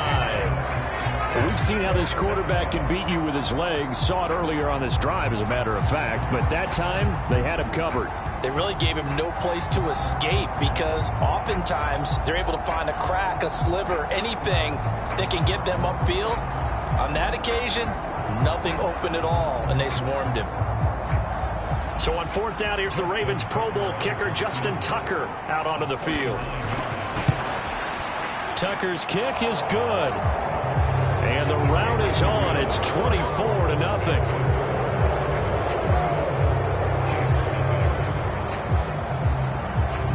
Well, they picked up right where they left off in the first half. First drive after the break, they come away with 3 and increase that lead. Yeah, and you just want to keep building on that lead, don't you? Whether it's 6 points or 3 points, take everything you can get Keep maneuvering, keep adding to it, keep making it difficult for them to come back. So here's the Chiefs offense ready for their first reps in half number 2. Mahomes will lead the Chiefs up 1st and 10 at their own 25-yard line. They'll come out throwing here to start the drive. Oh, he tried to fit it in on the slant, and it's intercepted. And he will bring this back. It's a pick 6 and a Raven touchdown. Well, I mean, you get it. They're trying to make something happen here in this third quarter, CD, but I don't think a pick 6 is exactly what they had in mind. No, not at all, because this offense, they've been stuck all game long. Haven't dented the scoreboard yet, and they're kind of forced to take a few chances here, and that one, it backfired in a big way. Tucker now for the extra point.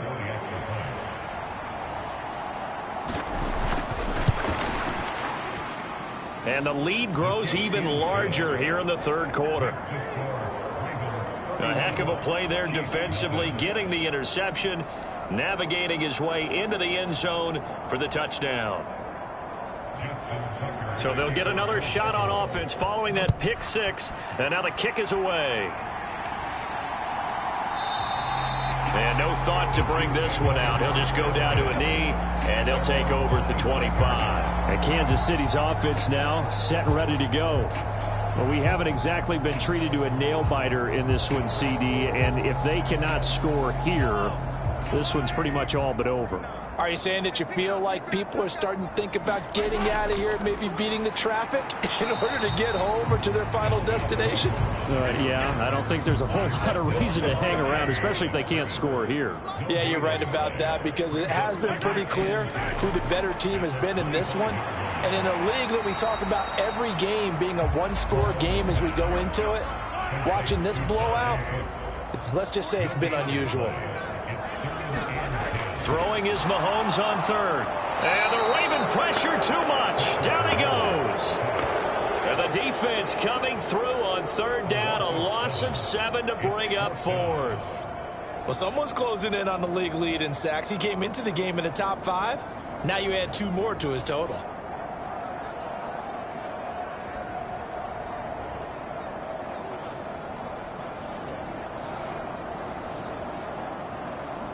Here's the Chiefs punter now, as he'll come on for his 5th kick of the night.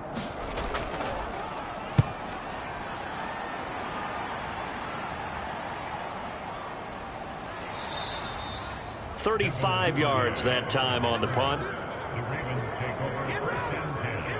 Now the Baltimore offense heading back out onto the field. And they split the uprights last time for 3. They've got the lead. They're not going to play this conservative. They're not hoping for another field goal. They're hoping for a touchdown. I'm with you on that one. I like where your head is. I like the way you're thinking, because you're exactly right. Trying to sit on a lead and play that way, that doesn't work too well for most teams. Run your offense. Run what you do best. Exactly. Put it all the way down and try to increase your lead in a big way. And the best way to do it, touchdowns.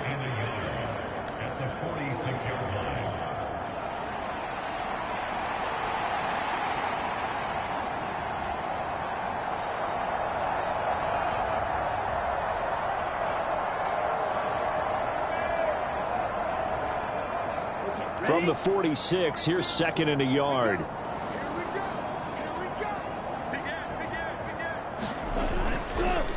Off the option, he'll try and run with it.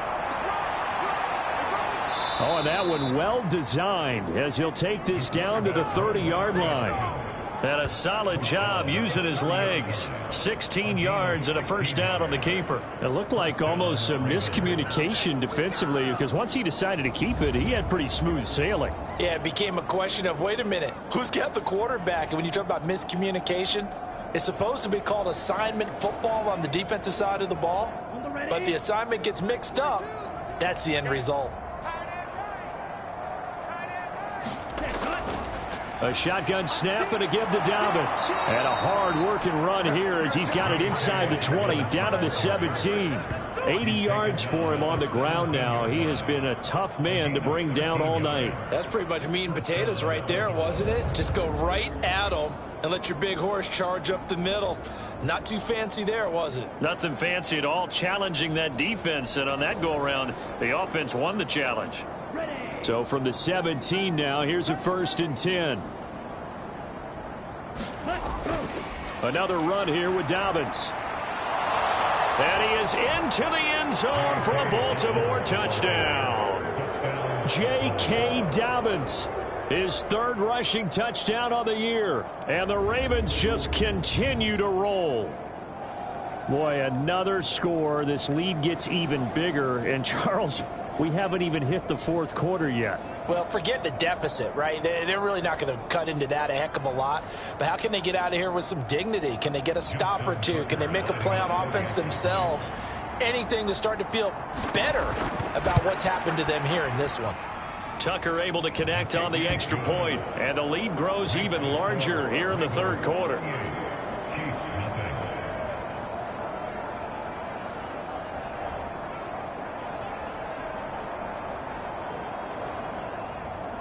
Tucker now to kick it away following the touchdown.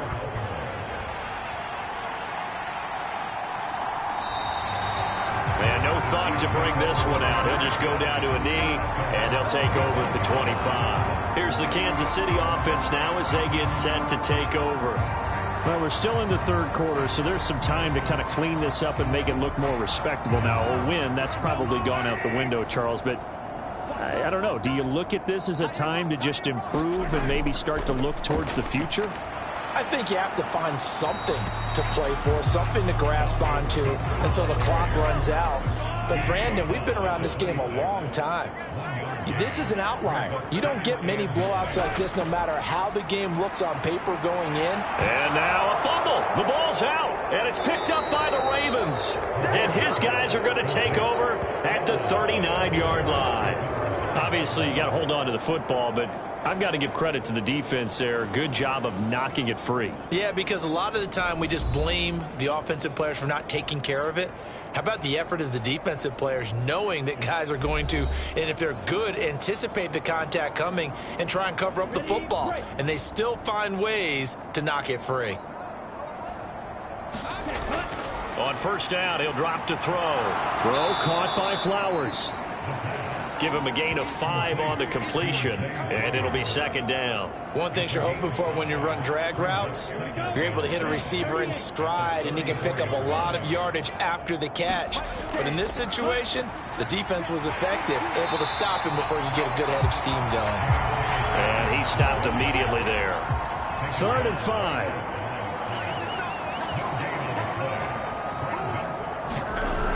They'll set up to throw. Work in the middle of the field, and he's got a man complete. And he will have a Ravens 1st down as they're able to get the 3rd down conversion. And if anyone thinks they're just going to tuck their horns in and pull back off the throttle a little bit, you can forget it. Even with this big 3rd quarter lead, I think this team's going to continue to take their shots downfield, and there's another completion. Here we go. Here we go. Black, 95. A handoff running left is Dobbins. And he will reach the 5-yard line before going out of bounds. Another big hitter there. This one good for 18. Well, that last run makes this a 100-yard night. I've loved the way he's hit the holes. He's been quick, he's been decisive, and he's been a whole lot of fun to watch.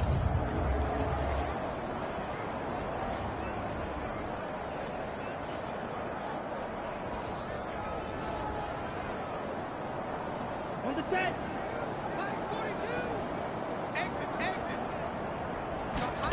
They're going to look to throw. There's Flowers. He's got it. Touchdown, Ravens. A great play there. With 2 touchdowns on the season, both in this game. And the Ravens get another 3rd quarter touchdown to add on to that lead. A familiar refrain, a turnover leads to a touchdown, and that lead grows even wider now here in this 3rd quarter. Yeah, partner, I'd say there are a lot of grins breaking out on that sideline because, let's face it, they came in thinking they were in for a real fight in this game, but this one's been about as one-sided as we've seen in a while. In addition, if you're a backup, time to start stretching and loosening up. You may get some playing time in this one. Tucker with the extra point, and the lead grows even larger here in the 3rd quarter.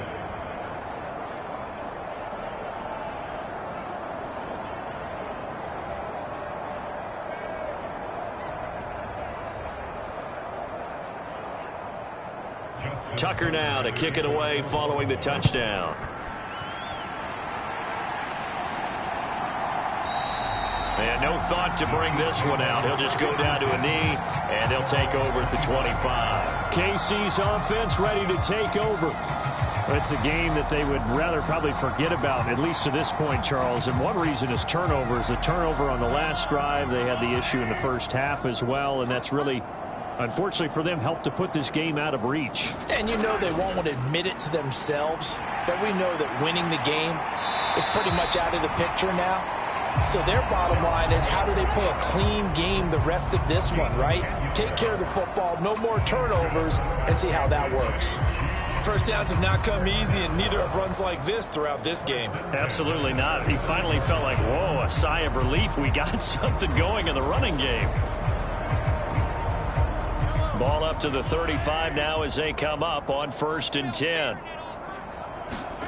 Throwing now is Mahomes. A short throw pulled in by Bellinger. So 5 yards here, 5 on the play, and it'll be 2nd down.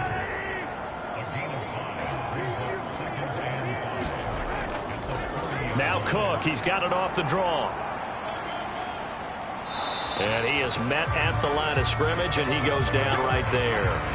No gain on the play that time, and they'll look to convert on what will be a 3rd and 4.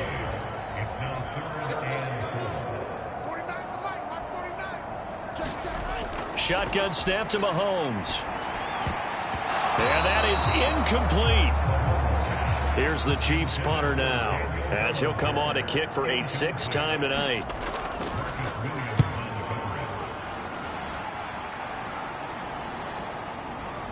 Oh, fighting off the defender. We'll call that a punt of 38 yards officially. J.K. Dobbins leading the way as the offense returns to the field. He's up over 100 yards, and he'll be looking to get in the end zone again. Has a tremendous nose for it, doesn't he?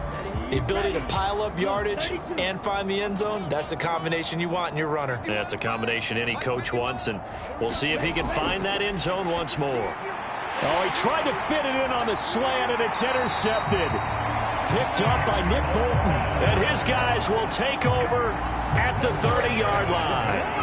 Well, with the size of lead that this offense has, I don't think that interception is really going to affect them much. But at least for this defense, something small to hang their hat on.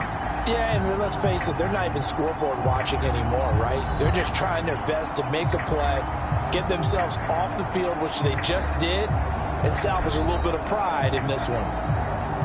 So 1st and 10 now from the 30. So after the INT, here's Mahomes. Now a quick throw there, but it's going to be incomplete. 3rd quarter on a Monday night with a 2nd and 10 coming up. They run with Cook. He's been busy tonight. He was trying to turn the corner, but he will go nowhere. 2 yards the loss, and now 3rd and 12. Continues to be a struggle for this offense and this home crowd. They're growing a little restless here in the second half. And I think they've just got to look at how they're trying to move the football. Yeah, you want to run it, but maybe you spread it out, maybe some swing passes that can take the place of runs and give you a little more space. The chance of wasting this great starting field position, a real threat. This is 3rd and long. Mahomes going to throw. And it's intercepted at the goal line. Kyle Hamilton picks it, and the Ravens are going to get the football here as the ball will come out to the 20. Things just kind of continuing to unravel for them here in this second half. They take the shot downfield, but this defense, once again, up to the task. Well, this is where you think about the old phrase, desperate times call for desperate measures, because they've got nothing on the scoreboard, and they're just trying to get something, anything to go their way. But in this case, they turn the ball over. The Baltimore offense at the line, set to get going. The last drive for this offense, Charles, you remember it ended in one play, that quick interception, but they do still have the lead as they start this drive here. And that's something to focus on for them as well, because it's not quite no harm, no foul. But the interception, hey, shake it off, move on. Hasn't cost your team the lead, and now it's time to rebound. And the quarterback and his teammates, they can add to the lead with a good drive here. We're back now in KC. And this is a blowout so far as we get set for the fourth quarter. A very one-sided affair. Now Dobbins again on second down. And tackled down after a gain of 3. Leaves him with 1 yard to go on third down.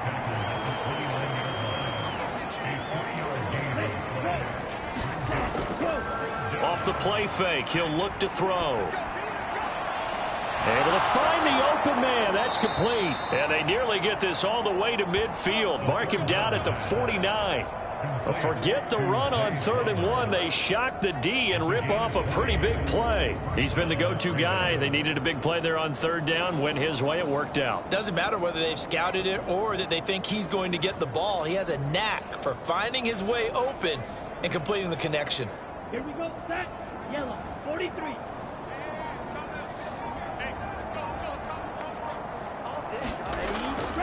Now a handoff for Dobbins. And he'll work this forward for about 3 at 2nd down. Yeah, I don't know if it's exactly a win-win, but if you're on offense, you'll take that kind of a run, all right? It was kind of stacked up, found a little bit of yardage, and frankly, they're pretty close to staying on schedule on offense. The playbook is still open for the coordinator. Now Dobbins again on 2nd down. And he'll take this close to a 1st down at the Chiefs' 42. The Ravens on 3rd down. They've hit 4 of 7. They need just a yard here. It's 3rd and 1. He'll drop to throw. He's got his target. That's complete. And brought down, but not before they're inside the 25. Defense was thinking run, and they're dealt a pass of just under 20 yards. Well, this one probably not the close game you would expect or hope to see in prime time, CD. But, of course, that wasn't their intent in preparing for this one. They said they felt like their offense was ready to put up some points. And, my goodness, it has been a dominant display in front of a national audience. Yeah, they thought it, and it certainly came to fruition, didn't it? They've been dominant in so many ways in this one. If you weren't paying attention to this group before, you certainly are now after seeing this type of victory from them. Now 2nd and 9. Dobbins running out of the gun. And he's got 4 down inside the 20 to the 18. Already a pair of 3rd down conversions for them on this drive, but right now they need 5 yards on this 3rd down try. A give up the middle to Gibson. And he gets the 1st down yardage before he's brought down just outside the 10 at the 11. And hold on here, because on that last run, it looks like we have a player who was shaken up. We'll step aside and get an update when we return to KC.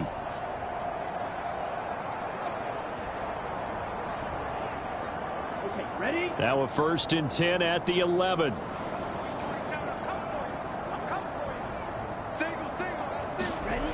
Now they'll switch it up here and look to throw.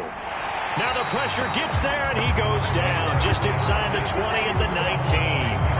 They'll wind up losing 8 on the sack there, and it's 2nd down. And it's never good to take a sack. You really don't want to take one down here in this part of the field down near the red zone. Not at all, because you're already pretty much assured of a field goal. But you take a big sack, it could push you out of range, and that's why defenses get a little more aggressive in this situation. They're almost conceding the 3 points. They want to push you back and try and take you out of that. 3rd and 12. Back to throw. Taken in left side, it's Wilson. And he will not be able to get the 1st as he can get this only down to the 5. That'll give him 8 that time. And that's going to bring up a 4th down. They kept the receiver in the short field, but that let his quarterback get the ball quickly to him before either guy in double coverage could react.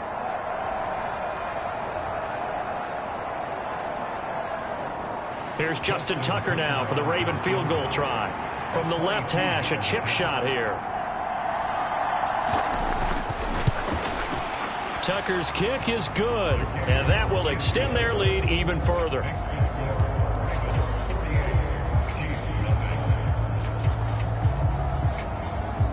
Well, ultimately not really sure that they're going to need those 3 points, but they'll take the 3 and they pad that lead. Yeah, this one's already wrapped up, but you and I both know if you're an offensive coordinator, you never let up on the gas unless the head coach tells you to do so. And maybe you've actually clicked him off in your headset so you can keep calling plays and trying to add to this lead. So now here are the Chiefs as their offense makes their way back out onto the field. Their mini two-game win streak appears it might be going by the wayside unless they can pull a rabbit out of their hat. Mahomes will lead the Chiefs up 1st and 10 at their own 26. They go back to the air here after the INT on the last drive. A quick throw there is incomplete. Now a 2nd and 10.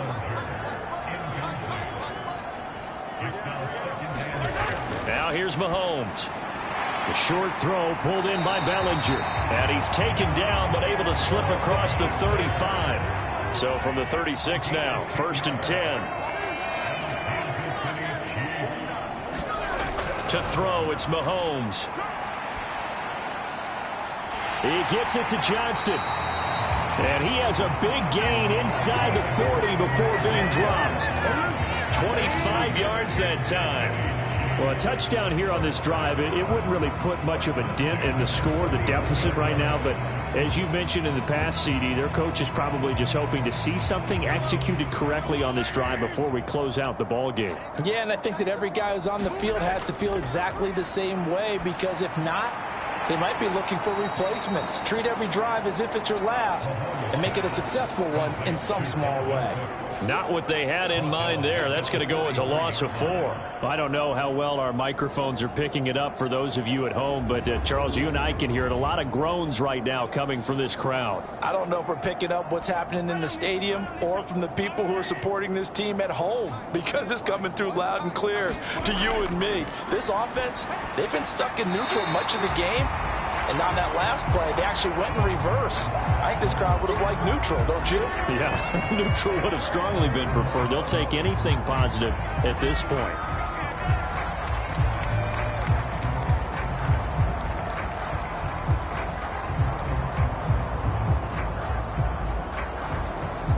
Now they need to get to the 29 if they want to pick up a first here on 3rd down. Again, they'll throw with Mahomes. And for the 4th time tonight, it's an interception. Picked off by Marcus Williams. And the Ravens are going to take over at their own 28-yard line. Yet another mistake after the interception there. And, gosh, you look up at the scoreboard, they just got to be thinking this one cannot get over fast enough. It certainly can't. And also what happens when you get this big of a deficit, you're supposed to make all the right throws, right? You're supposed to try and obviously get the ball to your own guys. But being down this big, you also take even more chances. And in this situation, that hasn't paid off for them at all. On the other sideline, jubilation and laughter. And he can only manage to get a couple. 2nd and 8 coming up. Here's a give to Dobbins. Now 3rd down is looming. A pickup of 2 on 1st down and just 1 yard there.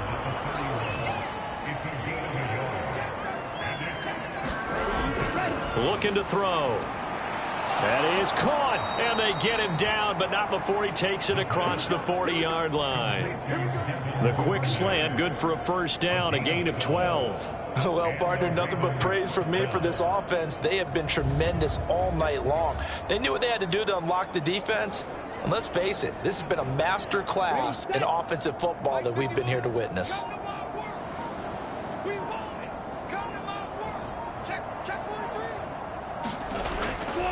Now Dobbins. And some nifty running here as he'll take this across midfield and down to the 47. 151 yards on the ground for him now as he has gotten better, really, as the night's gone on. No doubt those are the types of carries they're looking for here, Charles. The lead in the 4th quarter. This is when coaches that have a reliable running game, they breathe a little easier on the sideline. Yeah, they love the idea that they can take the air out of the football at this point of the game. That means they're really counting on that offensive line, counting on the runners, taking care of the football. Because you're going to tell your quarterback, hey, no time to be a hero. We're not going to throw it here. Just eat up that clock. And if you have the ball, they can't score. Right back to Dobbins on 1st. And he's going to get a solid gain of 9 before being brought down. 2nd and right at a yard. I like the call there because that was one to take time off the clock and get them closer to getting out of here with a W. In the mind of the play caller, all you want to hear is tick, tick, tick. On second down, a run with Dobbins. And they'll be inside the 35 now at the 34-yard line. From the 34 now, here's 1st and 10.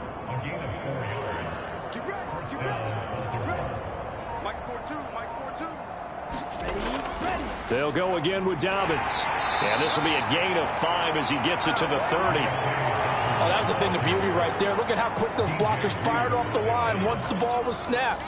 That was an O-line on a mission, all in sync, and the defense is lucky that play only picked up 5 yards.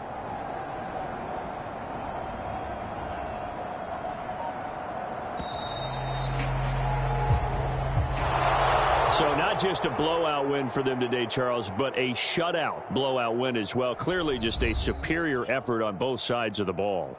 Hey, didn't it feel like you get a touchdown, you get a touchdown, and then the defense jumped up and said, hold it, we're getting involved as well. You're exactly right. Big points, both sides contributing, a full team win. So for the Ravens, that early momentum continues here as they move to 4-0. And they'll get another road date next week. Meanwhile, for the Chiefs, they'll fall back to 500 at 2-2. And they'll get a chance to redeem themselves at home next week. So that'll just about do it for Charles Davis. I'm Brandon Gaudin. You've been watching the NFL on EA Sports. For more, log on to easports.com. With that, we say good night from Kansas City.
Tonight, it's the National Football League. It's Thursday Night Football on EA Sports.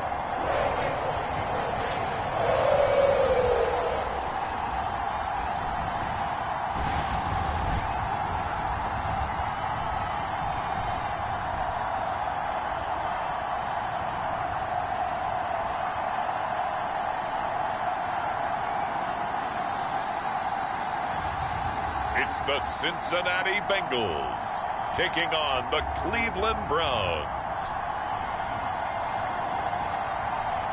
With the Ohio River and the hills of Kentucky just to our right, we welcome you into Paycor Stadium in Cincinnati, Ohio. Tonight, it's on to Week 4 as we've got a good Thursday night matchup in store, as it'll be the Cleveland Browns taking on the Cincinnati Bengals.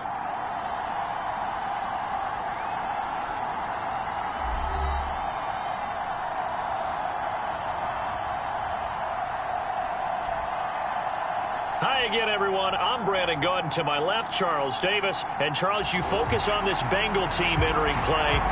They come in feeling good after back-to-back victories. And the way they played last week defensively, you look at the tape, it looks like they had extra guys on the field, and they thoroughly shut down that offense. Meanwhile, for the Browns here,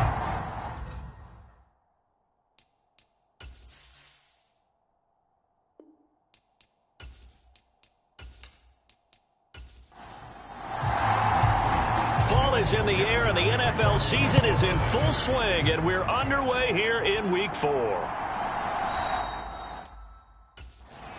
And the opening kickoff will not be returned, as that will be a touchback. So here come the Browns for their first drive on offense. And trotting out there, their tall quarterbacks, standing at 6'5". It's a pretty bland game he had last time out. Ended up throwing one interception, didn't have a touchdown to offset it, but the team found a way to win. He found a way to lean on other parts of the offense that carried them through.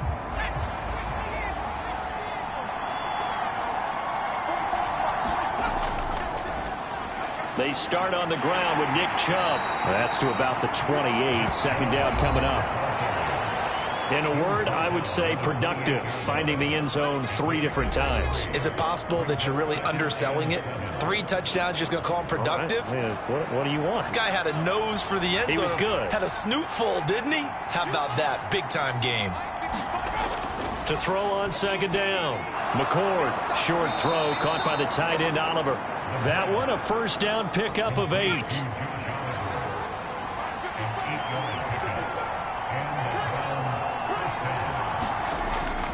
They go up the middle with Chubb. And they will only muster a yard here to the 38. You talk about this Bengals defense.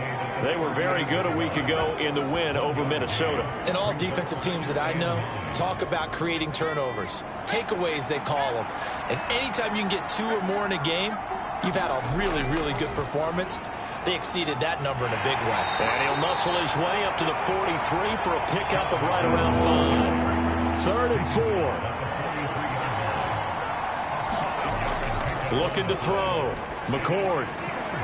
He's got his man. That's Hardman. And he's going to be out of bounds, but not before he takes it inside the 40. 19 yards that time for number 19. This is an offense that's near the bottom of the league in rushing, so defensively coming in, you've got to know you're going to see the ball in the air a lot. And that time, it's a completion and a first down on this opening drive. So they'll come up in Bengals territory now with a 1st and 10 at the 38. Back to throw. McCord. And that one too wide and incomplete.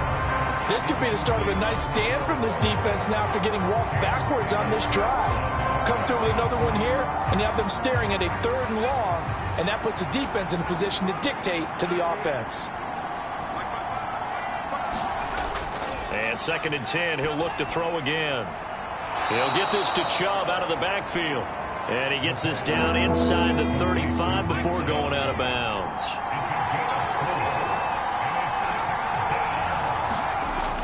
They'll look to throw again. And that will be incomplete. Cameron Dicker on now to try the field goal.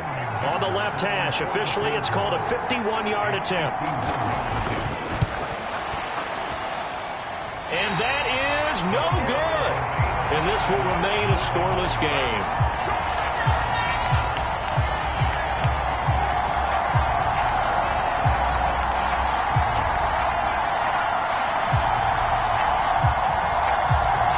The Cincinnati offense ready to see what they can do here. They're riding a 2-game winning streak into this Thursday nighter. How easy is it when you're on a roll to stay on a roll given the quick turnaround? Well, you would think it'd be pretty easy because everyone's locked in practice and meetings because everyone feels good about themselves.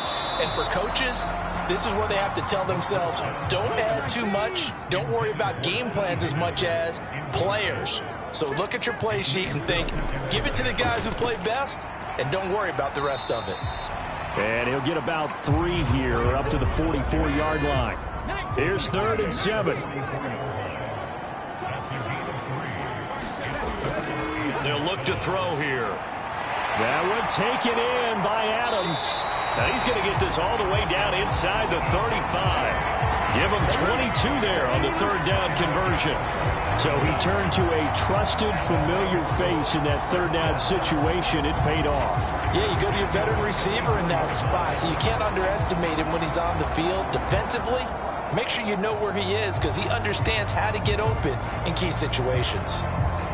So a 1st and 10 upcoming from Browns territory now at the 34. They'll set up a throw. That's caught by the tight end, Irv Smith Jr. And he'll be out of bounds as he gets it down to the 30 there. Ball on the 30 now. Here's a 2nd down and 6. Man open, that's Jamar Chase complete. And Chase going to pick up a Bengals 1st down as he'll take this down to the 22-yard line. Again, he'll drop to throw. Catch is made by Hockenson, the tight end. This will be stopped about 2 yards shy of the marker. 8-yard gain, 2nd and 2. They'll stick with the passing game as he looks to throw. Throw right side, complete to Williams. And he's brought down just outside of the 10 at the 11. Now a 1st and 10 at the 11. Back to throw again. And it'll be intercepted. Picked off by Damone Clark. And the Browns are going to take possession here. It's a touchback, and they'll take over at the 20-yard line. Well, Brandon, as they say in popular culture, this one's going to leave a mark because they can see the end zone, but it'll stay out of reach because of their error. All their offensive teammates have to get with the quarterback right now, offer a little bit of encouragement because what's done is done. Let's get them next time out.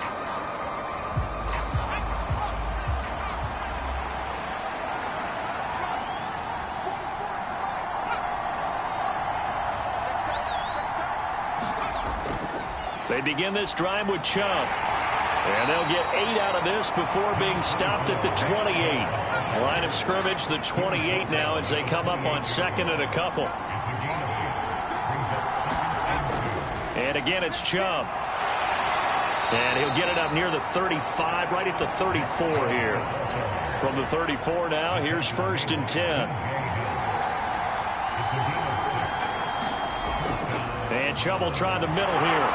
And he'll get this up to about the 40. 5 yards on the carry. Good pickup on 1st down. This defense for the Bengals, they were very good a week ago in that win over Minnesota. And every defensive team that we talk to, they spend a lot of time talking about creating turnovers. And anytime you get 2 or more in a game, you've had a really good performance. They exceeded that number in a huge way. They got the football back 4 times in the win. And he'll be taken down, but not before he works it past the 50. So they'll come up in Bengals territory now with a 1st and 10 at the 47. He tries to force it in, and it's intercepted. He's to the 15, and he will bring it back. It's a pick 6 for a Bengals TD. Well, what a response by that defensive unit, Charles, because they just saw their offense throw the interception. They come out there, not only get an interception of their own, but they take it back for the touchdown. I won't sing it because no one wants to hear that, but perhaps an early case of anything you can do, I can do better between these defenses. A lot of people came to expect the offense to light this game up, but so far, the defenses are stealing the show. Evan McPherson now for the PAT.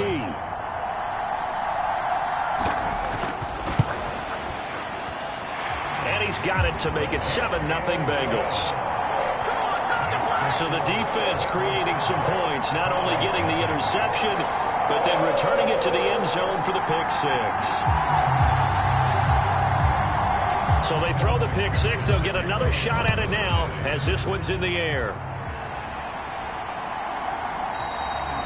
And he'll very wisely take a knee here as they'll bring this one out to the 25 on the touchback. With the football going back over now to the Cleveland Browns. They come off a victory over the weekend, but now the quick turnaround here for this Thursday night game. How does that affect how teams like this approach these short turnarounds? Well, wins and losses always factor into, how you're getting ready for the next game. But equally as important when you have the short turnaround, what is your injury situation? Are you losing key guys? And if so, how well have the backups prepared for this? Because you don't have much time to get them ready. They have to be ready before this week in order to play well in this game. And he'll scratch out a yard up to the 30, and that's all.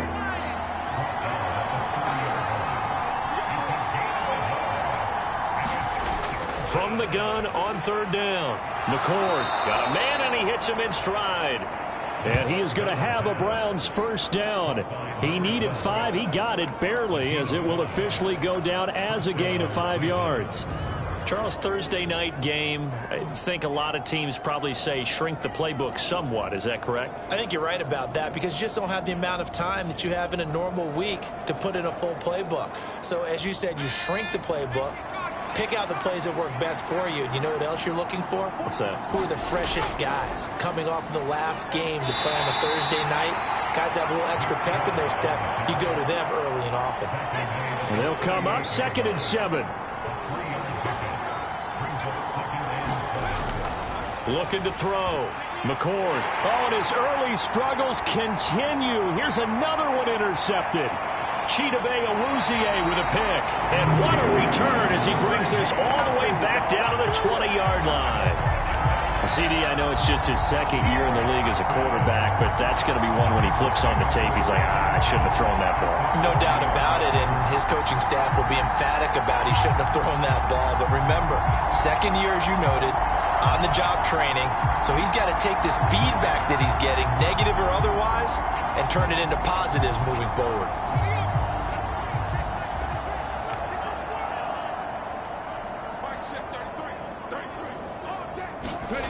Trying to shake off the interception from the last drive. He'll look to throw. And brought down, but not before they get it inside the 10 to the 7.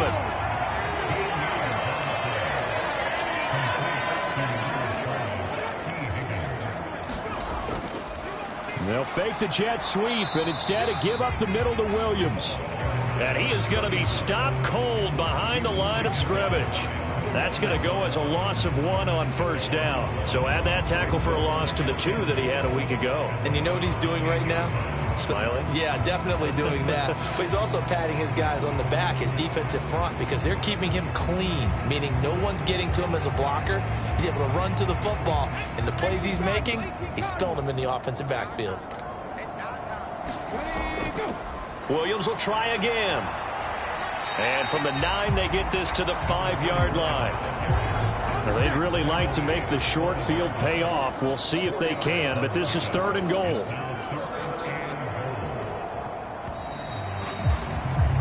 After 1, 7-0 on EA Sports. Ready for the second quarter from Cincinnati. It's the Bengals with the football here. Big play coming here. It's 3rd and goal. As they've got it as we resume action. They'll look to throw on 3rd and goal. That's to Chase. He's got it. Touchdown, Cincinnati. Jamar Chase. His first touchdown on the year. And the Bengals have taken a 2-touchdown lead now. And all about timing there on that short slant, Charles. Exactly right. That was timed up so well. The route, the throw, touchdown.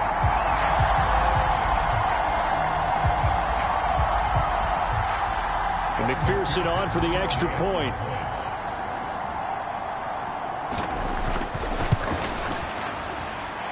And it's good to make it 14-0. A drive there of just 4 plays. And it was Jamar Chase who finished it off with a touchdown reception.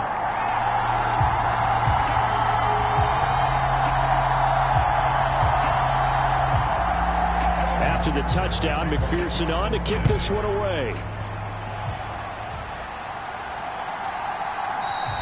And this will be a touchback, so they'll bring it out to the 25. And now the Browns coming out on the field. Now, early on, you know, Charles, every game could be called a measuring stick game. But I think when it comes within your division like this, it's a measuring stick game with a little extra intrigue. I would agree with that totally because all division games have a little extra to them. But I like where this game is situated because at this stage of the season, it has that little extra juice, but at the same time, it's not a make or break if this were, let's say, week 15, 16, somewhere in that neighborhood. Second down, here's Chubb again. And they'll stop him after a gain of a couple to the 33. The Browns on third down. They've been okay, 2 for 3 thus far. Here it's 3rd and 2. They'll run for it. Here's Chubb. And this is not going to be enough. Was in search of 2 yards and only got halfway there. Well, they picked up a portion of it, but not all that they needed. Now that leads to a decision on 4th and 1. Let's see what they decide to do.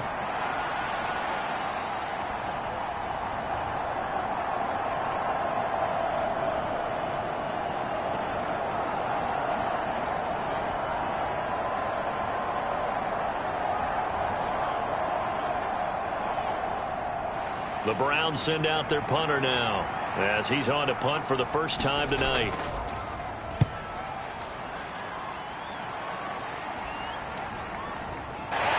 And some strong running. A 46-yard punt, 4-yard return. And the Bengals take over 1st and 10. Cincinnati's offense coming back here onto the field.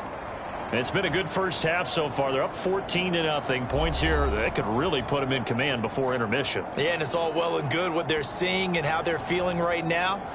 But it's the NFL. How many times have we watched 14-0 leads evaporate and quickly? So how have we seen them combat it? Continue to run your offense, but don't back off at all. Don't start looking at the clock. Don't start thinking about, hey, just take care of the football. Keep attacking. Usually the best way to maintain control. 2nd and 6. And he'll be corralled right around the 34. Give him 10 that time, escaping the danger, running with it, and picking up a first down. Well, here's your first example of how this guy can beat you in more ways than one because they took away his arm. But he was more than happy to dissect them with his legs for that first down pickup.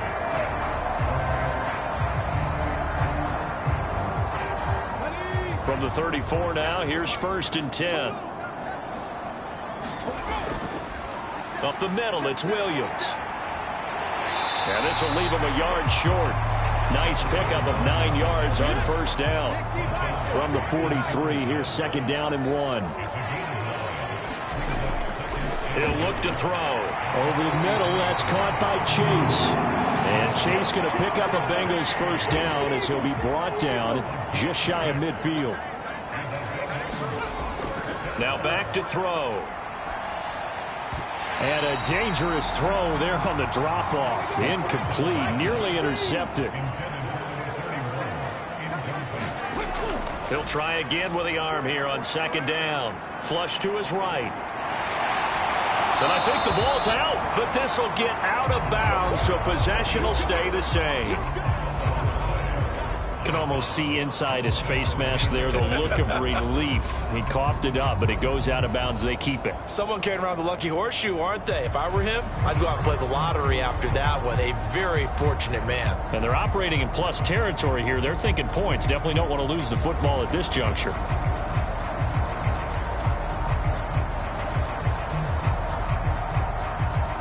So possession still theirs, but now they face a third down.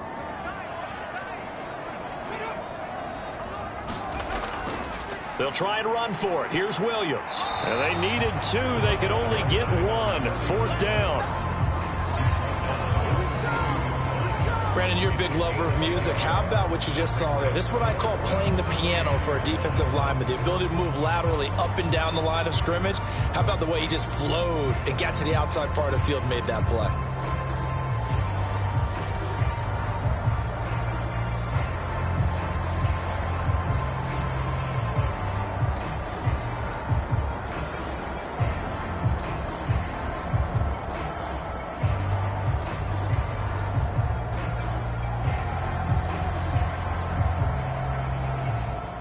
So now they're going to send out the field goal unit to, as they say, fire away from long distance. This will be spotted just shy of midfield. A 59-yard attempt. And he missed it. It's no good. And this will remain a 2-touchdown game.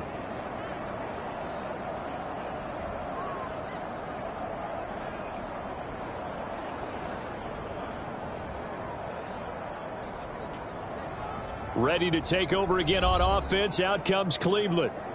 And 3 and out on the last drive. No points on the scoreboard. A little soul-searching now? I would say so, and they need to help out their defense a little bit. They've had to be on the field a lot more than normal, put them in some tough spots. But what's the old adage? When you get another chance, it gives you a better chance to do it right. And nothing much materializing there on the first down run. He'll get a couple, and that's it. Second down, here's Chubb again. And he'll get this down only to about the 46. Just a couple on the ground there, and that's going to bring up third and about 6. 2 yards on the first down carry, and then followed up by 2 yards on the second down carry. Well, that's definitely not going to be enough to get the job done. Wasn't the expression 3 yards in a cloud of dust? Now they're going to need 6 on third down to keep the drive going. To throw on third down. McCord going out wide, finds Chubb. And he is going to have a Browns first down as they're able to get the third down conversion. I'm not sure that was necessarily a safety valve or a check down throw on third down. Sometimes just try and find the open guy and get him the ball. He did exactly that and found a way to pick up a first down.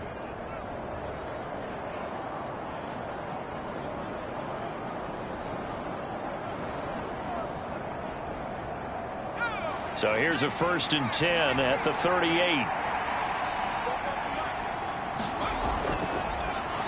Singletary, they'll go up the middle. And a very determined run there as he'll take this all the way down to the 27. Good effort.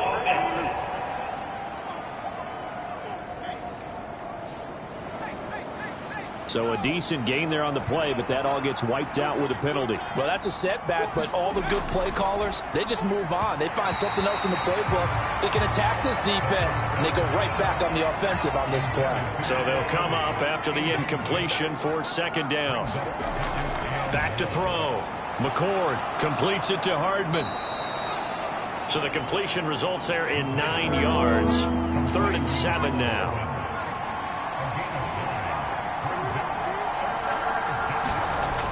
Looking to throw.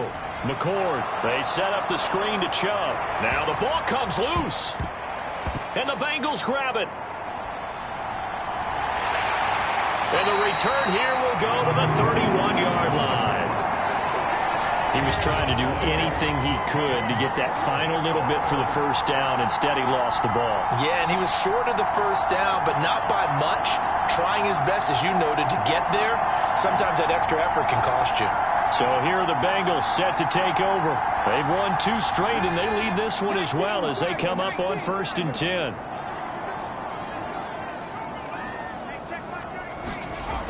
They'll try and start this drive in the air. And that's complete to Adams. And that's good for a gain of 6, and that'll bring up second down. Back to throw here. And he will slide to a stop. He does have the first down.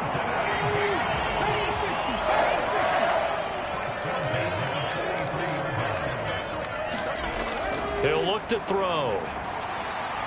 Going underneath, he's got Hockenson. So give them 5 yards there on the pitch and catch, and it'll be second down.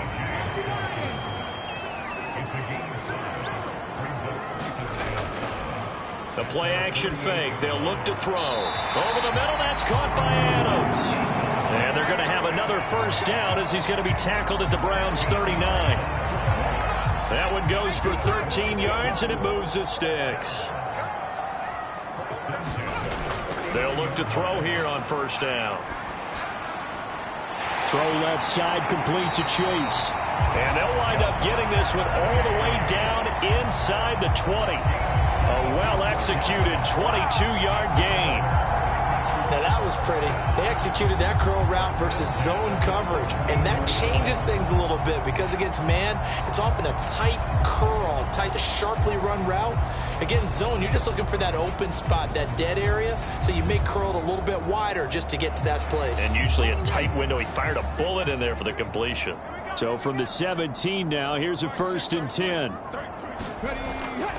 Now a shotgun snap as they'll look to throw. And they corral him just a couple yards shy of the end zone.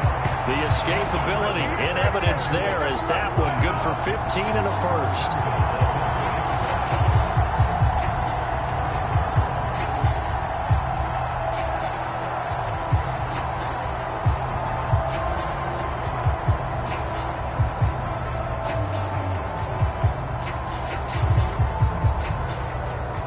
2 minutes to play, first half. It's 14-0. Here's 1st and goal, and gosh, points here, a chance maybe to put this thing away before halftime. Williams is in. Touchdown, Bengals. Well, I don't think that we're ready yet to say the route is on, but they have certainly looked near flawless here in this first half, and now an extra point away from making it 21-0. Yeah, and your experience led you to say that because we have both seen those 21-0 leads come and go in this league, but this one feels pretty darn secure, and here's the other part. Even when people chip away at it, it forces you into being almost perfect on the other side, doesn't it, in order to try and mount a comeback.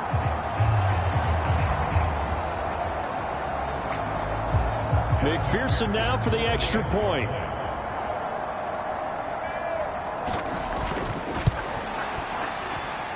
And it is now 21-0. So that drives 7 plays in length. And it's culminated by a 2-yard touchdown run. After the touchdown, McPherson on to kick this one away.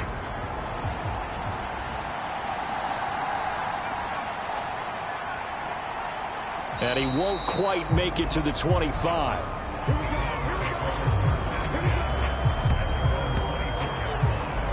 Now Nick Chubb of the Browns gets set for their next possession. First month of the season, those numbers pretty solid. Does he continue that? I think so, because when you come out of the gate this strong, that means that you have planned for it and you like the results that you're getting. So I wouldn't have any doubt that the head coach, offensive coordinator, actually called him in and said, look, you're our guy, okay? We're going to continue to stick with this as long as we're winning games. You ready for the challenge? And then they presented it to the rest of the team. I think we'll see plenty of that as the season moves on. And I'm sure he said challenge accepted. Now you've got to hustle your guys to the line and get them set. On 3rd and 2. McCord, short throw, caught by the tight end Oliver. They'll wind up getting just a yard out of it, and that's going to make it 4th down. Yeah, that one was covered pretty well because they were trying to leak the tight end out into the flat. I think they were hoping he could catch and turn upfield and pick up the first down. Now on 4th down, on is the punt team sending this one away. Taken in at the 22. And he'll have this past the 30 prior to going out of bounds. That'll go as a 42-yard punt, but a net of 32. They had a 10-yard return. And the Bengals will take over here 1st and 10. Cincinnati now ready to take the field.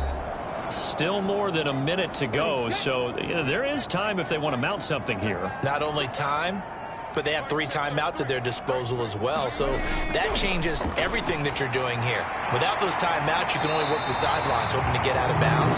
Here in the middle of the field, field's still available because you can call timeout and regroup.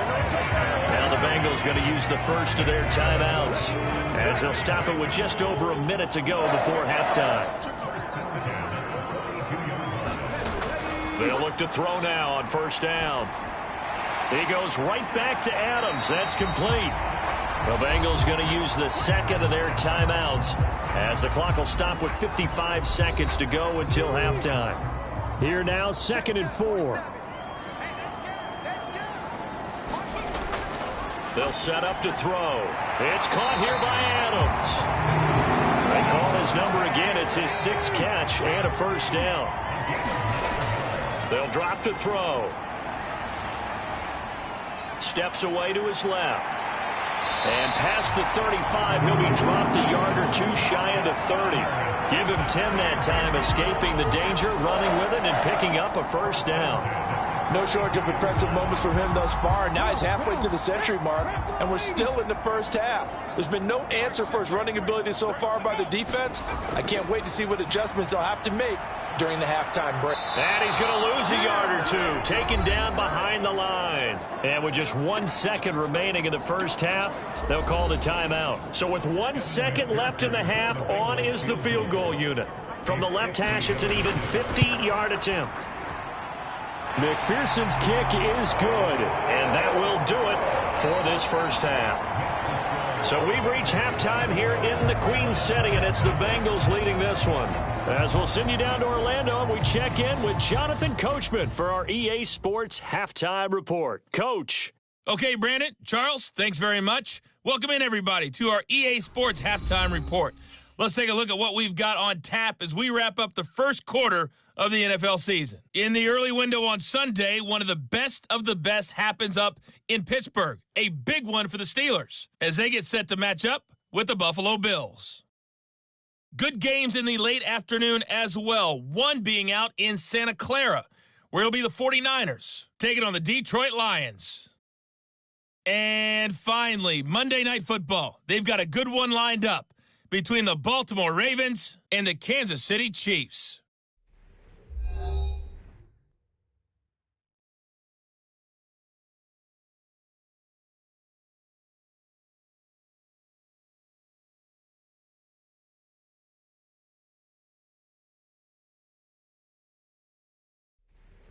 Okay, Coach, thanks as always to you and the gang in Orlando as we welcome everyone back in for quarter number 3. The Bengals set to receive. They have the lead and the football to begin quarter number 3. And no fireworks to start the half. This will be a touchback. The Bengal offense ready to go to begin this third quarter.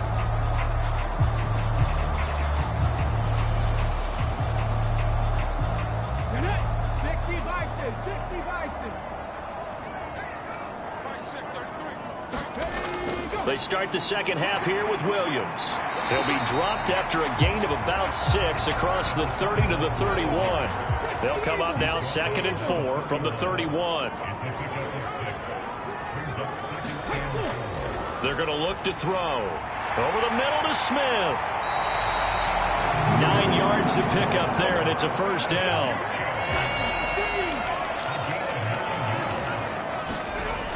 He'll drop to throw. He finds his man, complete. It's Adams. 2nd and 7.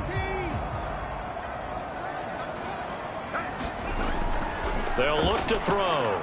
It connects quickly to Jamar Chase. And they're going to have another first down as he's going to be tackled at the Browns' 43. Now a give up the middle to Williams. He's tackled a yard short of the marker. Good gain of 9 on first down. From the 34-yard line, here's 2nd down and a yard. Here's a play fake as they set up to throw. On the move to his left.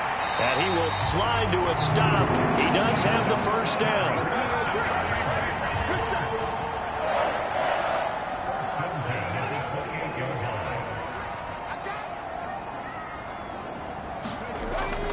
Back to throw.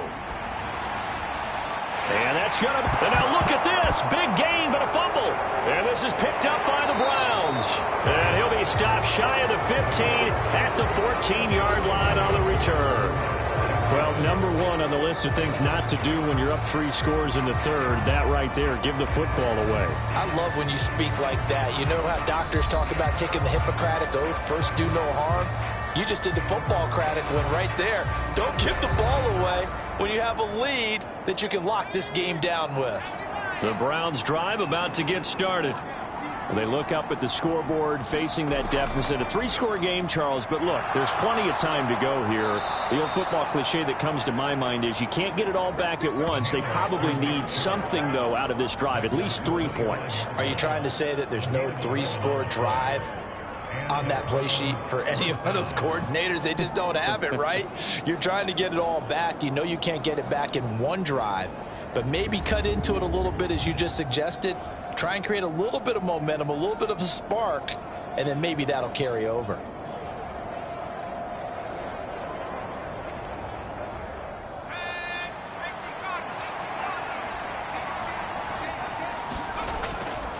They go play action here on first down.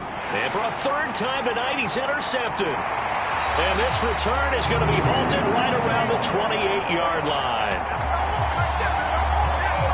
Boy, so another interception, CD, and it feels like he's starting to unravel a little bit. And as you would expect, still a work in progress here in his second season. He has to start ironing out some of these mistakes, though, because now his head coach, his offensive coaches, they have to evaluate whether you keep playing him and let him work through it, or you start thinking about going to his backup. So 1st and 10, and if they score on this drive, might have to start digging in our second half blowout material. They'll come out throwing here to start the drive. He's going to have the hook up here to Chase. Will go down as a gain of 6, and that'll make it second down. In so many ways, throwing the hitch route is actually one of the safer things an offense can do. Get the ball out to the receiver as fast as possible, hope he's got man-to-man coverage, and hope that his athleticism wins on the perimeter. Gets past one man, and down inside the 15, shy of the 10. Give him 10 that time, escaping the danger, running with it, and picking up a first down. At this point, this offense feels like they could just roll out anything, and it would work. They are certainly in no hurry for this one to end, not when they can rack up some stats and continue to add to their lead.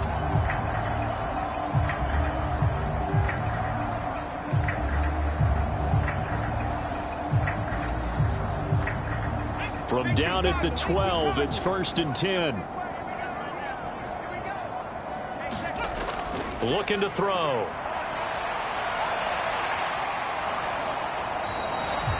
It won't be a sack, but it's no gain, and it brings up second down. He certainly did his best to find something on that run, but there just wasn't enough time to make it happen. Nice effort there, avoiding the sack and getting back to the line of scrimmage. That one certainly could have ended up worse.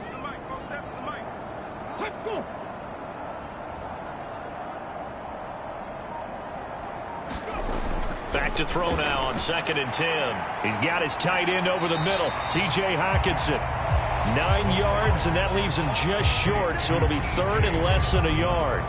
Coaches always harp on the quarterback reading the defense and getting it to the open man. That's good recognition there. And how about what he did after the catch? Yeah, hit your tight end, let him get some rack. Yeah, but when he gets moving, not many guys want to come over and put a hit on him, do they?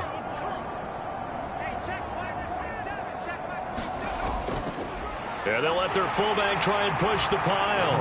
And he takes it into the end zone. Touchdown, Bengals. It's the fullback. His first rushing touchdown on the year. And the Bengals have opened the lead up to 30. Well, nothing complicated about that. That's old school power football. And effective. And that's the key to everything, right? Sometimes we try and do too many things. Just hand it to the big guy and let him go forward.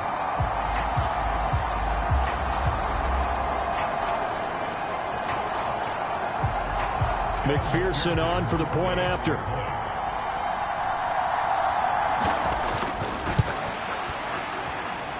And the lead grows even larger here in the third quarter. The drive summary that time, 5 plays. And it's culminated by a 2-yard touchdown run.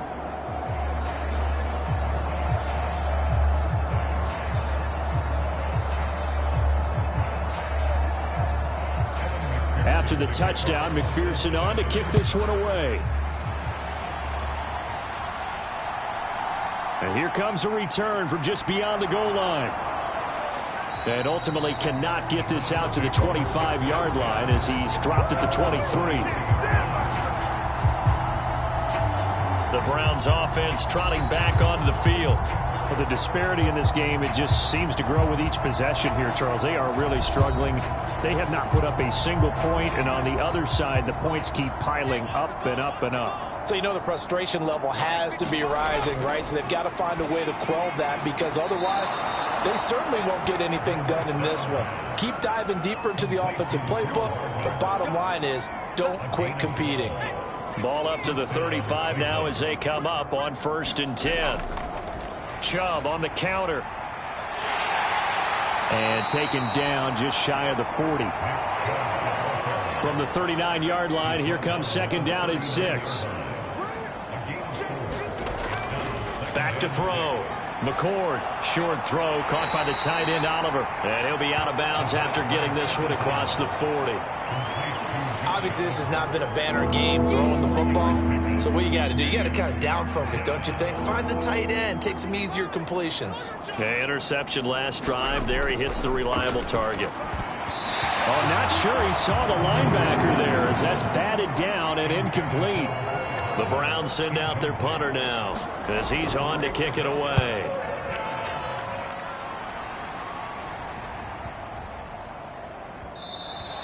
And that'll hit at the 5 and go into the end zone for a touchback. Now the Cincinnati offense ready to see what they can do here.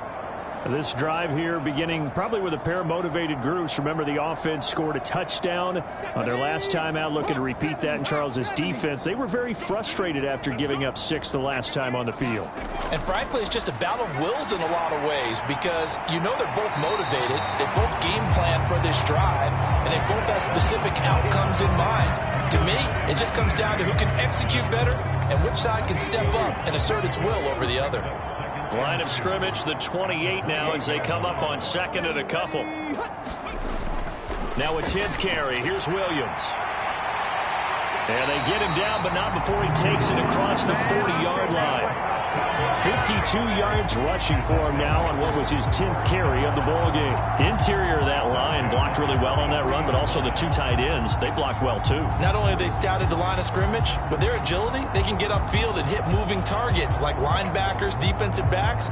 They do a really good job helping out the running game. Back-to-back good plays have them on the move on 1st down.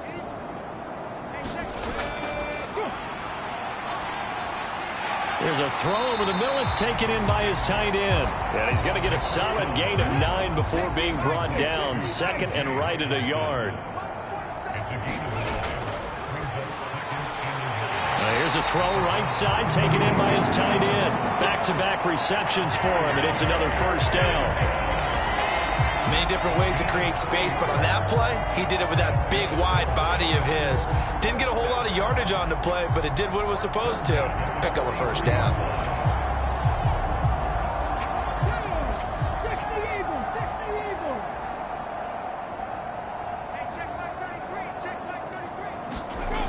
Now on 1st down, he'll drop to throw it.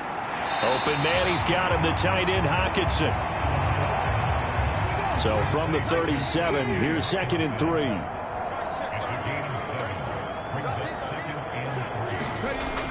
They'll look to throw again. And he rifles one incomplete. 7th play of the drive now as they come up on a 3rd and 3.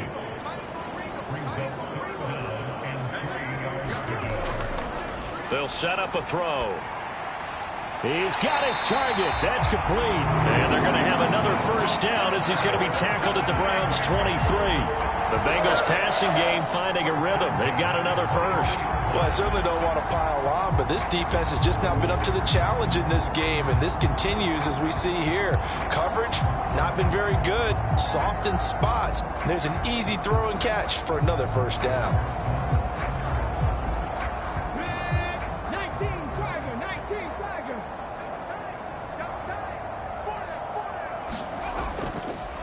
Now a play fake here on 1st down. And that's going to be incomplete. Finally, a good play there defensively on the deep ball. The secondary has had its struggles this entire game. Offensively, they've had their way with them. Well, thanks for joining us here on a Thursday night in the NFL. Third quarter, 2nd and 10 coming up. 4 yards the gain, and it'll bring up a third down. They are in need of 6 yards here if they hope to move the chains. On third down, he'll drop to throw. And he will slide to a stop. He does have the first down. Opted to run for it. The decision a good one. Picking up the first, getting 14 yards on the scramble.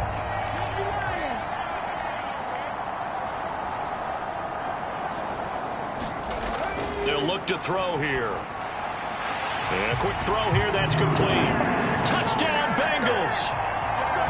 T.J. Hockenson. A 5-yard touchdown. And the Bengals are able to extend their lead in the final seconds of this third quarter. Extra point by McPherson, up and good. 1 quarter remains here in this Thursday night matchup. We'll return with more after this. This is the NFL, and it's on EA Sports. Here's McPherson now to send it away.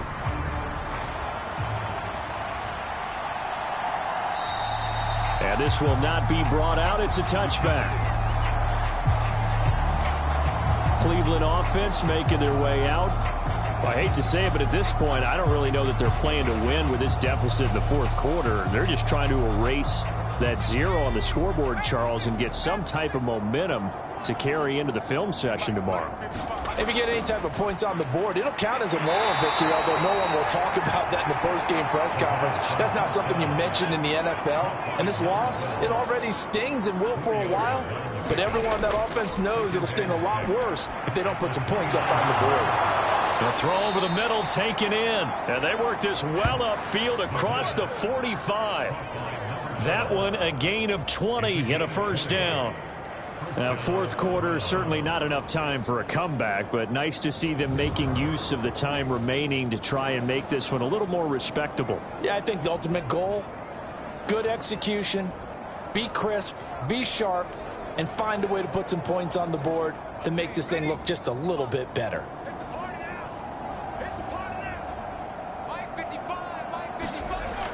On first down, McCord on the slant. He's got Hardman. And he's got this down to the 35. 17 more yards on that one as they keep the drive rolling. Well, I mean, look, obviously there's no 20 or 30-point play in that playbook, but they can try to end things here on a positive note despite trailing big, and that looks like what they're trying to do here by pushing the ball downfield. Well, let me go with the heavy cliche then, partner. Just control what you can control right now, and all they can control here is how their final plays develop. Again, he'll drop to throw. And the timing a bit off that time as that one falls to the ground. 2nd and 10. Back to throw again. Now throw right side here, going to be incomplete.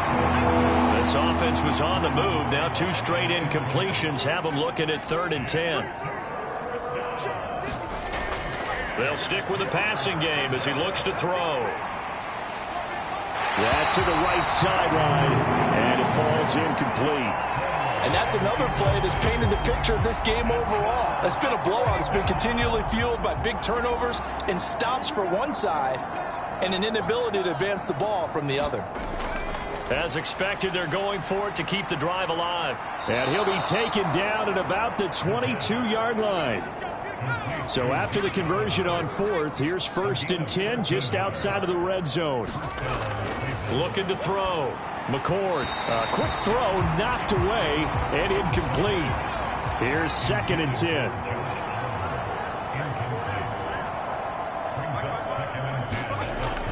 Throwing again. McCord. And this one incomplete. Too much contact to hold on to that one, and it's 3rd down. Back to throw. McCord. Toward the back corner of the end zone, but he could not get the feet down. This will wind up incomplete. zone coverage there, and they were playing deep. That makes it obviously a little bit harder to run by guys. And that time, there was not much of a window to get the ball in there, and it winds up incomplete. Now a battle for the football. It's caught. It's a touchdown.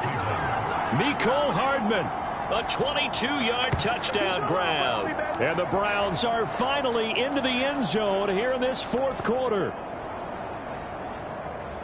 Well, Charles, he's still a young signal caller in this league, second year in the NFL. And I don't know if last year as a rookie, if he would have worked through his progressions like he did on that touchdown pass. I think you're right about that. We're seeing him grow up right in front of our eyes because when he went to his primary read, he recognized that they were all over that. So he continued to survey the field, picked up another target, delivered a pass exactly where it needed to be. A very mature play for the second-year quarterback. Extra point up and good by Dicker as they make the score just a slight bit more respectable here in the final quarter of play. From a yard or two deep, here comes a return. And they'll get him down right at the 25-yard line, so the same result, and he opted for the touchback. Cincinnati set to take over once again. They're looking at a third straight win here if they can hold on.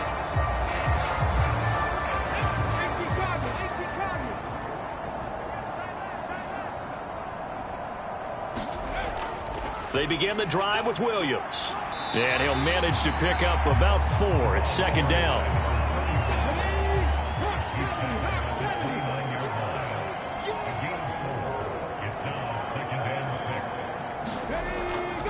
Again, it's Williams. Not much room here as he only gets it to about the 30. The offense on third down tonight, they have been superb. 5 for 6 to this point. This will be 3rd and 5. He'll look to throw. And they will touch him down, but not before he gets the first. 18 yards, a big pickup there on third down. They have the nice cushion. They just want to pour it on right now, still throwing the football. And I know my background says, why do you need to do this? Just go ahead and run out the clock and get a win. But as many people pointed out to me, it's a video game, man. Go ahead and put the numbers up. Sportsmanship, not an issue. Exercise those fingers.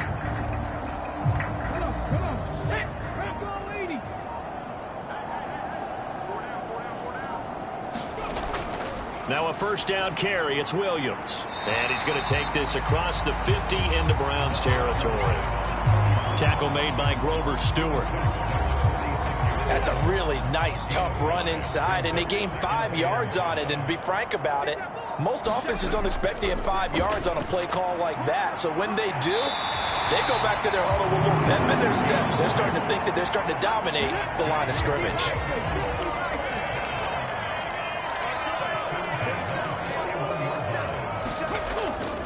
The busy night continues for Williams. He'll get this down to the 38. From the 38 now, here comes 2nd and 8.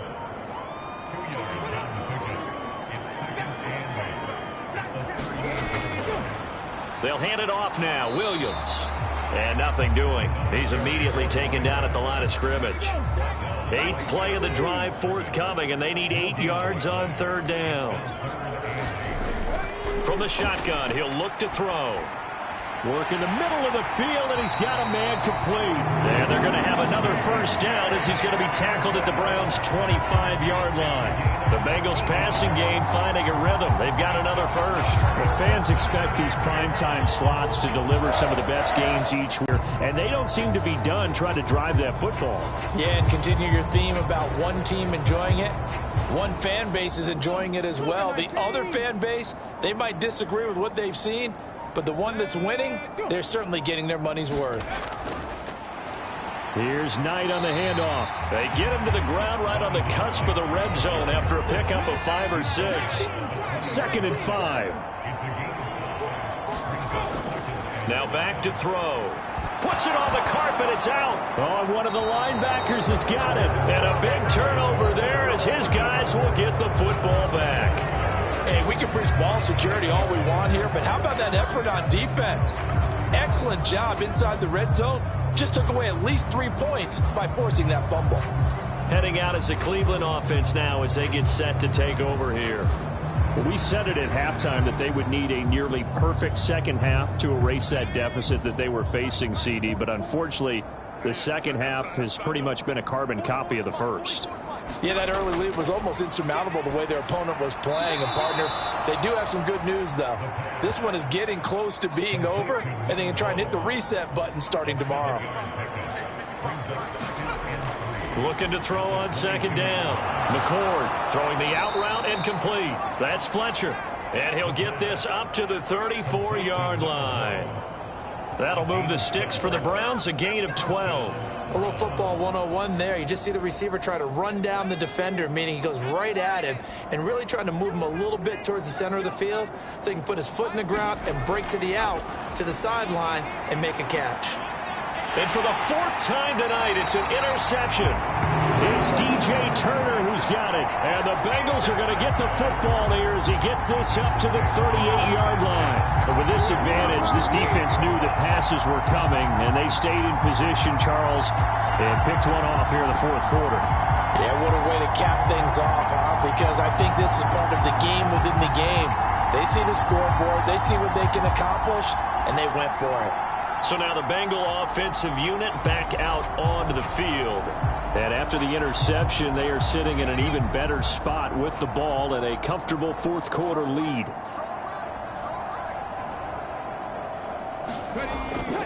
They'll try and run down some clock with Williams. And this will leave him a yard short.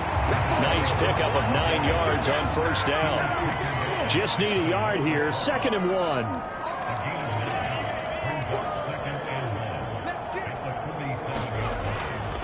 They run it again with Williams.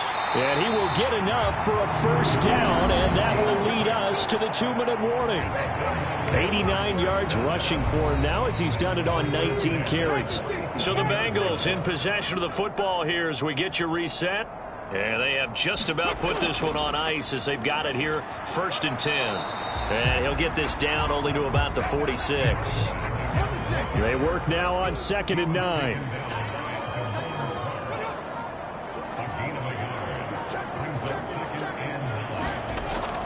They'll run out of the gun here. Williams.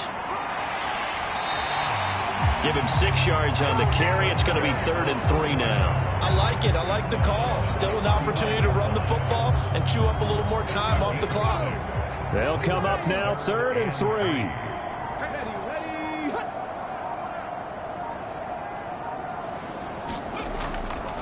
Now a handoff. Here's Williams.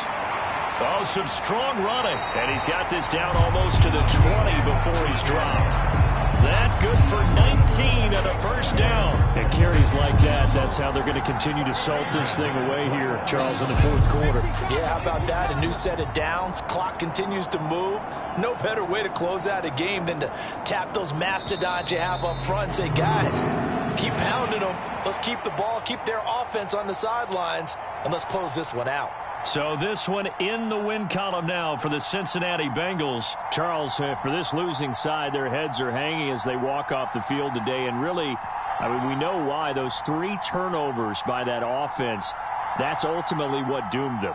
And this is what coaches preach all the time to every team that we ever talk with.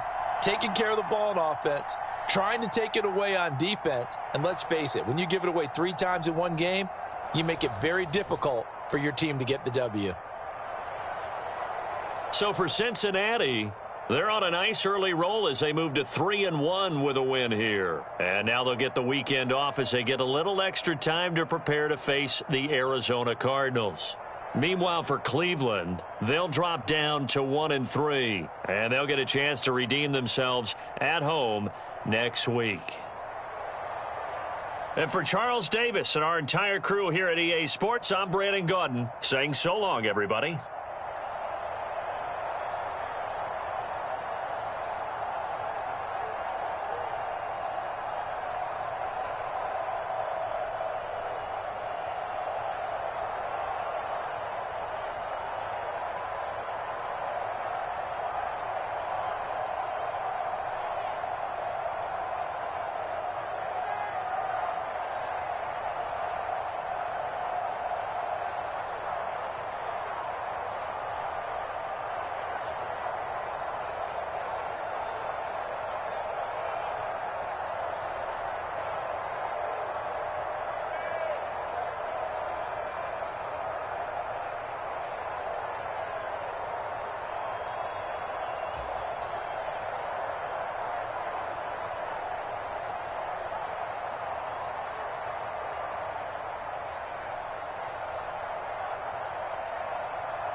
Tonight, from FedEx Field in Landover, Maryland,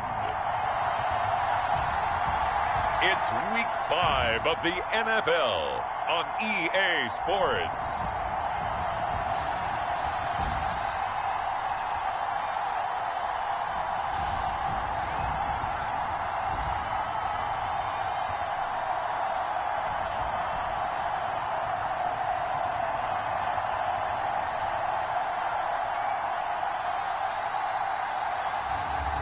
We'll see the Washington Commanders taking on the Dallas Cowboys.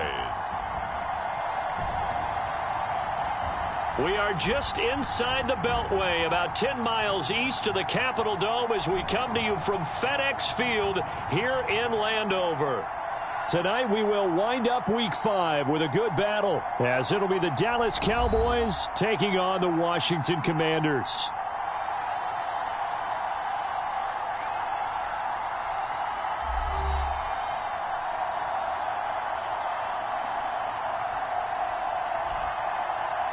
Alongside Charles Davis, I'm Brandon Gaudin. And Charles, you talk about this Commanders team coming into play here today. They were winners last time out, so they'll be looking, Charles, to make it 2 in a row. And what I enjoyed when I watched their game tape and their victory last week is they put it together in every phase. Good offense, good defense, and some key plays on special teams. Let's see if they can get that second win in a row. Meanwhile, for the visitors here, the Cowboys, they were losers their last time out. They're going to try to get back in the win column, but obviously they're going to have to do that in a hostile environment. And sometimes it actually works to your advantage. Now you've got to band together your team, the us against the world mentality. Let's see if they can use it and get a victory.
Two of the bigger disappointments in the first quarter of the season doing battle here as we get this one underway. And they will elect to not bring this one out as our first drive will begin at the 25. So out comes the Washington offense onto the field. And a glance here at their quarterback standing 6'3". I tell you what, when he is on schedule for that week, secondaries take notice because you've got to stay alert back there on every snap. A truly powerful arm, one that's capable of challenging any level of the defense on any given play. That's why so many scouts preach arm talent when preparing for the NFL draft. A quarterback with arm strength to make every throw in the book, he's an asset to have in any offense. The numbers in last week's ball game for Robinson: 20 carries, 93 yards, and a score. After the last game, they have plenty of reason to be confident in their running game. And even though they're facing a top 10 defense, they're not going to shy away from doing what they do best. Make them adjust to them. Make them stop what they do before they go to any type of a changeup. And that is incomplete. A lot of force bearing down on him there. He could not hang on. It's third down. Was trying to find Jahan Dotson, but now it'll be third down. You look at this Cowboy defense. And they've been excellent against the pass, the number 6 unit in the NFL. You have to like the way that they've played in the first month. All right, rifles one, and that's going to be intercepted. There he goes, right side. And he takes this one back into the end zone, and the Cowboy defense has a touchdown. Well, on the opening drive, he was looking for a big chunk play. Unfortunately, that time, the secondary was ready for it. Charles picked it off. Not only that, they take it the other way for points. Homework, preparation, research, it all comes back to that, VJ. Scouting your opponent, not just the players, but the coaches too, and seeing what they call to begin a game, find out their tendencies. They recognize the early deep ball was part of their opposing game plan, and they weren't caught off guard when it showed up. Matt Gay on for the extra point.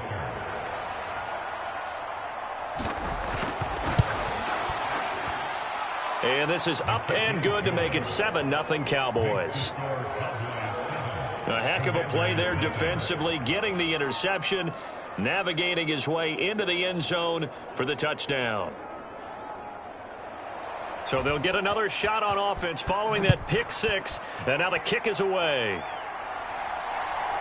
From a couple yards deep, he'll bring it out of the end zone. And ultimately cannot get this out to the 25-yard line as he's dropped it to 23. Now Washington going to retake the field for drive number 2. Now remember, they were just out here a moment ago through the pick six, so we'll see if they can take better care of the football this go-around. Yeah, and sometimes, partner, I think it's almost better that you just throw the pick six and you come right back out on the field. You're not over on the sidelines dwelling for it for very long. You're not hearing everyone say, oh, hey, you'll get them next time. Hey, don't worry about it. All that stuff just goes right out the window. You're right back out on the field with a chance to atone. Second down and a run by Robinson. It's a 4-yard pickup there, and it leaves him with 3rd and 5.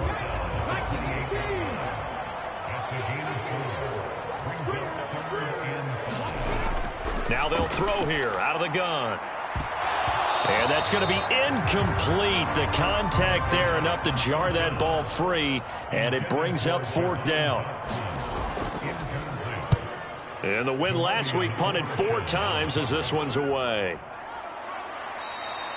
They call it 38 yards on the punt, no return. And the Cowboys will take over the football with a 1st and 10. So out comes this offense to take over for the first time. And leading the charge, their lefty QB. Now, the meeting we had with him this week, that's one of the briefer ones we've ever had, isn't it? He wasn't too happy after last week. Not happy. Really determined to play a whole lot better, and he really can't play a whole lot worse. He's got to go out and show the team that the goods that he exhibited early are still there. Otherwise, he could lose the confidence that they have in him. And hoping to get rid of that interception bug. Now he's tackled a yard short of the marker. Good gain of 9 on 1st down. Ball on the 40 now. Here's 2nd and a yard. And this throw a bit late as he couldn't reach back for it. They tried the throw on 2nd down, unsuccessful. Now it's 3rd and 1. One back in the backfield, he'll get the carry.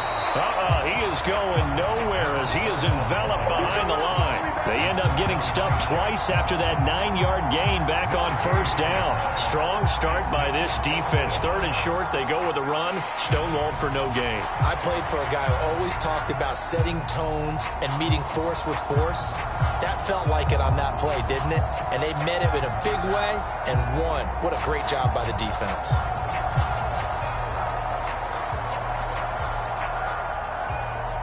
On 4th down, Ryan Stonehouse on to punt. And just a single punt for him in the loss last week as he sends this one away. And he didn't quite have the backspin on that one. It hits at the 4 and continues into the end zone. It's a touchback. The Washington offense set to take over. Not only are they in search of their first score, they're in search of their first down in this ball game as they come up 1st and 10.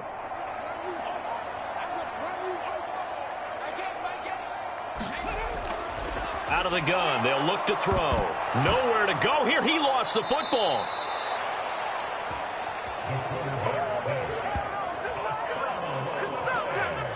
Dangerous spot for them to cough it up. Lucky to have recovered because had the defense gotten it, they were already within a shadow of the goalpost. Yeah, and then you're yelling at your own defense. Sudden change, sudden change. That's not what you want to hear on your sideline. That means you got to run out there and try and stop an offense who has the ball in a very advantageous position. The fumble on 1st down now. Here's 2nd down. On the draw, Robinson. And some room for him there as he'll take this up to about the 15. A tough spot here. 3rd and 15.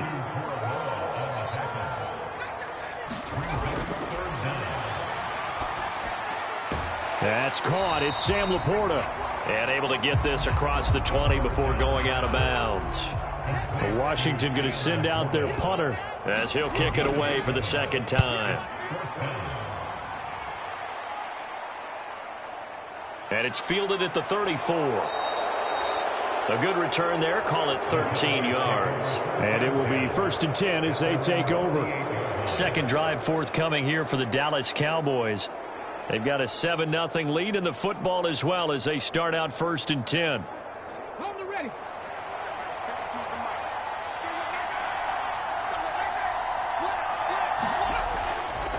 On play action, they'll throw. And this will be incomplete. Physical play on the football there, and it's 2nd down.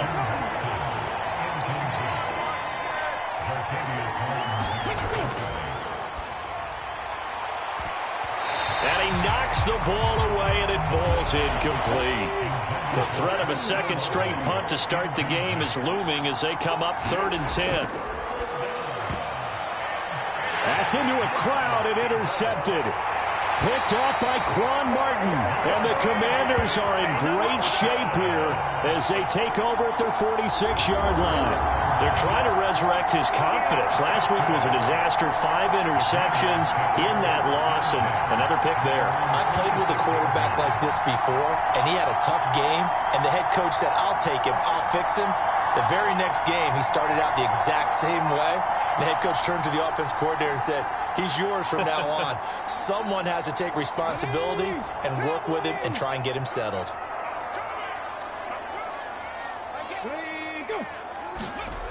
They'll come out throwing here on 1st down. Oh, and his early struggles continue. Here's another one intercepted. Picked off by Jamal Adams. And he'll return this ball across midfield to the 47-yard line. And not the first quarter that he was hoping for. Now 2 interceptions thrown. Well, the good ones, they find a way to compartmentalize, right? Put these behind them, have that short memory, but understand why they threw the 2 interceptions. They go on and usually play a pretty decent game. Other quarterbacks, they have a hard time getting past it and often put the ball up for grabs the rest of the ball game.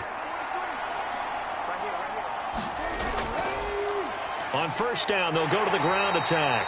And he's going to take this ahead for right around 3 yards, but no more than that. 2nd down. These are his numbers from last week's contest. 17 carries, 74 yards. They put a lot of effort into game playing and establishing this ground game last week, and the reward was a nice day rushing the ball. Helped them put a balanced offense out on the field. And that carry is an indicator that this ground game wants to be established again this week. And he's going to get this inside the 30.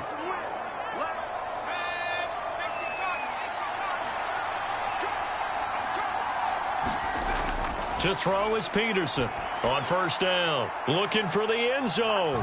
And that is caught. Touchdown, Cowboys. Let's go. Let's go. Well, with this rookie QB, we talk a lot about his ball placement and how good he can be at laying it right in there. I think we just saw, Charles, though, the strength of that arm. That was an absolute rifle for the completed touchdown. It absolutely was, and let's face it, you think he was really ready to get that first touchdown? Absolutely. He threw that pass with authority, just as you described. Big-time arm right there, and let's face it, a lot of quarterbacks used to be pitchers in baseball. The fastball was usually their best pitch, and we saw it there. Extra point by Gay is up and good. And that'll make the score 14-0.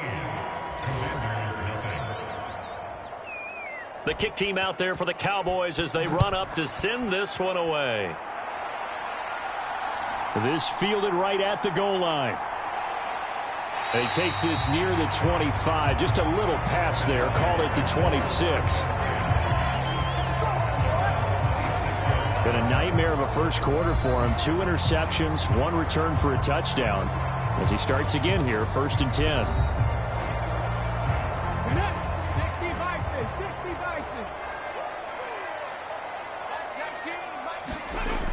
They begin the drive with Robinson. And he'll push his way forward to about the 32. It's a 6-yard pickup, and it gets him to 2nd and 4. When you're down early, how do you get back in the game, maybe establish the run? I think they're trying to do that. Now I'm with you on that one, and what I like about the message is that there's no panic from the head coach. He's already told his offensive coordinator, let's run the football, let's get things settled down a little bit, and find our way back into this game. Now a throw here, hauled in. Only able to gain a couple there. And now that sets up 3rd and 2. They'll come to the line, needing only 2 yards to gain the first here. On 3rd and short, they'll try and pick it up through the air. And he gets this up across the 35 before he's out of bounds. Line of scrimmage, the 37 on 1st and 10. He'll look to throw. Over the middle, brought in by Dotson. That's good. The completion there for 7 yards, and that's going to bring up 2nd down. Out of the gun, they give to Robinson. And he'll be brought down at the 48-yard line. That one, a 1st down pickup of 8. Usually we see runs like this as the defense breaks down later in the game, but this guy is setting the tone early, running through all types of tackles and putting the defense back on its heels.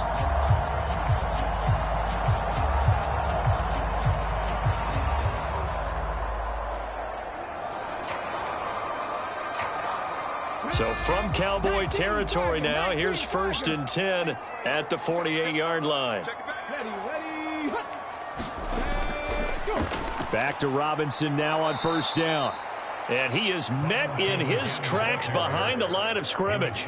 He'll lose a yard there, and it's 2nd and 11. When a draw works, it can be a thing of beauty. But when it doesn't, oh, it can be ugly. And in this case, loss of yardage ugly.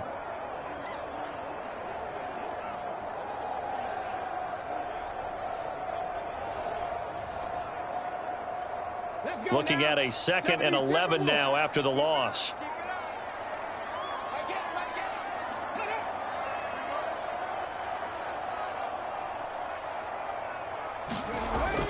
Back to throw here. And that'll be incomplete.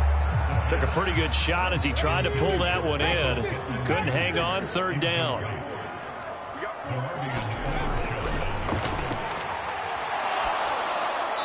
The throw out wide going to be incomplete. Washington going to send out their punter as he'll come on to kick this one away. And he's getting a workout here in this first quarter as he gets it away. And now where will the side judge stop his walk? That's the question. He says it crossed out of bounds at about the 17-yard line. And now Dallas gets set to take the field. They've got things going their way early. 14-0 lead and the football. 1st and 10.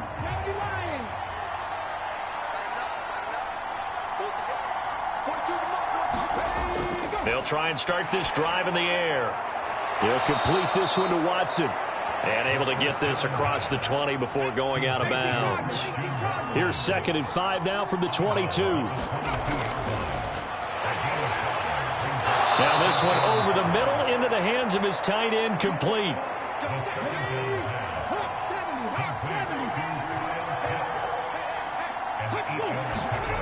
Back to throw now on first down. There's Chris Olave. So the completion good for 6 yards, and that will bring up second down.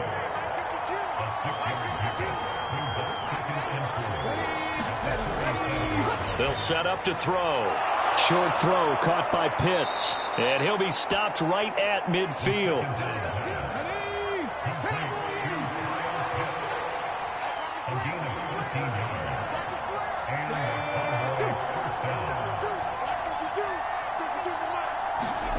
From the midfield stripe, they'll look to throw. And that's going to be incomplete. Too tough to hold on to that one. It's second down.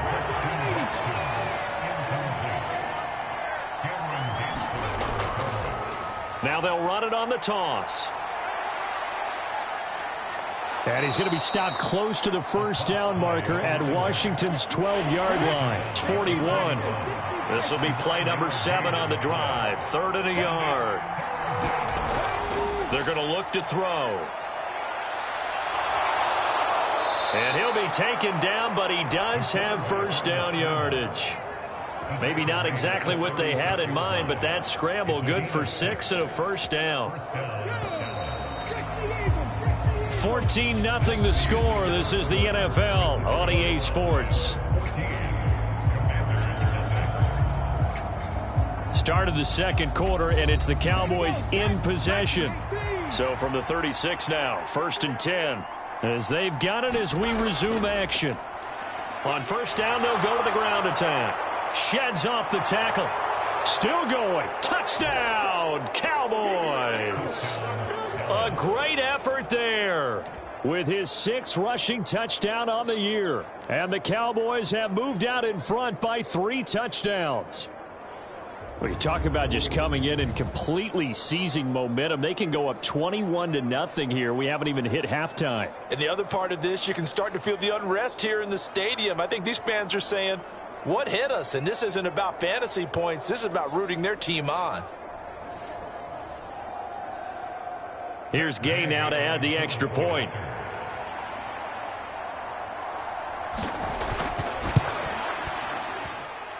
And it is now 21-0. So that drive in total 8 plays. And the finishing touch was that nice long run into the end zone. Out is the kickoff unit as they run up and send this one away. And here comes a return from just beyond the goal line. And he'll be stopped right around where he would have been had he gone down to a knee, maybe a yard shy of there at the 24. The Washington offense back out there. Well, CD, you kind of feel like they're in a bit of a danger zone right here because now you're down 3 scores, and I know we're in the first half, but the way this offense hasn't been able to generate anything, you feel like they probably need to get something going on this drive, right? Yeah, and sometimes I overuse that this is an important possession. But I think this has to be the possession where they come up with an answer because only a few teams in league history have ever come back from a 4-score deficit. And if they don't score here, that's what they could be facing the next time they get the ball. And not a whole lot there, maybe a yard to the 27. They'll drop to throw. And it's incomplete, broken up. But there is a flag down. Let's see what that's about.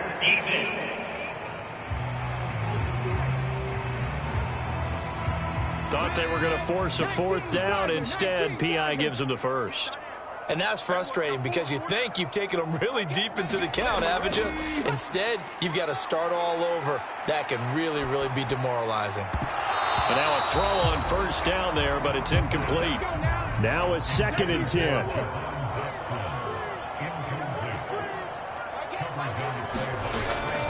He'll drop to throw. This to Laporta, right side. They get 7 out of that, so they're left with a 3rd and 3. I know sometimes we can get fooled when we watch him make catches, as we just saw him do there, because he really looks like a wide receiver the way he goes about his business. Yeah, 230, 240 range. Yeah, not super huge. Maybe not counted on to be that inline point-of-attack blocker that we used to have in the good old days, but you can flex him out. You can run wide receiver routes with him. You can make him a primary target, and that's how he'll shred a defense. They'll score that a 36-yard punt, and the Cowboys will be backed up to start the drive. They'll have it 1st and 10. A look at the running back, the man out of the backfield as he gears up to go again. He's been effective so far, over the 40-yard mark here in the second quarter. Don't forget about those guys up front, though. They've been effective, too.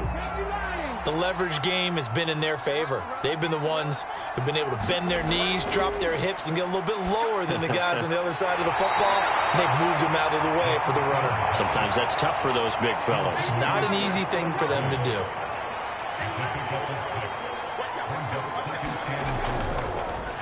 From the gun, they'll try to run it. And he'll be taken down, but not before he gets this football out shy of the 30 to the 29. 59 yards rushing for him now, and he's carried the ball just 5 times. Now, this is an example of breaking down a defense, because on a lot of these runs, he's getting past the point of attack, and guess what he's doing? Forcing the secondary guys to have to make a lot of tackles.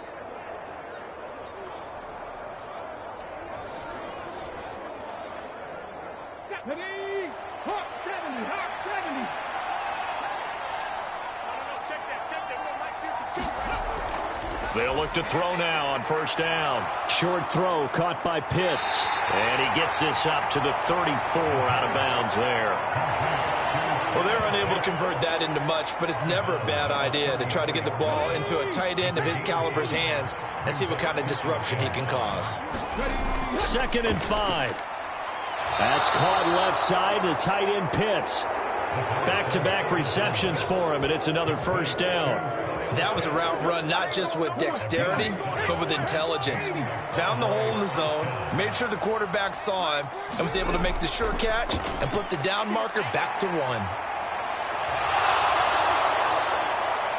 And they'll get this well past midfield before being stopped just before the 35. No one there to help out downfield, but no problem. Scrambling for 22 and a 1st. This guy's proven himself to be one of the best in the NFL. He brings an added dimension to their offense with his ability to read defenses and know when he's able to pull it down and take off and go.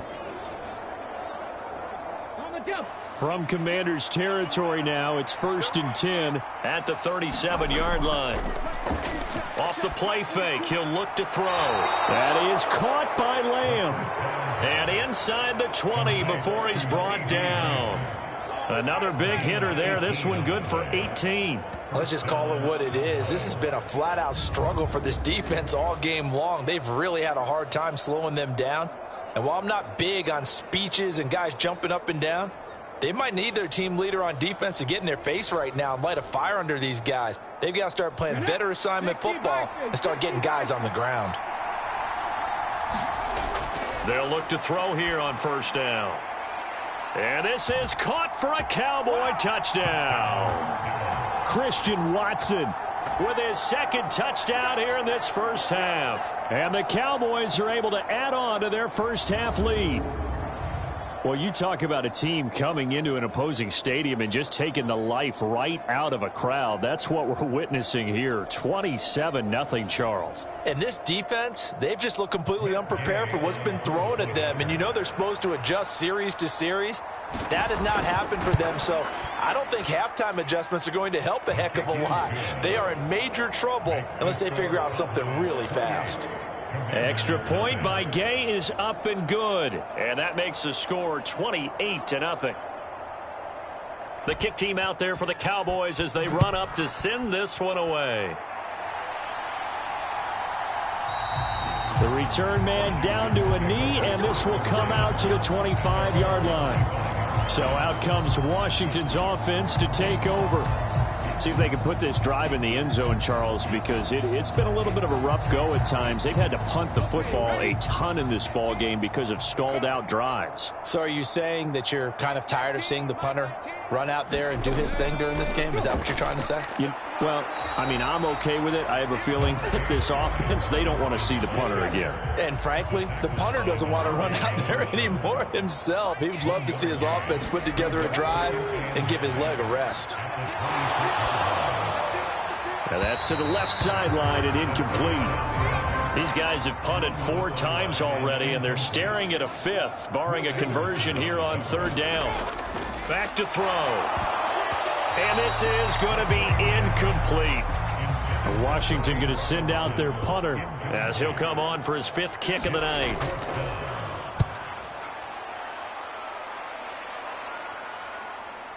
Taken from just outside the 30. And just a net of 31 here. 40-yard punt, 9 on the return. And they will take over 1st and 10. Getting set to go again as we look at the back heading onto the field again. It may just be the second quarter, but he's in his zone, well on his way to eclipsing that 100-yard mark. And when a back has a game, as we're witnessing right now, his name's going to be in the books, but it's really a collective deal, isn't it? Because that means he's getting plenty of blocking, a lot of help from his teammates, but he's making the most of it. Yeah, he's made the most of it to this point. He'll try again with the arm here on 2nd down. And that falls to the ground, incomplete. A nice job of bodying him up defensively, and now it brings up 3rd down. Into space at the 45. And he'll only get this to the 47. He needed a few more yards to pick up the 1st. They'll wind up getting 7 on the play, and that'll bring up 4th down. I thought they might take a shot down the field, but instead they ran a little drag route there. I think they were hoping he could catch it and run away from the defender. But a really good job keeping the play in front of them, and they force a 4th down. Here's Ryan Stonehouse now, as he'll punt it away for the 2nd time.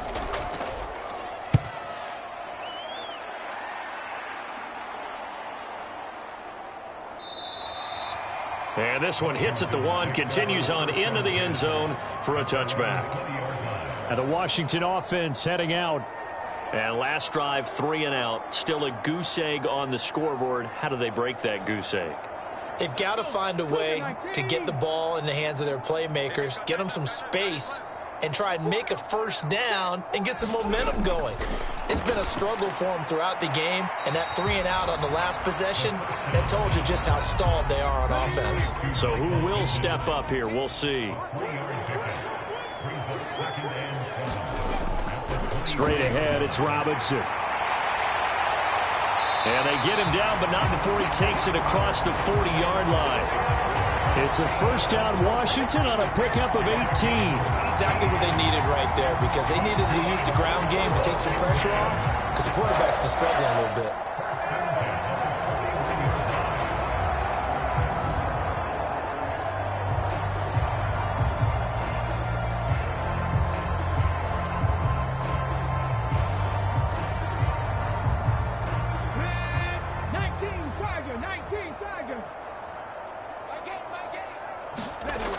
On 1st down, he'll drop to throw. And that'll be off the mark, too far out in front, and it's incomplete. So now 2nd and 10 after the incompletion on 1st down. Looking to throw. And the Cowboys' pressure gets there this time for the sack. Micah Parsons able to record his 5th sack of the season. This offense continues to shoot themselves in the foot. And here, another sack. All game long, we've seen missed assignments, which have led to turnovers, sacks. This group has not played well at all here in the 1st half.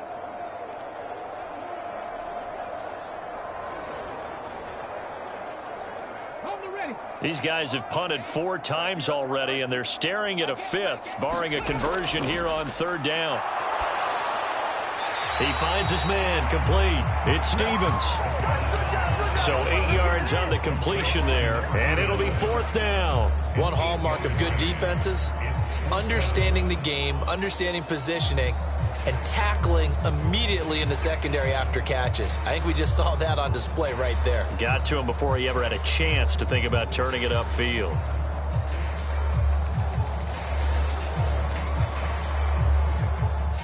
Washington going to send out their punter, as he'll come on to kick for a 6th time tonight. And a fair catch called for and made just outside the 15-yard line. 37 yards on the punt with no return. And out will come the offense as they take over. There again is the running back as he trots onto the field. He's been good. His guys are winning. So far, the recipe working here in the 2nd quarter. And he doesn't like to just tote the rock. He wants to carry his team on his back, and that's what he's done throughout this game. Yeah, he's done that. He'll be hoping to continue that trend. And he'll take this beyond the line of scrimmage as he slides to a halt. They'll come up 2nd and 7. They'll look to throw. A short one there taken in by Ferguson. And he'll get this up to the 30-yard line. His first catch of the game, good for 11 and a first down. And defensively, they were in zone coverage there. Do you have to be a little careful you're losing playing against a good quarterback like he is to not play too much zone? Yeah, you have to be careful about how much time you're giving up. I think it's a good point you just brought up. So maybe if you still want to play zone, you go to a zone blitz scheme. And you can drop anyone out of your defensive front. Defensive end, defensive tackle. It doesn't matter. You just exchange someone to bring more pressure towards the quarterback and still try and cover downfield. 2 minutes remaining in this first half of football. 18 Cardinal, 18 Cardinal.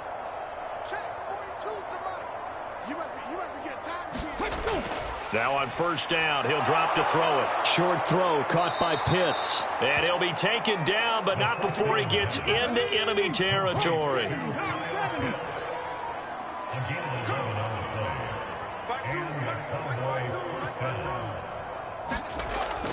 Now a shotgun snap as they'll look to throw. Going for Kyle Pitts again. He's got him again. And that's good for a pickup of 10 yards. And they'll be left with a 2nd and about a foot. Now the Cowboys going to burn the first of their timeouts as they'll stop it with a tick under a minute to go before half.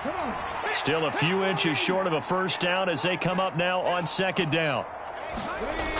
They'll look to throw again. The quick throw knocked away. It's incomplete. Play number 7 coming on this drive. It's 3rd and inches.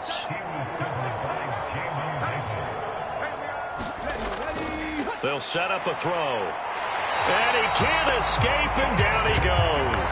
And that'll bring up 4th down on a big sack with a loss of 5. I spent a lot of extra time preparing for this game watching this offensive line because they gave up 5 sacks last week in their loss. They just gave up another one now. They don't seem to be working together as a cohesive unit. Right? 4 guys might have it right, but the 5th guy is giving something up. They've got to find a way to all get on the same page. Here's Ryan Stonehouse now as he's on to punt for Dallas. He's been a busy man here in this first half as he gets it away. This one will sail out of bounds. It'll depend on the spot here. And the side judge says that went out at the 7-yard line.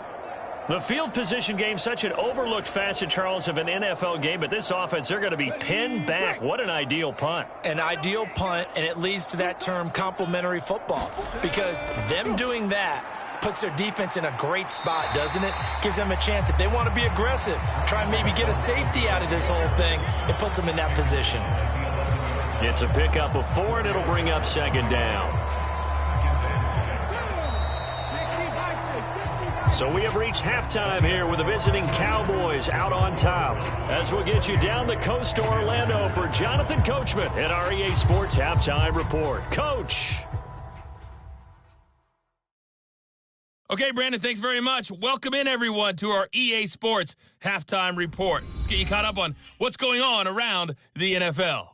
We'll begin up at Bank of America Stadium in Uptown Charlotte, where it was the Panthers who were able to come away with the home victory. Miles Sanders, what a game. 3 touchdown runs in the victory. From there, we head up to the Motor City to check in on the Lions at home at Ford Field. And they were victorious in that one over the visiting L.A. Rams. Anthony Richardson, a strong performance there, over 300 yards passing with 3 touchdowns in the victory. Finally, we head to the shores of Lake Erie, see what's going on with the Cleveland Browns. And they were losers in that one as they fall to the visiting Seattle Seahawks. Deshaun Watson, sharp in the victory, as his guys bounce back from a tough start to the year to claim victory number 1.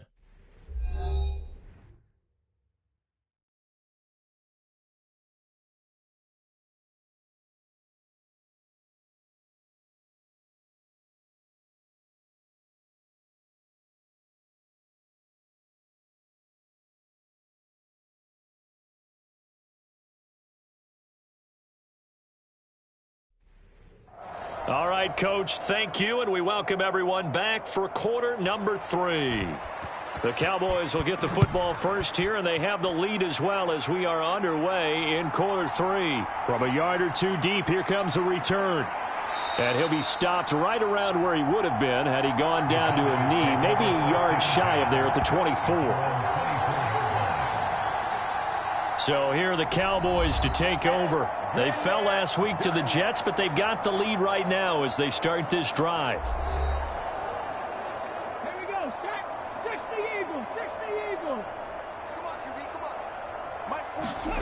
They'll come out throwing here to start the drive. That one tipped, and it's incomplete. But good hands there defensively at second down.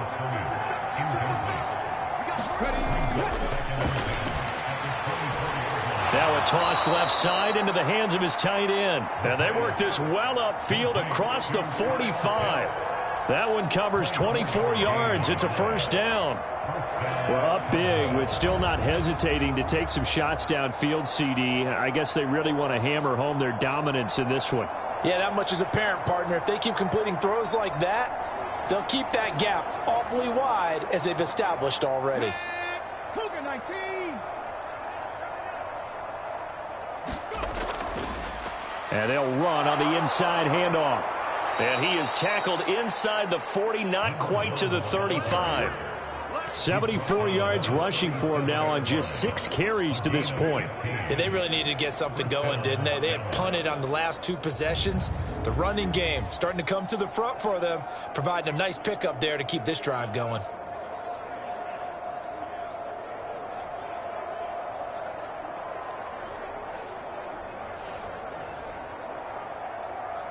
So first and 10, and if they score on this drive, might have to start digging in our second half blowout material. Oh, the turnover fest continues. Here's another interception. Picked off by Jamin Davis. And he will bring this one back. An interception return for a Commanders touchdown. Well, dare I say it, it's kind of quid pro quo. Both defenses now with an interception return for a touchdown. Your vocabulary, sir. Well done.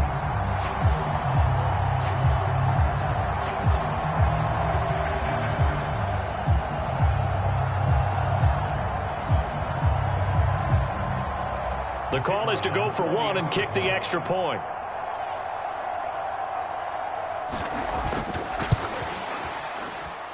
He's got it to bring it back to 28-7 now. So the defense creating some points, not only getting the interception, but then returning it to the end zone for the pick 6. So they throw the pick 6. They'll get another shot at it now as this one's in the air. Taking it about the 1. And they will wrangle it down a couple yards shy of the 30.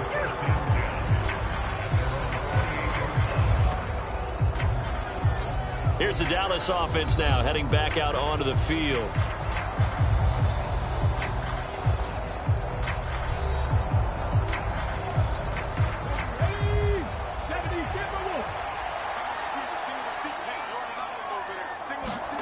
After the pick 6, they go right back to the air. Throwing left side, and Watson has it. And he gets this up to the 34 out of bounds there. So the completion good for 7 there, and it's second down.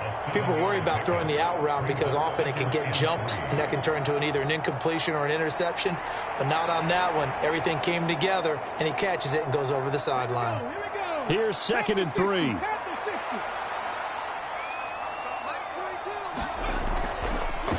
Here's a handoff out of the gun. And his defense able to plug him up there as he'll get a yard to the 35.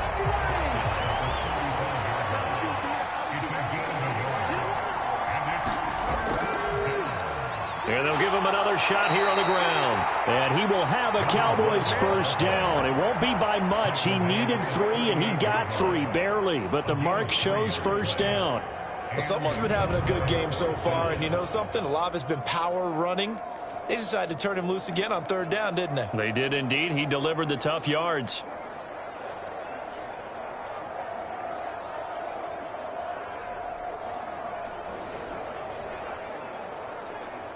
So here's a 1st and 10 at the 38. They'll look to throw here. And this turns into a nice gain with a slide at the end. Turns out to be a great idea to tuck that one. Good for 24 yards. Evident there that he learned his lesson from the last drive. No way he was going to force a throw that time. When nothing broke open, kept it, and ended up running for a first down himself. So the ball moves from 138 to the other as they come up on 1st and 10. Now they'll switch it up here and look to throw. And he works his way past the line of scrimmage and then slides to a halt. Here's a 2nd and 5.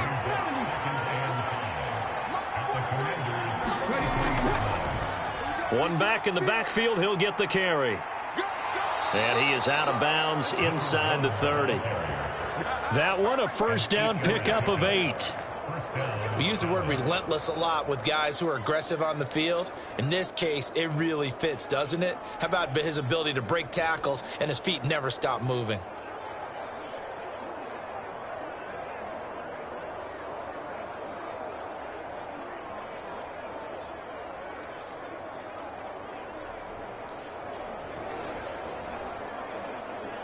Okay, 3.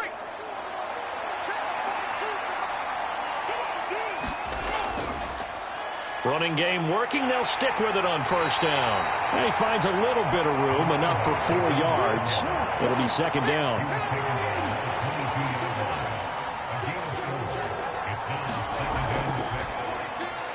He'll buy some time right. And he is into the end zone for a Cowboy touchdown. Their mobile quarterback with his 2nd touchdown of the game and 5th on the year. And the Cowboys are able to stretch out their lead. So another touchdown there, and even though we're still just here in the 3rd quarter, kind of hard now to see them giving up this lead. And this is just an offense that's imposing its will right now. You name it, they're able to do it. If you're the play caller, whatever you want to select is there. You want to run it, you want to throw it, pick a play, any play. They're rocking and rolling right now. Gay is on for the point after.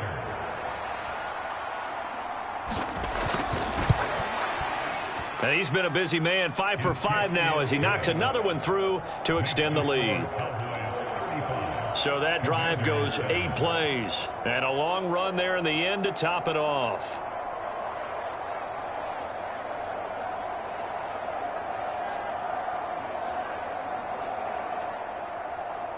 The kickoff unit is out on the field, and they will send this one away. And he'll decide to not bring this one out as their drive will begin at the 25. A look at Washington as they come onto the field. The CD, they certainly know the hole that they face as they begin the 2nd half. They have to do what precious few teams have done in NFL history, and that's try to come back from a 4-possession deficit. And, partner, you know as that team gathers, they're saying to each other, you never say never, right? Because if you're on an NFL roster, that's how you have to think. You can always come back and win a ball game. And let's face it, we saw a certain Super Bowl, a 25-point lead late, that wasn't enough to put someone away. But that being said, this task is near impossible. Let's face it. And bottom line is, it officially becomes impossible if this possession is an empty one.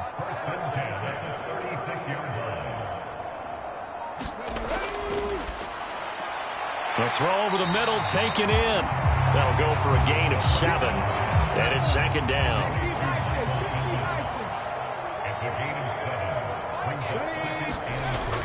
Robinson up the middle. Bust through the tackle. And he'll be brought down just shy of midfield at the 49-yard line. 2 first downs have him up near midfield now on 1st and 10.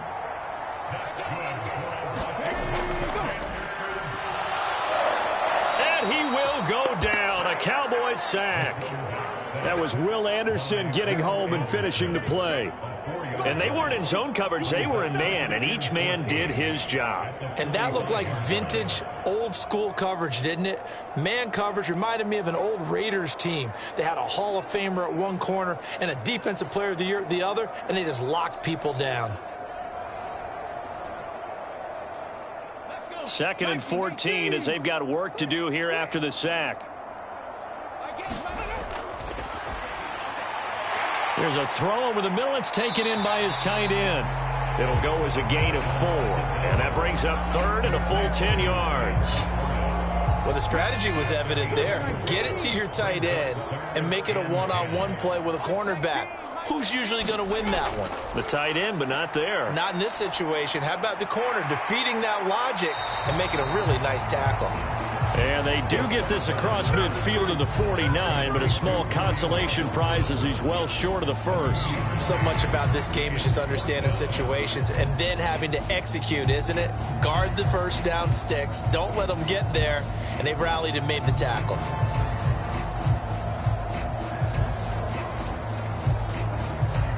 Washington going to send out their punter as he's on here to punt it away.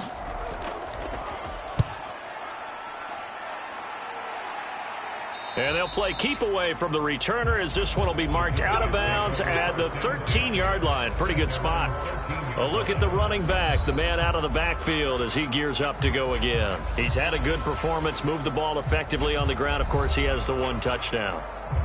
And when you're able to move it as effectively as you've described, that leads to finding a way into the end zone, and now he's just trying to do it for a second time. And, of course, with that comes additional yardage. Yeah, looking for additional yardage, and again, that second score here in the third quarter. This 2nd and 4.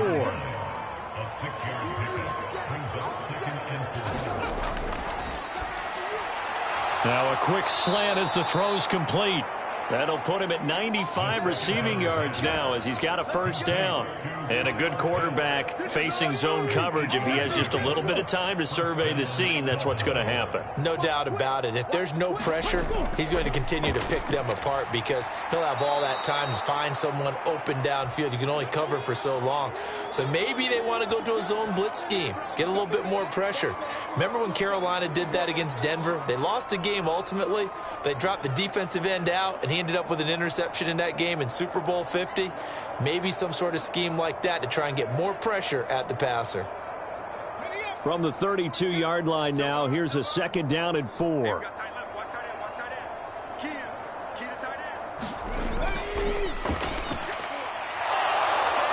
And he slips up past the 45 before being tackled. 116 yards rushing for him now as he's carried it 13 times. He's turning in a pretty impressive performance running the football, and a big reason why they have this nice lead. And in days gone by, we would clip this out and put it up on the refrigerator, wouldn't we? Clip out the box score. Nowadays, not too many newspapers out there. Maybe you screenshot it online. Couple of first downs to kick off the drive. Here's 1st and 10 up at the 46. He'll look to throw. Olave over the middle. And he's brought down. In Washington territory now. Here's 1st and 10 at the 41. Forced out to his left. And he works it past the 30, almost to the 25. A nice job there on the escape and scramble. A first down, a 16-yard gain. Partner, even I can figure out who deserves the lion's share of credit for their lead right now because he has been terrific in a dual threat role, really chewing up yardage and getting them points with his legs. Simply put, that defense has had no way of stopping him, and that's why his side is on top.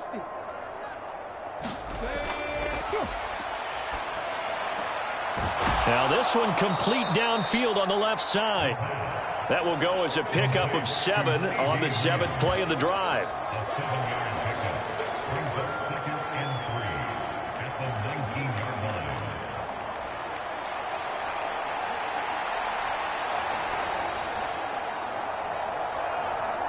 Second down and 3.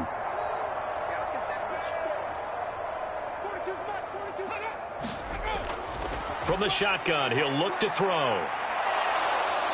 And on this one, he'll get to the 15, right at the 15-yard line. Line of scrimmage, the 15. It's 1st and 10. Now back to throw. The pass caught by Olave. And he'll be brought down on what's going to turn out to be the final play of this third quarter. 1 quarter remains here as we wrap up the week on a Monday night. You're watching the NFL on EA Sports. 2nd down from the 8. They can get a first down by reaching the 5. Hands it off out of the gun. And he'll take it into the end zone for a Cowboy touchdown. A great play there with his 2nd touchdown of the night. And the Cowboys look like they're going to get back in the win column as they extend their lead here in this 4th quarter. Well, this offensive line has really stepped up to the challenge here because those Mastodons, they've been sensational clearing holes all game long. And this is great work down here near the goal line to give their back the space he needs to work his way into the end zone.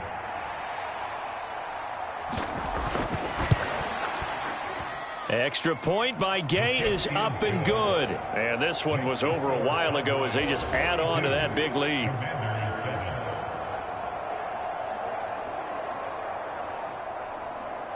The kick team out there for the Cowboys as they run up to send this one away.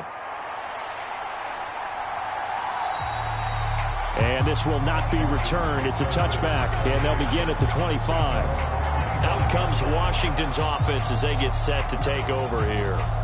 The defense got the better of them last series, forcing a punt. See if they make a few changes in the game plan here and try to get points out of this drive. 1st and 10. Now he dumps this off over the middle. He'll be dropped after a gain of about 6 across the 30 to the 31. They'll come up now 2nd and 4 from the 31. They run the draw here with Robinson. And they get him down, but not before he takes it across the 40-yard line. 10 yards there, good for a Washington first down. So after a run like that, I will guarantee that the head coach is saying to himself, maybe even over his headsets to the rest of the staff, what was that all game long? We needed that. That's the type of run we planned for going into the game. Didn't get much of that, but let's move it forward. Let's build on it, get ready for the next week, and let's go play.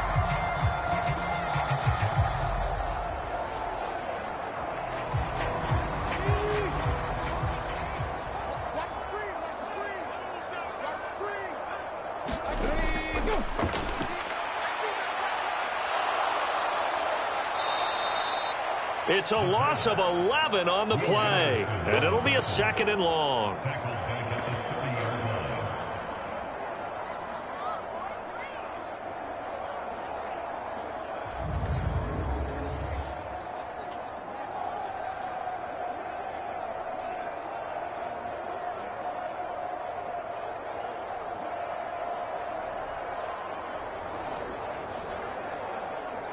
Okay, break.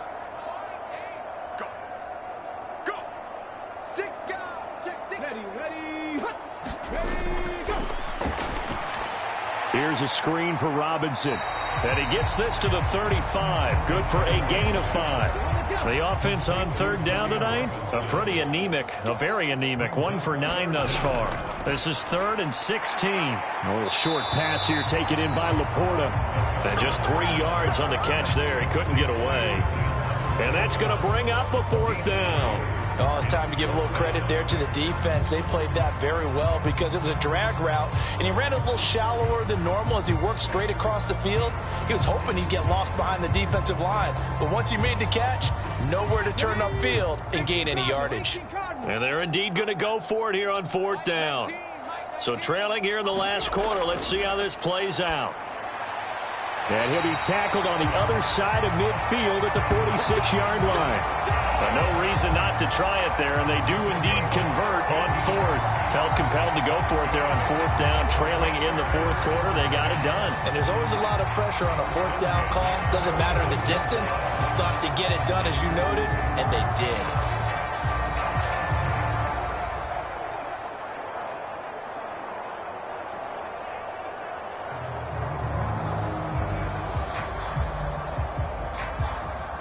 So this drive going to continue following the conversion on 4th. Here's 1st and 10. Back to throw again. Quick hitter here. It's complete. It'll be a gain of 5. And it'll be 2nd down. They'll stick with the passing game as he looks to throw.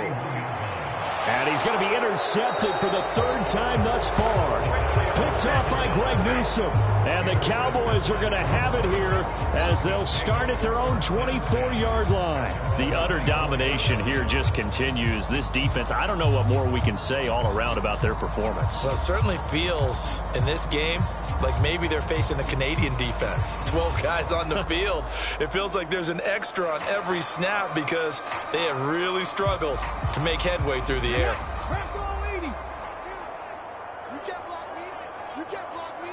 And they'll send the slot in motion left. Here's a fake on the jet sweep, and instead a give up the middle. Nowhere to go that time. Might have gotten a yard up to the 25. 2nd and 9.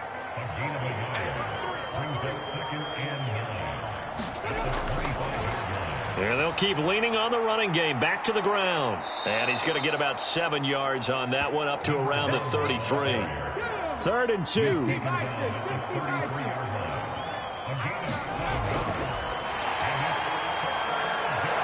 And he will slide to a stop. He does have the first down.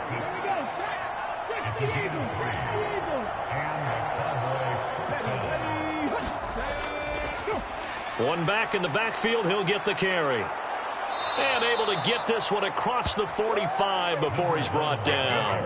142 yards rushing for him now as his big night continues. Brendan, every great running backs coach that I've talked with has always talked about when you have great vision, you're not consciously thinking about your cuts and your moves. You're just doing them. And I think that's what we're seeing tonight. He's about to run them into submission, hasn't he? You took the words right out of my mouth. I was just going to use that phrase. He has run them into submission. Wave the white flag. Right back to him on first down. And he carries this one past the midfield stripe and into Commander territory. 2nd and a couple. On play action, they'll throw. And he'll go down shy of the 40 at the 41. All runs on this drive so far. It's 1st and 10. From the gun, he'll hand this off. And a nice job to break free of one tackle, but it slowed his momentum somewhat, and he's taken down right after. Just a yard on the pickup there, and it'll bring up a 2nd and 9.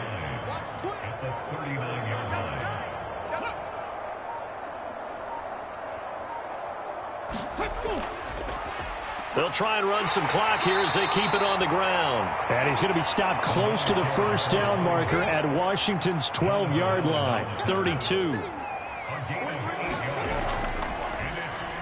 On 3rd down, they're going to run for it here. And he's going to run into a brick wall right in the middle of the field, and I don't think he got there. Call it no gain that time, and they're going to be left looking up at a 4th and 1. His carries tonight, they're getting up there, so maybe one of those every now and then is understandable. I would agree with that. Understandable every now and then. Sometimes you come back and you fake it to him and go play action. But other times you say, okay, they got him on that one. We'll come back to him in another carry.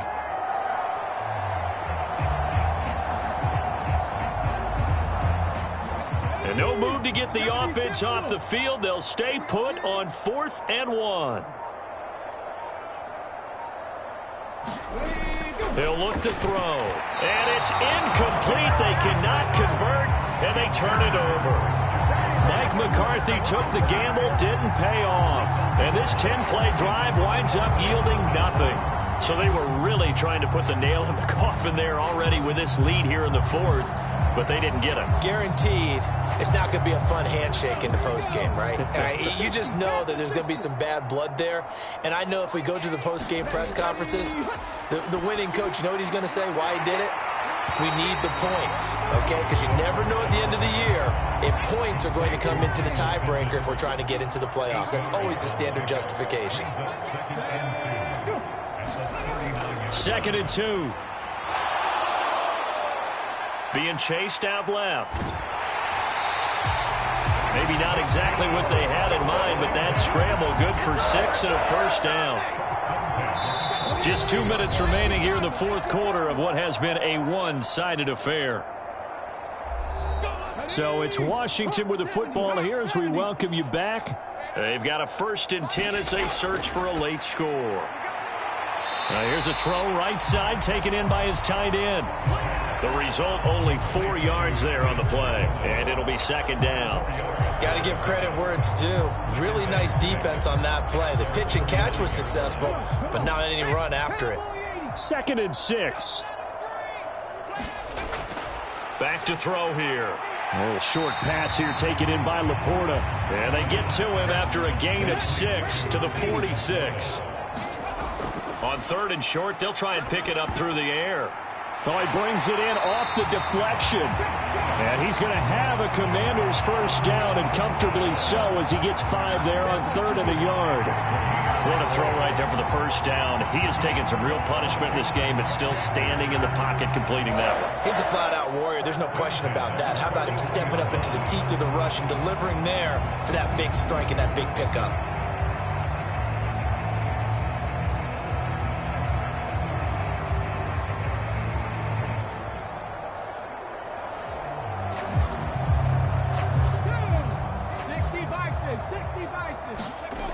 Again, he'll drop to throw. And the ball is knocked out. And now this ball picked up by the offense. But here in the final 2 minutes of the game, this will be blown dead. Only the fumbler can advance the football. So this will go back to the spot of the fumble itself. They're going to need to get up and set in a hurry. Back to throw now on 1st down. That's out wide here for Robinson. A minimal gain there on the 8th play of the drive. And the offense moving quickly to the line. That pass is caught by Hardy.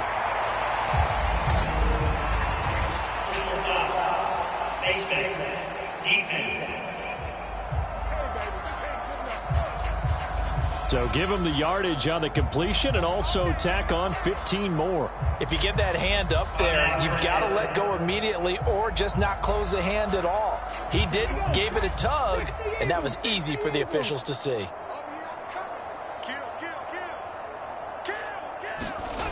One final shot. They'll look to throw.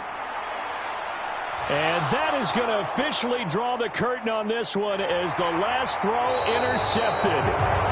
Picked up by Trayvon Diggs. And the Cowboys are going to get it back here just shy of the 20.